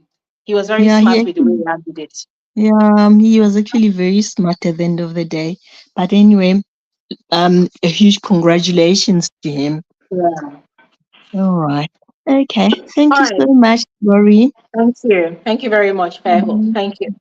All right. Let's Wow. speak with Ebo. Hello, Ebo. You're welcome. Hello, biggest G. Hey, Biggest G. Director G. Biggest. Fortunately, my name is O, but I'm denying O now. Biggest. You don't want How are you, Glory? well, I feel better now that Let I've people see ventured. my let people see my face. I'm still in bed. You look beautiful. Thank you. I didn't want to talk today, but I've been around in the comment. I've been laughing. In fact, Ini have killed me. Did you see that one that said that we should have cooked rice and chicken here as we are Ex- gisting, we are sharing rice? exactly. I've been here. I've just been laughing. My checks, they are paying me. I've been laughing. I've been in bed laughing. It's all fun. I appreciate everybody that has spoken. For real, Thank if I'm you. to start, their media rounds, I just watch their clips and I just laugh. Most times it's not serious for me because I know that this housemate, they know what they are doing. Yes. So they don't want to come out. They know what they are going to meet out here. So they don't want to come out to say anything in their Mm-hmm. heart, especially Onyeka. Onyeka knows that she don't F up. Mm-hmm. So she coming to accept because in the house she portrayed herself like, yes, now me. But now coming out, she's now saying, say, maybe me, oh. So if she Mm-hmm. now owned up to her shit, it will be as if she don't lose guard. The small Yeah. fanatics, 11% fanatics will now be off from her, so she wouldn't get it again. So Yes. in her own way, she's being defensive. And again, I want to just talk something about production. There's some people don't understand what DSTV multi choice is all about. They are for money. So anything that will give them money, even after the show has gone, they don't mind. You know, saying production have some faves. This is how it works. This year, there's a decent, let me use the word decent and honest winner. It won't work for them because people won't be talking about the show. So they will they know that Onyeka was not going to win. Forget all those ones they're saying that if they know. So they want the shows to still be spoken about. People say one thing about, so they'll really portray that person that will keep giving them that name. And I won't lie, Onyeka will keep giving them that name because if you mention Onyeka, you must mention DSTV, you must mention multi choice, you mention it. Mm. So Mm. they keep bringing up issue. They keep making her look, oh, she's good, but we outsiders will know that she is not. So that talk will go on and on and on and on again.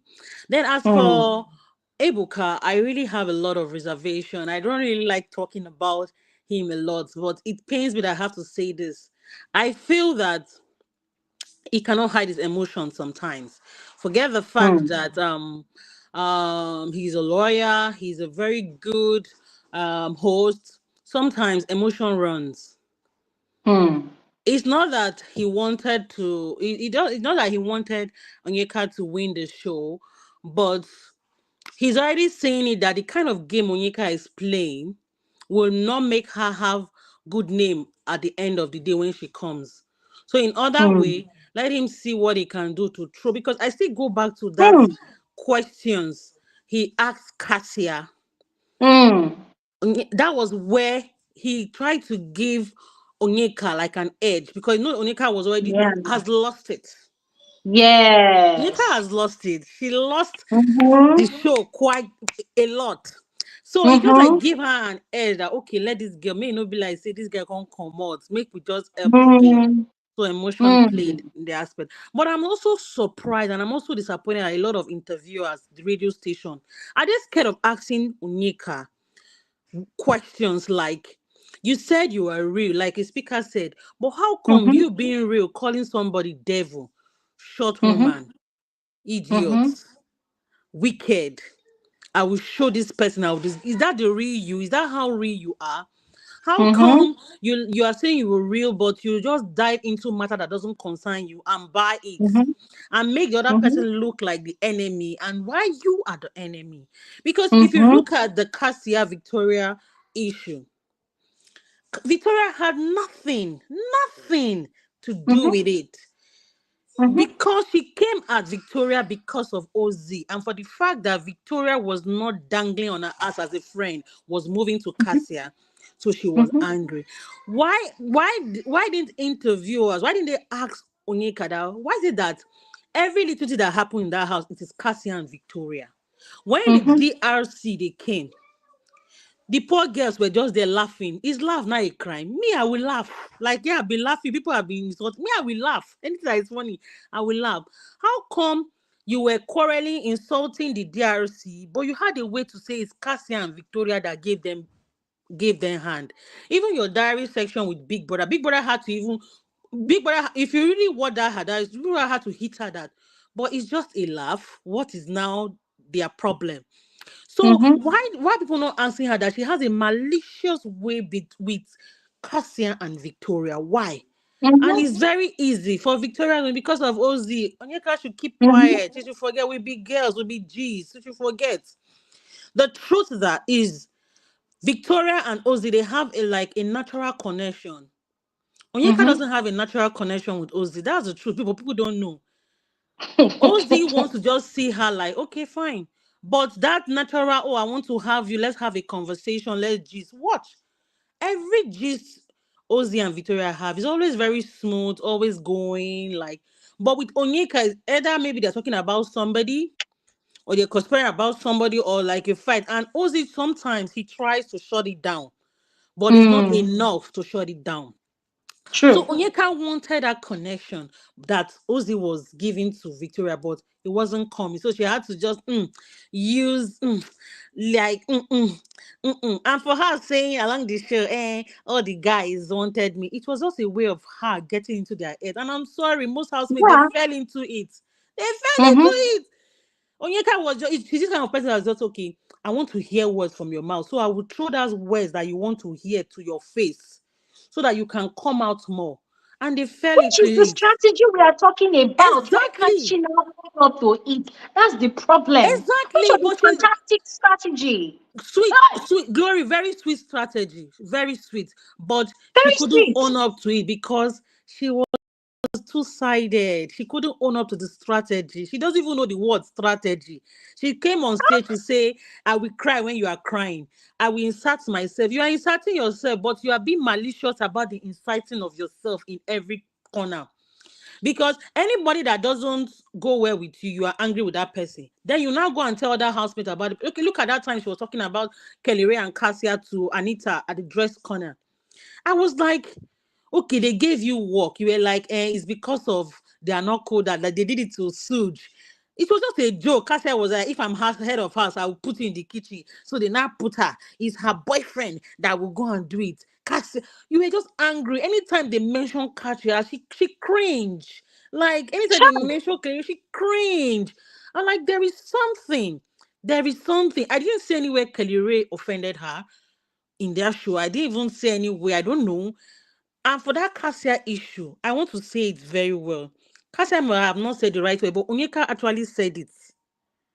That it was her strategy to be in everybody's mouth. Mm-hmm. When Sean and Wanni, they were in the kitchen, they were having issue.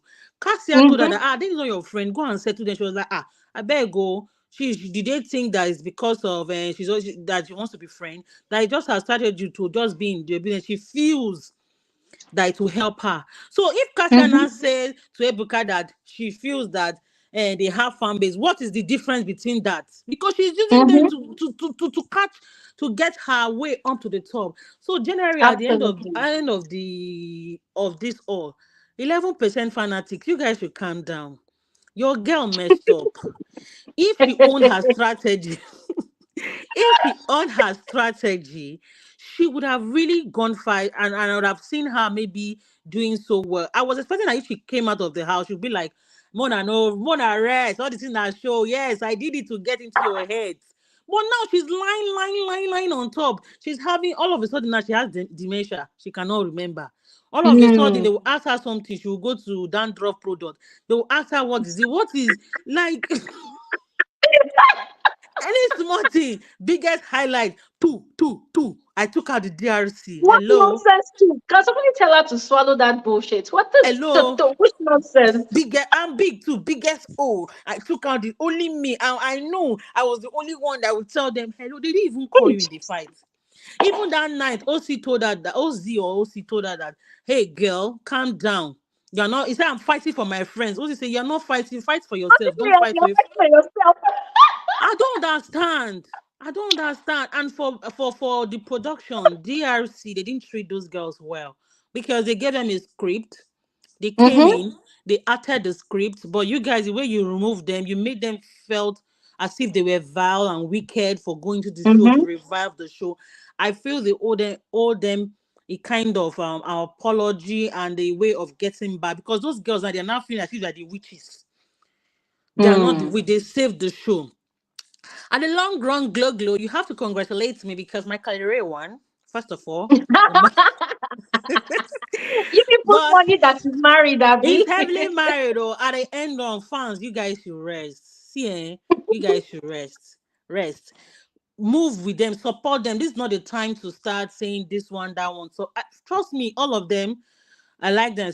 I like them in their own ways. They have their own creative manner. They have their way of doing things. Yeah, Yeah, so I love them. But my own is don't come and make we the viewers look like a mumu. What we saw. exactly. If it was your strategy to turn heads, own it when you came out of the house. That yes, it was my Exactly. strategy. Don't come and be telling us that you didn't incite yourself and you're just trying to give back. It wasn't this one. Two. Any small. I'm like, you're not even answering. I think I know that she doesn't answer questions straight because she's She and lying. Ozee, they are deflecting, they are going around in circles, and the interviewers cannot Exactly. even catch them.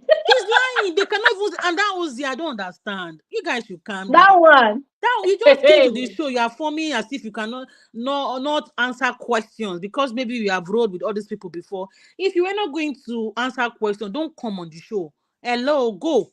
Exactly. We the viewers, you guys own us a lot of explanation because we're watching. If you want us to keep following you and keep supporting you, own up to your explanation. Don't somebody will ask you a question and be asking, can we not talk about that? I am the show. I was the big brother in the big brother house. Hello, you are the small brother in the big brother house. Calm down. It's just that the housemates, they couldn't look at your eyes, and that's why sometimes I just wish trees they didn't leave. I wished because those boys they would have brought a little dynamics. They saw the game they wanted to plant. I wish they didn't leave, but of course, viewers they decide what they want. But those by the way twins, the housemates, even Kelly Ray that is my winner, said he gave us they too give them space. Somebody will tell me I'm doing punishment. Somebody will tell me I'm disturbing me. Am I Yahweh Neo? All of us go scatter here, daddy. Why you go tell who you be? I will confront you. But once again, like Tucker will say, I think they were hiding a lot. They didn't want confrontation. And as a result of they already know how the game will play. So they too they are trying to play safe. But at the long run, make una rest. Biggest Abio. O, biggest Thank you. B, biggest everything. Thank you so much, Abora. Thank you so much. Thanks for your contribution. You're Thank you welcome, very darling. much. All right. Bye. Okay. All right. I mean, thank you so much, Ebor. I saw this very interesting comment. No Monday wrote or typed that Ebuka even said to Toke that Onyeka was very real. I was shocked.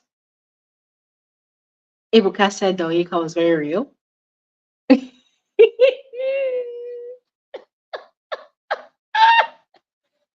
Wow. So that explains all the protection.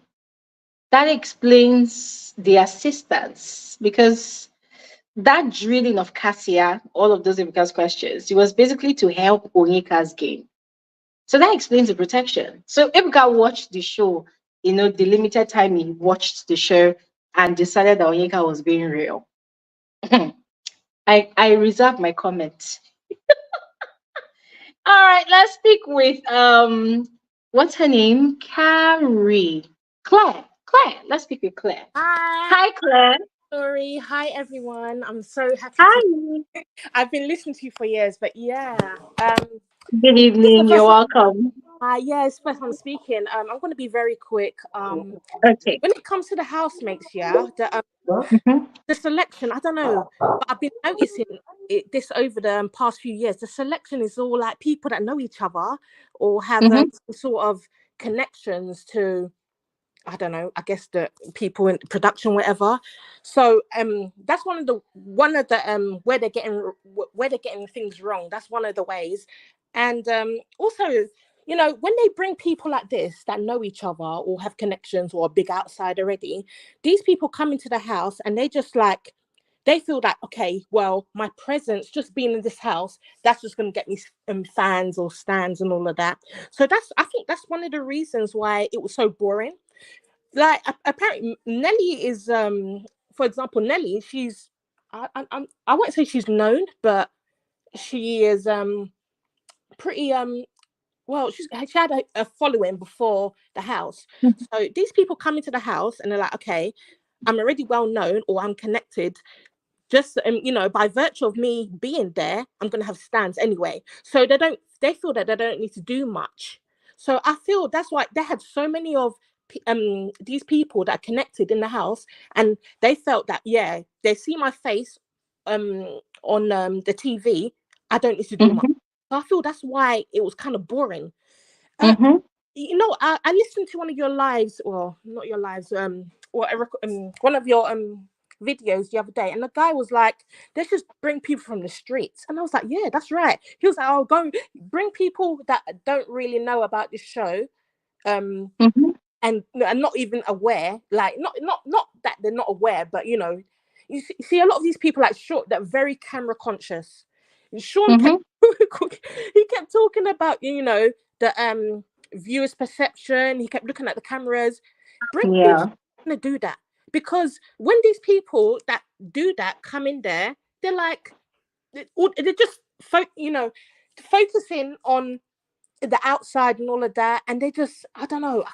Anyway, yeah, let me calm down because I'm just so passionate about this. But anyway, I wanted to say, yeah, and then you know what? When they come out, yeah, and they do these interviews, I don't even know what's going on this year. I don't know. Maybe it's me or something. But why are they acting so different from how they were in the house? Like they went in the house where I was watching them for like 10 weeks. They're like no comment. Can I pass the question? Or they're just being different. It's so annoying to me. I've stopped watching their interviews of them coming out. It's so annoying. And another thing is that I just want to say, the last thing I want to say is that this thing is like Big Brother Nigeria in particular is a business at this point. It's a business. We've got to accept that. They haven't, like, you know what I say this is because they didn't want to put any twists in the show. They just, everything was that basically they just depend on votes a lot. Let's be honest. And I hope the producers are listening. It's a business. For example, in Mzansi, they had a fate room. And then, you know, the people that you thought were going to win didn't even win because they switched it up. Because I don't think they depend on votes and money the way BBnaija does. That's it. They depend. BBnaija is basically a business at this point. So they just, they depend on stands and people that are going to, people that are going to vote, you know, for their it's a standship thing, and they know that is like they get most of their money from votes and all of that. So yeah, at this point, like if it comes back next year, fine, I'll watch it and all of that, but I'm not gonna take it seriously because they refuse to switch it up. Sorry, I don't mean to swear, but That's it. yeah, that's what I want to say. All right. Thank you so much. Thank you so much. And please, have some water. Have some water. I noticed you're coughing. Have some water. Yeah. All right. Thank you very much. Let's speak with Darling. Darling, are you there? Hey, Glory. How everyone doing? I hope you can hear me. Yeah, I can hear you, but you have to be more alive. Come on, energy, Good energy. evening, How are because you? honestly, yeah, I've been waiting from Twitter since the beginning, and I had to join Oh, YouTube. I so had to sorry. join So YouTube sorry. because I was not being accepted. So yeah, I No, decided to I join didn't see any YouTube. request here, but I'm glad you Yeah, were on yeah, but this I'm side. glad I joined YouTube because honestly, I have a lot to say about that Onyeka girl. Like honestly, that girl from the beginning of the show, I spotted her like my fingertips. I knew who she was gonna be. I knew she was gonna be a BS on this show. And honestly, I was ready for her because I've handled a lot of people more than her. The fact that I'm gonna start with her interview, like from the beginning of her interview with the Ibuka interview to even the Media FM interview, they are all lies. Like from the beginning, even my Victoria, who had done, had not done a lot of things or a lot of worse things, had owned up to what she did, saying, "Oh, she admitted she flirted with a boy, she did that." And she admitted, even she that did not create, doing media tour on your name, you did the other way around. You could not even accept one thing you did. And the fact that every time, I don't understand how the media or even how her interview went. They made Victoria's interview all about Onyeka, making it look like she had this sort of animosity, or she was the one who did this smear campaign of, derogatory names on her, which she did intentionally, not even unintentionally. She knew what she was doing. She knew why she did that.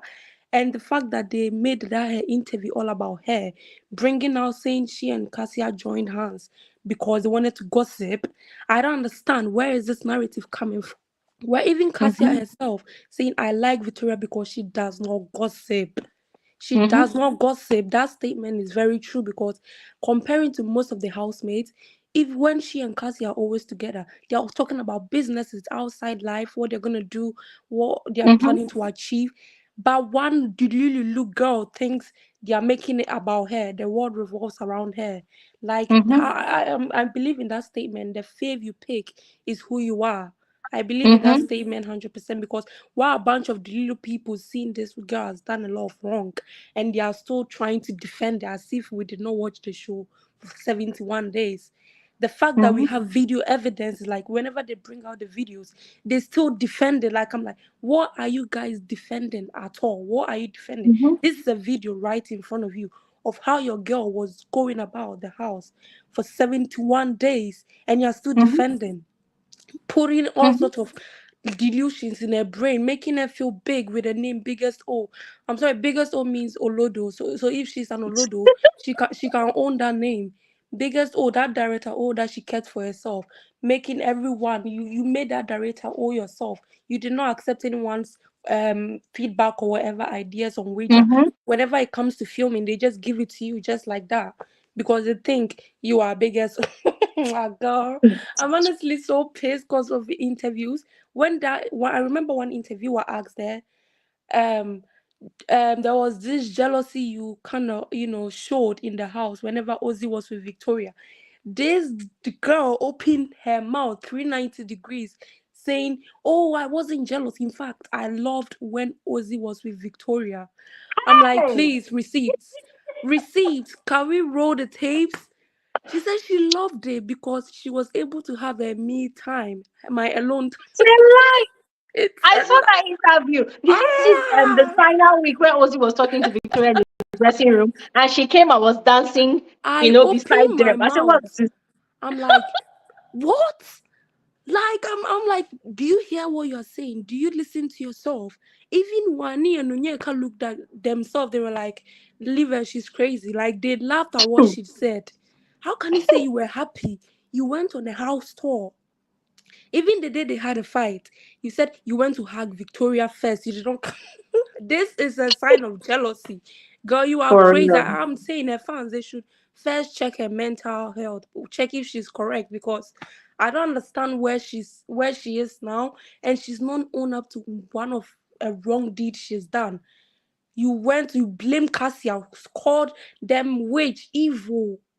Hmm. You blame Victoria saying, oh, she's a gold digger. She joined Ozee because you told them they are rich. You told her they are Hmm. rich. This Hmm. kind of allegations, who would hear it and still smile at you? Like make it make sense. After the fake, Hmm. whoever believes that the apology was real, then I think you've never received a real apology before. If you believed that apology was real, then you should look for the definition of apology because what she did was total Frankly. fakeness. Saying, and Frankly. I love the explanation Victoria gave, saying, "Oh, if you wanted to, be real about it, why not, pull me aside privately? Because that would have, Exactly. that would have been the real deal instead of making yourself look like a bigger person for the viewers, not even for her. Mm-hmm. Like, girl, the fakeness is round from your head to toe." Cassia didn't lie when she said it. And this production, I don't understand. I think this season they deserve what they got. Because honestly, even backing it up with an interview, you're not giving the right questions. Like you're not right asking the right questions. Because Mm-hmm. we watched it. I don't understand why you diverting the whole scenario into something different. Drill her because she tormented viewers a lot. Mm-hmm. Drill her with the right questions. And I'm just so kind of sad that they are not doing that. They are trying to, especially her fans, they are backing her up. The fans are not Mm-hmm. gonna stay with you. Next season is gonna come. Only real fans stay with their fave. Those that they are backing you up, they will not be there in the next season. So Mm-hmm. yeah, I'm here to say whatever she did in the interview, they were both like bunch of lies, like not even one truth behind it. And she's saying she knew Kelly Ray. Oh my God, she knew Kelly Leave Ray and Cassia were married. I'm picturing her face on that day Kelly Ray told them, I saw She her was shocked. reaction. I saw she looked like someone they just told, "Oh, you've received 100 million in your bank account." That shocking face. That was what she got She on was that day. shocked. She was shocked. She was shocked. I'm like, so if you're shocked, how then are you saying you knew it? Because I remember it was Chinwe that even said she suspected, not even knew it. She said she suspected it. And she said it in 3 interviews. One, she knew it. One, she suspected it. One, she didn't know it. So now she doesn't even know what to say again. And honestly, she deserves the people she have. Like, I think they should still Yeah. fill in her delulu because at this point, her fans are also at a point they don't listen. Like, it just enters and goes from the other ear. Like, they've joined their faith in that delusion. And honestly, I wish them all the best. Because Victoria, I know she's gonna make her fans proud. Like, honestly, and I Mm-hmm. love the fact that she did not join that Twitter space. Like, the respect I had for her, because the way they dealt with Ozee on that space, it was so hurtful. Like, they literally made it look like they were drilling Ozee and they were praising Onyeka, not accepting no Ozee fans to come and back their face up, and they made that space was just horrible. And I'm glad Victoria did not join because any excuse she gave, it was believable, whether she was sick. Because honestly, a sane person wouldn't join that space. The space they did, it was absolutely like hilarious. And the fact that she ran away saying she was sick, the queen lead you follow. You saying you are sick after you heard a question about Victoria. You run away to say you are sick. You think that girl is such a delusional girl. But honestly, If that was Gloria, how that space went, yeah, if that was yeah, how that space went, even after the show has ended, then it just goes to validate what we've been saying. That exactly. production protected Onyeka till the finish, and even after the show, they are still protecting her. Do you And know I've the said funny this thing? before, and I'm saying it again. Any housemate that goes for any interview now, and they ask them questions about Onyeka, they should ignore the question because she does not get to be asked all these hard questions. But other housemates are getting drilled like they're criminals. So they should stop answering questions about her because the scale is not balanced. They get villainized, she get praised like the hero of the season. So the housemates should stop entertaining those questions. They should stop answering. Period. But Gloria, do you know the funny thing? On that day of the space, yeah, they literally alerted Showmax because they knew who were gonna be the co-host. They knew who the co-hosts were gonna be on the space, so they told Showmax those are fans of Onyeka, so they should change it or they should put it as a neutral person to host it because those two co-hosts are Onyeka fans. And Really? they were like those two Wow. co-hosts on the space. So they literally blocked most of Ozee's fans and whoever Are was you trying to. serious? They did. I'm not joking. I was on that space. They blocked. People were complaining. Why are you blocking? Are you kidding I'm not me? joking. I'm not joking at all. I'm not. They were on that space blocking Wow. Ozee. That is why no Ozee supporter came there to praise him or whatever. They just came. Onyeka Seriously? fans came to drill him, and praise their girl. They blocked Wow. most of Ozee's fans. They blocked them. They blocked them. So people dragged Showmax that night, and even the fact that it went bland, the space they just deaded it. They didn't even finish what they were gonna do. They just went offline because people were complaining. People dragged Showmax for it. That's why they let a Wow. co-host be from one person's fan base. The two co-hosts were Wow. Onyeka fans. The- Wow. anyone can I'm do. shocked. Anyone knows it. If you were on that space, you would know it. I was on that space. I literally left after Victoria didn't join, and I was really proud of her that she didn't join the space because it wasn't even worth. Because her fans planned the questions. They literally planned the question they were gonna ask her. They planned it from afternoon. I swear, if you know what I want Wow. on. They planned that group reviewed. I think there was a question leak they brought in from their group chat. They planned they were Wow. gonna talk about Sean telling her to go for Ozee as a strategy. They planned every question they were gonna ask her, but it failed. She didn't Yeah. join, so they were so hurt, and they opened the space to drag her that, oh, she's being rude to Showmax. Why did she not join? It's a platform that made her. Why is she not joining? Until that day, yeah. It's so funny. Do This you thing know that? you just yeah, carry on, please, carry on. Do you know today? I think Vikings gifted Victoria. I don't know if you know about it. They gifted her a welcome gift. They've literally opened a space to drag her, saying, Why are they gifting Victoria? Why are they entertaining? Like, they are a bunch of delulus. Those fan base, Jesus like, Christ. it's if they even drag OC on that space because he was there to support his brother, because he knew they were gonna be like in a gang up because of the co-host. So OC would join that Wow. space, even though he was not supposed to join. It was Ozee's space, but he joined because of his brother, and they dragged they dragged him on that space. Glory, I'm Wait. giving you the tea. I am on Twitter. I'm on Twitter, girl. I know whatever is happening. They Oh my dragged goodness. him on space. This tea you're spilling is hot. It's true. You can go and verify from any Twitter, or someone who goes to Twitter. It is true. That day on the Mhm. space, that day on the space, they drag because they knew those co-hosts. They usually co-host spaces. So they alerted Showmax. They were tagging him. Showmax, do not let these people co-host because they are from Wow. Onyeka's fan base. But unfortunately, when the space started, those two people were the co-hosts. And that is why I'm so happy Victoria didn't join, because Ozee fell in their trap. And Victoria was quite wise to not join.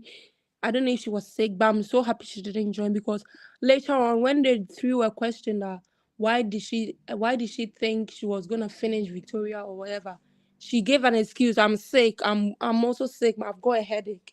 Can I leave? She couldn't even answer it. She just left. And people were kind of saying, oh, so you guys waited for Victoria because you wanted to, because they had a lot of questions they planned, like her fan base, they planned a whole lot of questions to drill her. So whoever was from her fan base, whenever they come up, they will tell Onyeka, I'm here to praise Onyeka, but my questions are for Victoria, so I'm waiting for Victoria. So most of those who were saying that were Onyeka fans, they were waiting for Victoria, and they just praised Onyeka and they left, saying they're waiting for Victoria to question her. And I'm glad, the God of Victoria does not disappoint. She didn't. See, darling, you know what, yeah? See, God bless you for this gist. Me, I'll give you God gist, bless you though. for this I'll gist. give See, you. yeah? Me, I love anyone who's on this page. They know me on Twitter. Me, I don't joke. I join spaces most of the time, and I give real gist. Me, I'm not gonna give fake gist. You can go confirm. It is the realest No, gist. what you're saying is actually true, because that day, yeah, that day, I noticed some weird movements on the X app, that's Twitter. People were like, "Oh, I was seeing tweets about people expressing gratitude that Victoria did not join the space." I Yeah. didn't really understand what was going on, because, to be honest, I was over and done with the show. My own is the show, and then everybody kumbaya, Yeah, like. yeah, yeah. So They it really because of the converse. media rounds, I'm like, okay, let me see what's happening. But I didn't realize that it was that bad. It And you was. know what, It yeah? was. It No, you was. know what? Yeah, this is not the first time I am seeing a presumably professional show, hosted by this community. That's by Showmax and whoever, with the co-host or the host being a fan of the people in question. She So it's like was. when people want to talk, it's like you get shut down, and you're not allowed to really express yourself, because Exactly. whoever is that. Yeah, I mean, this is not the first time I've been in a situation. Like, I think this was like 2 or 3 years ago. This was a Real Housewives of Lagos show, and the person that was the host was defending one of the housewives. And me, I went and I was talking, and that was like the first time I would go and speak on his space. Ever since then, I stopped.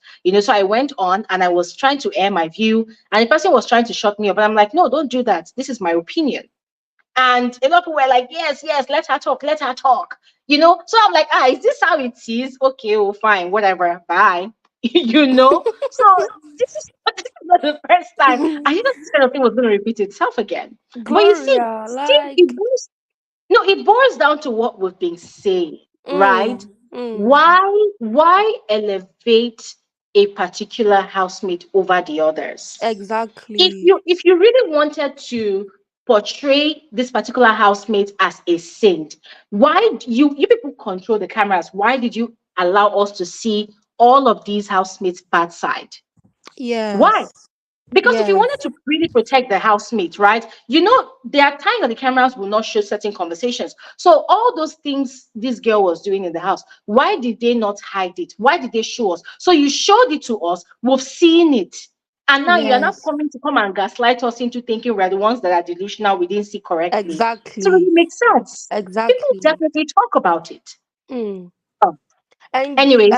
one thing, let me just say one last with regards to, the part where I think it was a radio interview of an FM interview where the interviewer asked Onyeka that, no, Victoria, what did she think of the apology? And before she gave the apology, or before in the house, we did not really know what she was thinking because she did not speak about it. She just listens and Mhm. leaves it there. But when the interviewer asked her opinion, and I knew Victoria was smart, but the fact that people were actually feeling that way in the show, and she had that same right answer, or that feeling that the apology was fake and it wasn't real, Mm. I really commend her, because it's different from you being a housemate and living with this Mhm. housemate, and it's different from as a viewer, you view it or you thinking what the person is thinking, and it's different from how the person is reasoning with what you're thinking. So I must really commend her, because I knew she was smart, but for her to also voice that she had the feeling it was fake, it was not genuine, it was really nice, because most of the viewers thought it was fake. Considering the fact that you don't pull her, you just say it as on a stage, or in bigger audience, and you leave it like that. So yeah, I must really commend her on that, and the fact that people should know that not everyone is gonna be friends, and the only Mhm. realest friendships on the show is Castoria. So I think they True. are planning on, gifting them, and I hope whoever is gifting them, they do it, because you guys are not gonna. I think people are waiting for them to, fall out, and it's not gonna happen. I think you're gonna wait till you get gray hair, because it's not gonna Mhm. happen. They're not gonna fall out. I think they've grown genuinity in the show, and they never talk bad Mm. about someone that they have to come and find out outside the show. So yeah, I must commend them. They only realized, and to all the fake friendships that they formed during the last week of the show, I'm awaiting how it's going, because now I'm not seeing them again. Like all the other friendships that formed as a result of the DSC or DRC, Mm. now it's nowhere to be found. Now they are all insulting each other, they are all dragging each other. And this Yeah. goes by the saying that, we don't form friendships from one common enemy, or however it is. So yeah, I'm Mm. really happy with how it's turning, and the love she's getting, Yeah. because we Thank watched them. you. Yeah, thank you so much, Gloria, for Thank you so answering much, my mic. darling. And Thank thank you you so so much. much for the premium gist you brought Exactly, to I us. carry gist every time. Only Thank you so premium much. ones. Thank you Only, yeah, so thank much. you Have a so good much. evening. Thank you, you Yeah. too. Have a good evening. All right. We're going to speak with Enoch on the X app. Oh my God, Queen Omo is here after ages. So we're going to speak with Enoch and then we'll come back to Queen Omo. All right. Hi, Enoch. Good evening and welcome to the conversation. Enoch, how are you? Yeah. I'm fine by God's grace. How are you too? I am doing great. Good to have you here. Oh, good to have you. Good to have you. At long last, the battle has ended. Yes. No, it doesn't end there though. This house carried violence outside. Glory. Yeah. Let me be very controversial, extremely controversial. Carry on. And a bit sensitive, but I'll measure my weight. You see, with Ebuka, this is not the first time it's happening, where you can see a bit of his bias. Mm. Because you see, I recall during lockdown and during the reign, I hope you recall, he pinned a narrative on you because of trends. Because of trends. Mm. And I remember he got dragged on Twitter Hmm.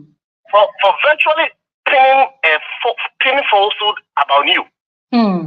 And you see, I am not trying to sound tribalistic, Mm-hmm. but when you pick points and you pick Onyeka, there's a bit of connection. Hmm. I will leave it there. Yes. We'll leave it for their consideration. Yes. Yeah. And pick Onyeka, and then I'll leave it there. Yeah. But you see, on Onyeka, you see, maybe, just maybe, all that she was doing was in the game. That is his true character. Mm. Just maybe. Because you see, take away her shenanigans with Victoria and Cassia and everything. Take away. And you realize that even her own blood sister, she was having an issue with. Mm-hmm. There was even outsiders who were solving her issues for her. Hmm. People, in fact, Ozee actually bonded better with Chisoba than Onyeka and Chisoba. Hmm. So clearly, I am inclined to believe that whatever we are seeing or we saw with Onyeka on and off the screen is his actual character, another game. Hmm. Because he lies on camera, he lies off camera, and she's not innocent. She is notoriously proud of her lying status. Hmm. And for me, I don't consider it as a game anymore. I consider it as a true character. Hmm.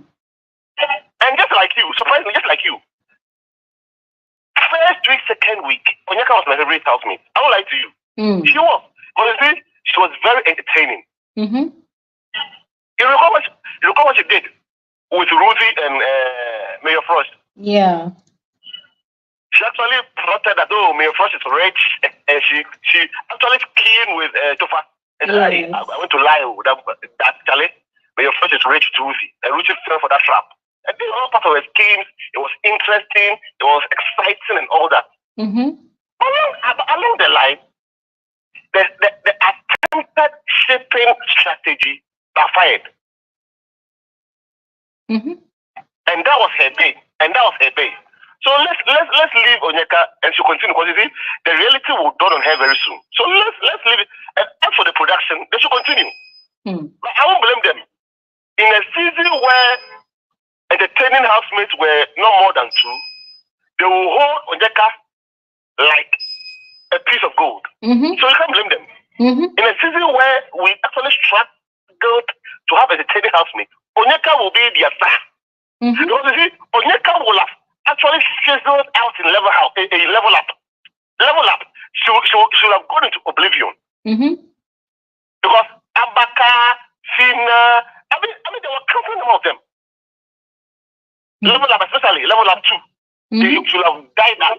I mean, Beauty and her chaotic self, she should have gotten lost completely. Mm-hmm. So aside from that, Glory, I'm beginning to have that feeling, especially with this housemates, that because of their connection, they don't actually see BBnaija platform as a privilege. At all. They see it as a right. Mm-hmm. Yeah. For real. And I can mention names. Nelly was one of them. Mm-hmm. Remember the way twins were another. Yes, I agree. The almighty Motherwell twins. The founders of BBnaija. So clearly you could see that they were there, they were cozy, they were relaxed, and Ebuka was pampering them. You see, it took about 6 weeks before Ebuka asked them the question. and you see, interestingly too, the way twins. And the way twins, I'm mentioning it. There's the way twins, there's Onyeka, and I made mention about Prince. Mm-hmm. Once again, I am drawing attention to something I don't want to use my big mouth to mention.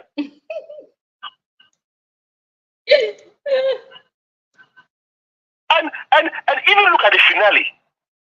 This was the first time that I've watched BBnaija. That the finale didn't have the usual suspense and the excitement and everything that characterized it. I don't know whether you observed it. Everything was in a rush.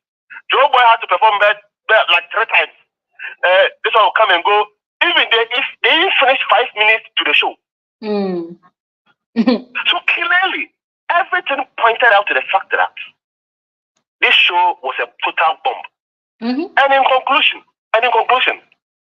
I hope and pray they get it right next year, because if they don't, they will begin to lose brands. Because nobody want to invest their money into a show that they will not reap.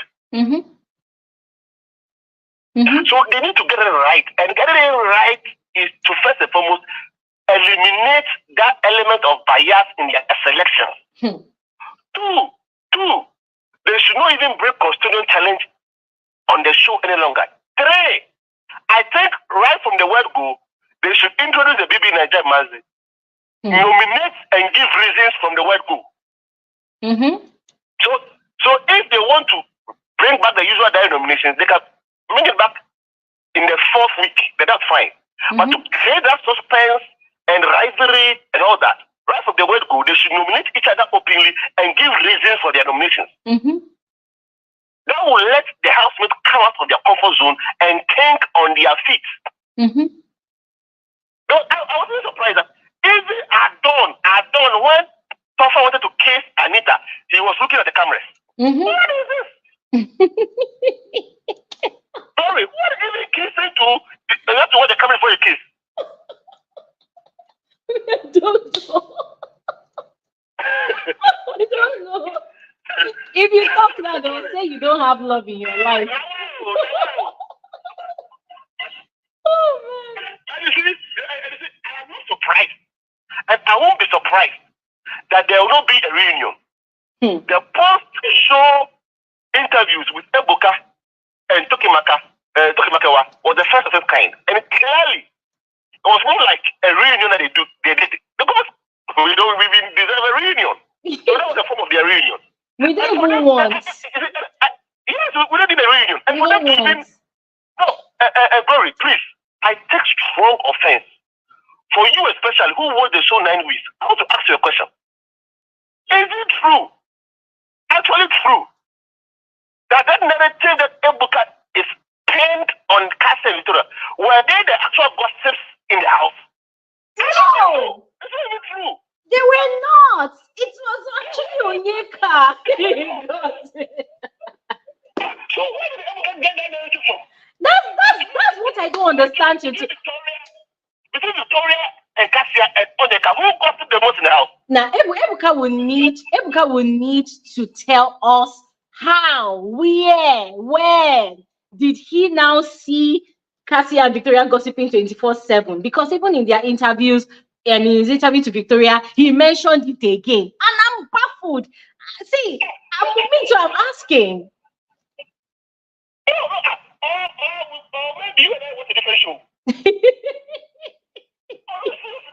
The Cassia and the Victoria that we watch, I'm not saying that they housemates. But you can't even count the number of times they discuss it. They were in their world, discussing business, discussing family, and that's why they built a genuine friendship.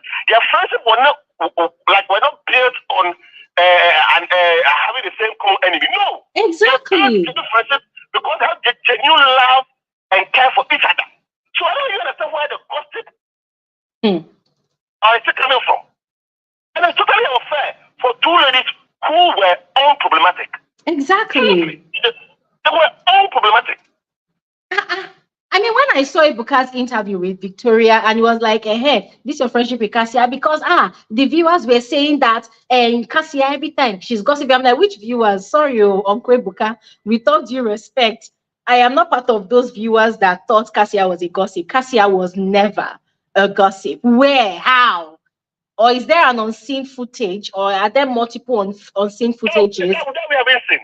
Like how? How? And you see, Barry, why didn't Ebuka, the same way he interrogated Cassia Victoria, why didn't Ebuka ask Onyeka about her life? Exactly. The life, Ebuka, Onyeka, so you lied every night. Is it true that you were lying in the house? There was no mention of Onyeka's life. Nothing. Nothing. Absolutely nothing. Nothing. If there was one thing I was clearing, it was Onyeka's life. I don't care about her game. I don't care about anything. I'm saying one thing I was clearing, that Onyeka lied. Annoyingly lied. Her lies were not even sweet enough. Blatant lies in your face. Yes, you're asking me a single question about Onyeka's falsehood. Never. So when we say he was biased in certain elements, he was biased. And her biasness, I think, wasn't because of her preference for Onyeka or Onyeka. No. There was more to it. And the more to it is what I am drawing your mind to. There's a latent reason for liking Onyeka. Same way he did for Prince. And same way he was doing for Mbadeway twins. That is what Dr. TJ said, though. Brought him a lot of issues. Don't you see? What TJ said was terrible. I agree. But it was even much more sensitive for Ebuka to have highlighted it during a prime show for the entire country to watch, especially taking into consideration that in Nigeria, you don't know how the ethnic divide is. So for you to have highlighted the show again, highlighted what he said during the live division show was even much more dangerous. Crazy. Yeah. So in a nutshell, Glory, I've made mention about this show. In fact, I did a postmortem almost every time on your show. Yeah. So I don't have anything to say again about the production. But I pray that they will not entertain any pairing from outside the house into inside the house again. It is a no. And I also, I don't know how they are going to do it, but I think the position of the cameras, they should start looking at whether they will do an inbuilt camera in connection with the roof so that the house will not see the cameras. Because now it's becoming glaring. Before everybody will do a back post, they have to look at the camera. When they want to kiss, they have to look at the camera. And this is a season that Biggie didn't punish any housemate for speaking in coast. I was surprised. See, there were so many messages. So many messages. And by the way, Chinwe was speaking in coast, Anita was speaking in coast, almost everybody speaking in coast. Yet, there was no punishment. Wanni and Ndi, they spoke in reverse language for over 15 minutes in the toilet, and they were not called out. They were not punished. Can you imagine? And then the whole thing that happened with Ben, they did not address it. At all. And annoyingly, they went to give stupid strikes to some stupid reason for some stupid strikes. Deliberately. Just before a nomination show, you gave a strike to certain housemates, and interestingly to all the people that you gave strikes to, all of them were nominated. So, Glory. Yeah. In a nutshell, there has been one hell of a boring ride. and I appreciate you once again for your time for analyzing week in, week out, because it's not easy. It's not easy sitting and watching 24 hours. You've done well, and all the dragging. You know, I didn't watch. I didn't listen. I didn't join the Monday show. So I played back the review, and I got to the point where you were hooting at Onyeka fans. Whoa! You were hooting at them. I thought something happened. I was driving there. I nearly hit that car. They deserved it. 11%. Is that how you could do? I laughed at it. Sorry. They deserved it for insulting me, insulting my brand, insulting my family. They deserved it and more. Occupational hazard. People are robots. On this show. No, it's not as if it's every time you say that we agree with you. Last week, I disagree with you, our Kelly. Of and course. that's the beauty of the show. Yeah. Of course. So it's not as if we are robots and every time Glory says, you have to necessarily agree. Because we disagree.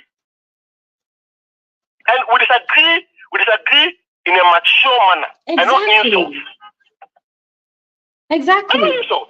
These ones will just come and be insulting me. See, it's just that this season I decided that the best response for these people was to block them. I can't count how many of these fanatics I blocked, not just Oyeka's fanatics. One is fanatics as well. I blocked and blocked. If I show you my X app and YouTube block list, there are many. For me, it's okay to disagree, but stop insulting people. These people went as far as insulting my family and all. Can you imagine? Like it was really toxic. I just did not want to show, I didn't want to come and glorify them, because if I glorify them, it would be me bringing screenshots of the things they insulted me. It was a lot. But for me, shame on all of them. The energy they would have used to vote their faith to win, they used it to come and insult Gloria Elijah, and then they gave her a miserable 11%. Rubbish. See, No, and Glory. Yeah. When you beat Victoria, it's not a big deal, though. Oh. You beat Victoria in the finale because we all saw the growth in Victoria. Victoria with 1 week, 2 week, 3 was virtually invisible in the house. So when you beat Victoria, you have not done anything. Beat Kelly or beat what's the name, Wanni, and you will know that you have done well. But Victoria, we know that Victoria was virtually going to exist in the house, but for her friendship with Cassia, Victoria will have virtually been there. Victoria did not even do all what Onyeka did. If Victoria did all what their fave did, she probably would have won the show. Now imagine their fave that did all what she did acrobatics, 360 degree. Oh, my flax has fallen. The fave did everything. Lied, quarreled, did this, did that, kissed somebody's boyfriend for how many times? You still did not win. And they are coming to come and insult Gloria Elijah. All his beard, he kissed all his beard, his bushy beard. Even licked the beard. Even licked the beard. I come and you want to come and you coming to insult Gloria Elijah with your miserable 11%. My friend, take that word of shame again for the 100th time. Rubbish.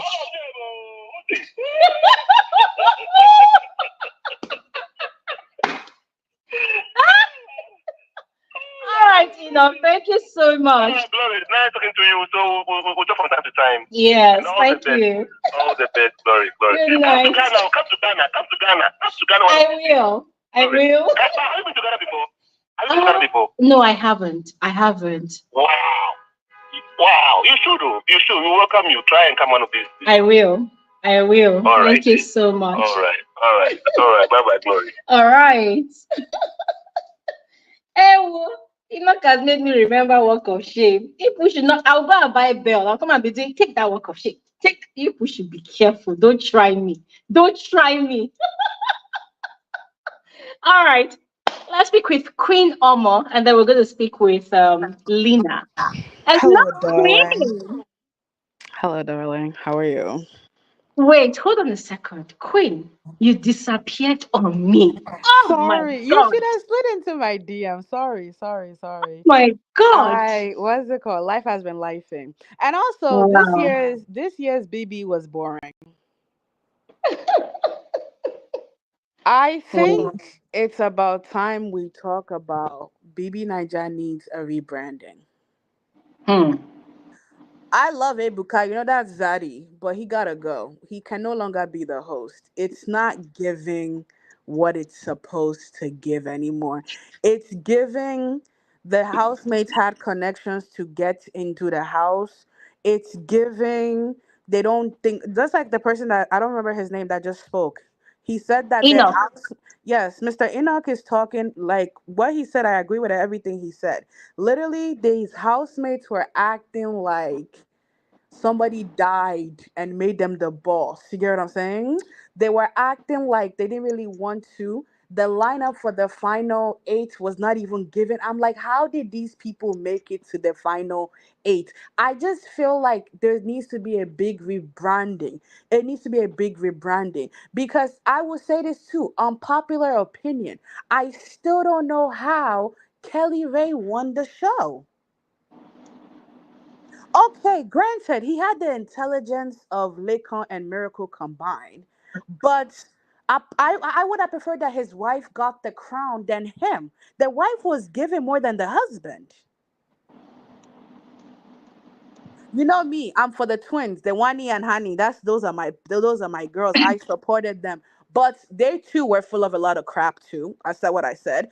But I just feel like this show needs a big rebranding. I felt like it wasn't giving what it wasn't supposed to give. Like it wasn't giving what it was supposed to give. Like it was just boring to me. That's why like I used to watch your videos, but I didn't find the need to join because it was like it wasn't giving the ginger. Like, like typically when I be reviewing, I be telling you like my blood pressure be high. Me, I'm calm. It wasn't giving. Like it was too much pretense, too much lying. And then I felt like Big Brother, you came with a parent. I thought he was gonna keep it to the end. Why did you divide them eventually? And then you had to like, and then people were like picking like pick which one. Like they were campaigning like, oh, I saw that Cassia was like, oh, pick my husband. Like, no, it wasn't like I felt like I don't know, it wasn't just me. Please tell me your opinion. I felt like a rebrand is needed for B. They need to take a 2 year break. Go and watch all the other countries and then come back because this was not it.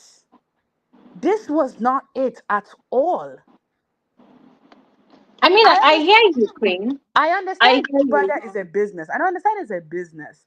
But the thing is that back in the day, you they used to have people that you could tell where they needed this to shine. These people were giving me like I'm already shining in my own field.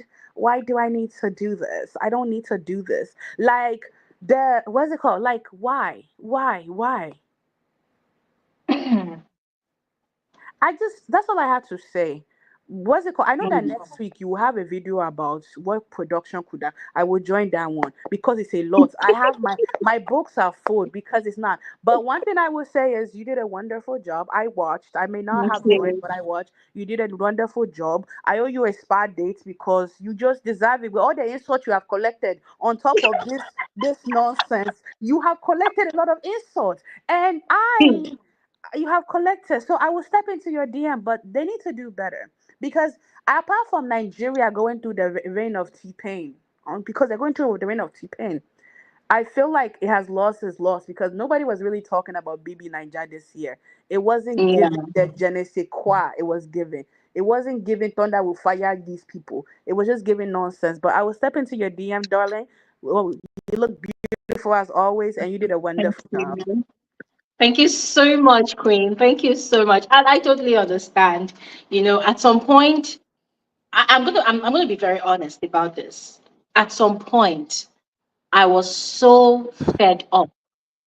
I told myself, nah, I'm not watching this anymore. And the one thing that kept me going was, Glory, you're not the type to start something and not finish it. So finish it. That was just the one thing that kept me going.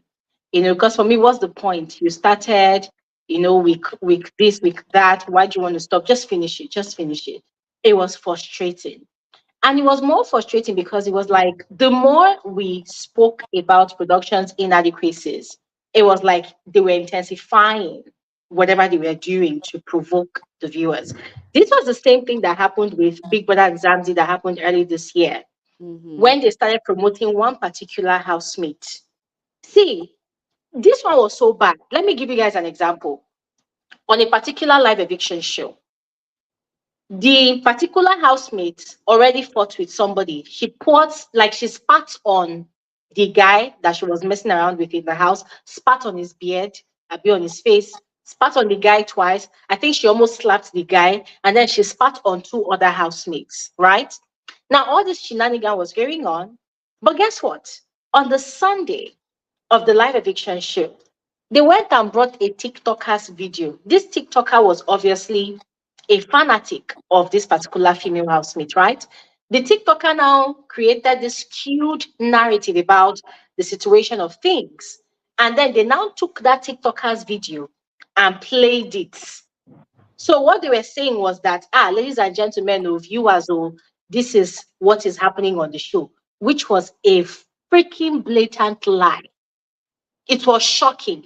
I did not think that in watching any Big Brother franchise that they would have that stupidity to pull on such a stunt. Because for me, that was such a ridiculous, like ridiculously stupid stunt. Why? Then, just when I thought that was going to be the end, it was now like every Sunday They were doing more. So they were promoting one housemate. Another thing they did was, you know how you turn on your DSTV, right? And you want to check your channel information. You see that line, that information bar. They put, if you now click inside to see the information of the show, they now put the housemate's name, Liema, starring. In other words, she's the star of the show. They left it there for weeks. See, yeah, But I knew that Kelly was gonna crazy. win. I knew that Kelly was gonna win even before the final because I saw a thing on Instagram and it said the money is. I was like, isn't this people's hashtag? The money is married. So nobody else really went. Nobody else's logo really went with that. You get what I'm saying? So I'm not understanding. And then let's be very honest though. Unpopular opinion. Maybe I would jump on live, maybe because all the violence have been missing. But I felt like if Cassia was not in that house, Uncle Kelly would have done something. But Queen, so let's get the facts right first of all. First of all, the person that got production's protection this season Was was Onyeka. Onyeka and the Mbadiwe twins. Those three people, I feel they were like protected. the Imbaduwe twins were already known. They already known because what's it called? Because Yes. people were known. I felt like that's the thing. I feel like this is the thing. I feel like Ebuka has always been a great host until this year. I felt like the twins, the boys twins. I don't remember their last name. I feel Mbadiwe. like yes, I felt like they were known outside by people, even it was it Ebuka, because the way he was avoiding it. Because I'm just like, how did the one of them make it to the final? On what basis? So let me tell you the thing, yeah. The Mbadiwe twins, they are known before the show. They were known in the nightlife scene in Lagos and Abuja. So it wasn't like they were popular on the streets of Lagos. No, people hear of their name because there's a particular road in Victoria Island of the island of Lagos, right? So there is no way you are passing that highway that you will not say, "Oh, I'm going to Ozumba Mbadiwe." Everybody knows that road. So Mm-hmm. them as individuals, it is only people that frolic the nightlife scene of Lagos and Abuja that really knows them. Not the popular people, like not the regular viewers that watch the Big Brother Naija show. So them coming onto the show now, because their name already carries weight Yeah, I amongst did. these housemate circles. So that Yeah. was what gave them the power and influence they had in the house. I put it to you that Kelly Ray was not protected. Kelly and Cassia, they were not promoted, they were not protected this season. As a matter of fact, they received a lot of drilling and probing of questions from Ebuka this season. And that's the matter we are still dragging today. I feel That like why did yeah, I Ebuka feel like select Cassia to probe and interrogate the way and he did? Wanni, he be asking Wanni questions too. I just feel like the thing is that here's the thing. I feel like first of all, BBnaija has never really been fair, if you want to be honest with you. But I feel like now it's getting really adamant. It's like, why are you protecting one housemate? I don't care if your father has a street name. I don't give a damn. You came here to make a name for yourself to be popping, right? You will be treated with. I feel like that's the thing because I'm just like, how did one of them make it to the final with only like wasn't that like 3%? Like, please, please, please, please. I feel like a lot of things need to be done, but we're gonna talk about that logistics next week. I will make sure to join so we can talk about it. A lot of ways that we Yeah. can make it better. The parent, they started off strong, but then they lost me at the second week. Like they lost me with the custodian challenge, with the head of household not getting an immunity. I wasn't understanding that. You get what I'm saying? I wasn't understanding a Mm-hmm. lot of things. But girl, you did a wonderful job. I'll talk to you later. Thank you so much, Queen. Thank you so much.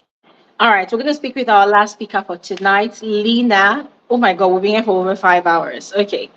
Hello, Lena. Good evening. Hi, hi, hi, hi, hi, Madlo. How are you? How are you? I'm good, and you. I call you Madlo because you're always glowing in your jewelry, Elijah. Thank you so much. Thank you so much. You're welcome. Oh, thank you. Oh my God, it's been a long week. Looking for your Mm. notifications, getting none. Wow, it's been a long week. Yeah. Yeah, so I'm gonna start with Onyeka. Okay. So with Onyeka, I feel like they're setting her up for failure because at this moment, Onyeka is not facing anything that she has done. It's like she's on a victory lap. They're giving her grace. They're making her feel like she did everything right. But my problem Yeah. with that is that when someone comes and confronts her and tells her everything that she has done, and she realizes, oh my God, this is not what I thought it was, it's gonna be a hard reality for her because True. Victoria, Cassia, they're getting everything, they're being roasted.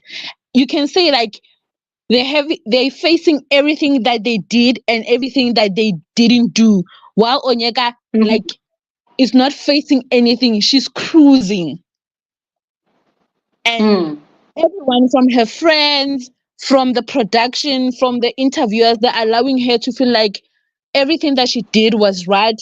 She has no Mhm. wrong. All the things she said, like no one was hearing them or they didn't matter. But the truth is, when she's going to realize that I messed up when it came to this. I didn't do right when it came to this. Or when she watches the show back, she's going to realize that I fooled myself and the people around me fooled me because they didn't hold Mhm. me accountable for all the things that I did. Absolutely.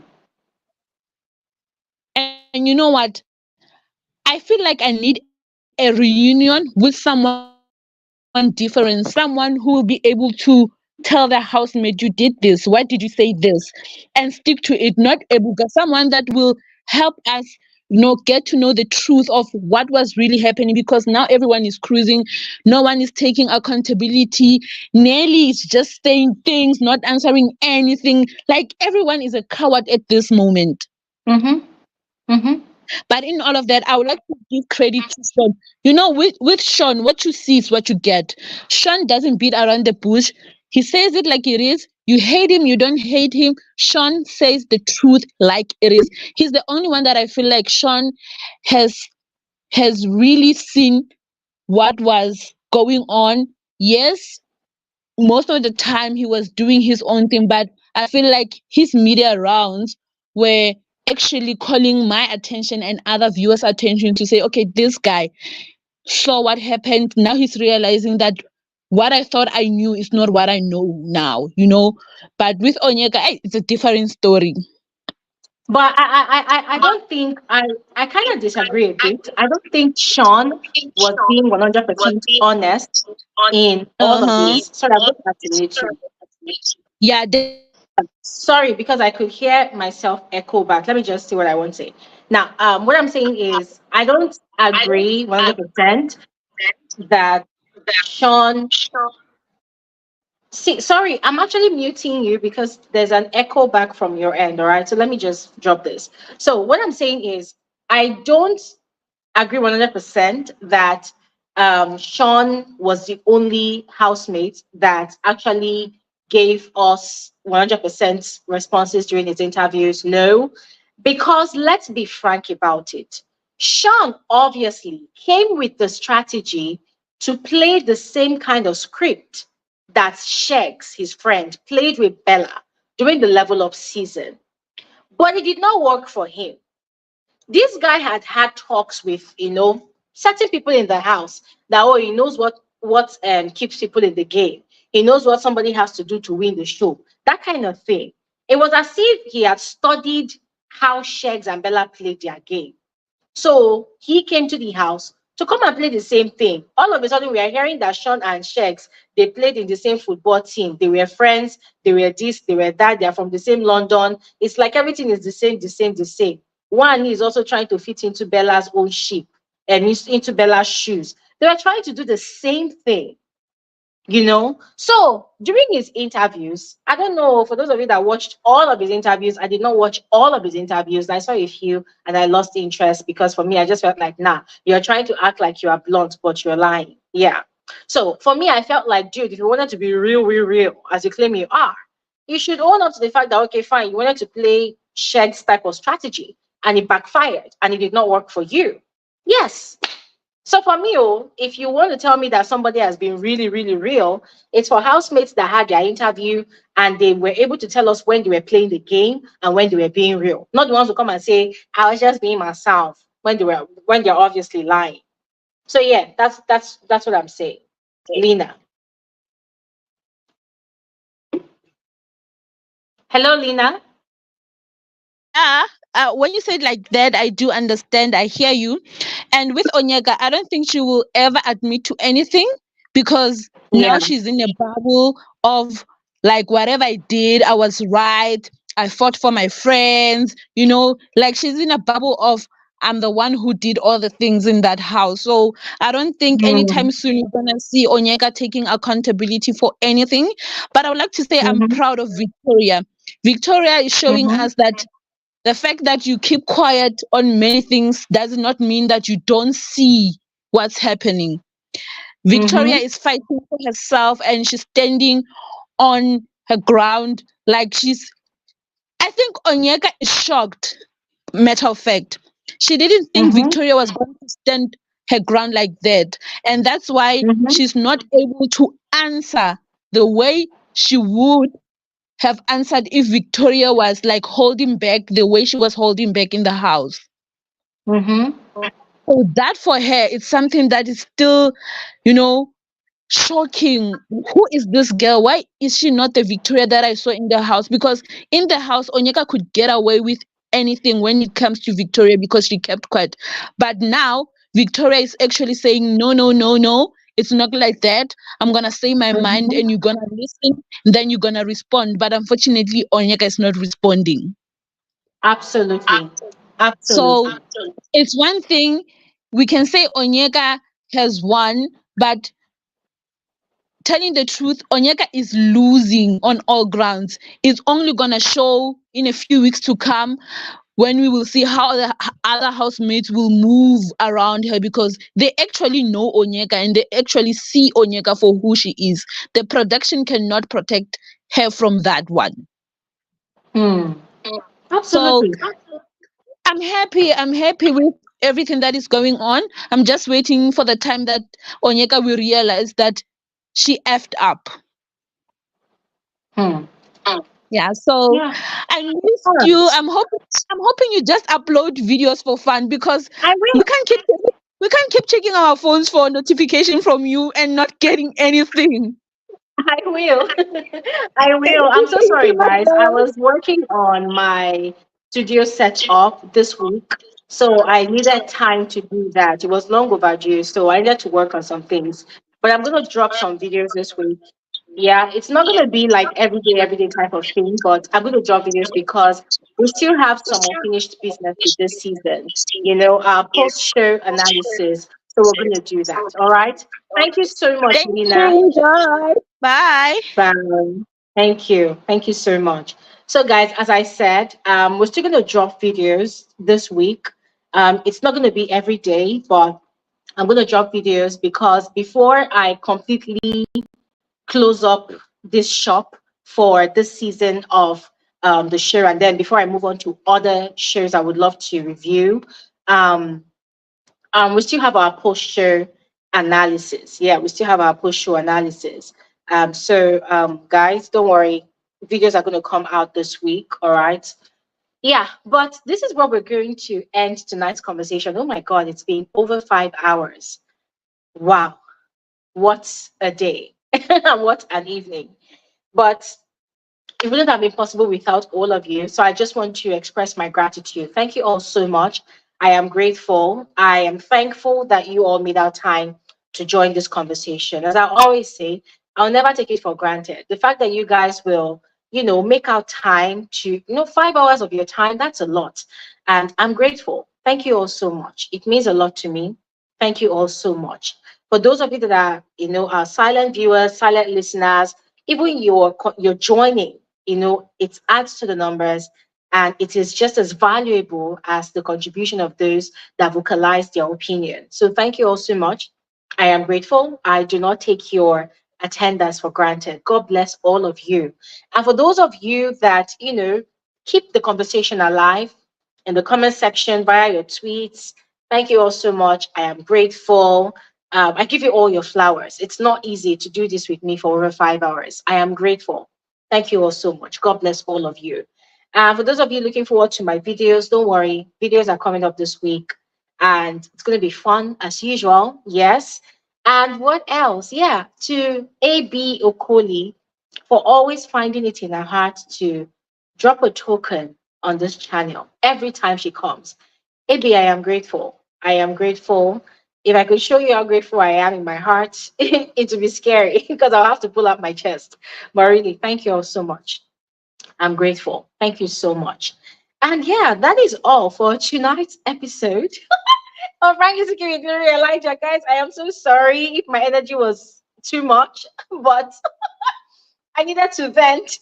I needed to really vent it all out. I've been watching these people's interviews all week and it's just been really pissing me off. And I really needed to vent. And I'm glad that I actually did. Now I feel better. I feel lighter. And I heard that Onyeka's fans are actually dragging me currently on Twitter. Listen, if you see my name anywhere, just help me do something. Just one favor I ask of all of you. Just help me type 11%. That's all. Nothing much. That's all. If you see my name anywhere they are dragging me, just type 11%. They'll get the message. All right? Just help me type 11%. Well, anyways, ladies and gentlemen, thank you all so much for tonight's conversation. It's been a pleasure. I am grateful. At the end of the day, we'll all be all right. Yeah, we'll all be all right. But I want to remind you all too, if you're Nigerian and the country's hardship is really affecting you, please, that one kobo you want to go and use to go and buy flower bouquet, please just use it to bless the life of someone around you. I'm not saying you should not give your fave money. No, I mean, go ahead. But if you're rich enough, the hardship is a lot. All right? Things are really hard. And guys, this is all jokes apart now. The hardship is really telling. It's really hard. It's hard for a lot of people to feed. It's hard for a lot of people to survive. So if you are wealthy enough, if you have enough, when I say enough, you can take care of yourself, you can feed yourself, you can take care of your loved ones, and you have enough to go around. Please, when you see people around you, assist as you can. Nothing is too small, nothing is too big. Guys, I am pleading from the bottom of my heart. Help people around you. All right? I see people around me. It's not easy for anybody at this point. The situation in Nigeria is so bad at the moment to the extent that even those that call themselves middle class, it's like middle class is now shifting to the poor. So we no longer have like the three levels in society anymore. It's now like the rich and the poor. Those in the middle class, the line is thinning. So this is just an appeal from this platform that please, if you have enough to go around, please try and assist people around you. Nothing is too small, nothing is too big. A lot of people are going through it. I'm telling you, a lot of people are going through it. Some people might not come out to use social media to announce their suffering. That is because they might not even be able to afford to come on social media to announce their suffering. So look around you, look in your environment. It could be your house help. It could be your domestic staff. It could be your security at the gate. It could be you are driving on the street or maybe you're walking on the street and you just see people around you. If you can help, please help, all right? Nigeria will not be the end of us and we shall not die in this country. We will survive, all right? We will survive. Anyways, that is all I have to say for today. Thank you all so much. AB is asking what date is the month of my birthday. My birthday is February 27th. So next year, February 27th, yes. Yeah, that's my birthday. I'm a Pisces. For those of you that like using zodiac sign to define your bad character, I don't do that. But I am February 27th, all right? Yeah. Thanks for asking. Yeah, thank you so much, Florence. Be kind to one another. That is the message. Be kind to one another. Help people around you. It's not easy. The country is really hard. So help people. All right. Anyways, that is all for today. Thank you all so much once again for joining. I'll see you guys on another episode of Frankly Speaking with Gloria Elijah. Thanks for watching and have an amazing, amazing night's rest and a fantastic weekend. Good night and bye.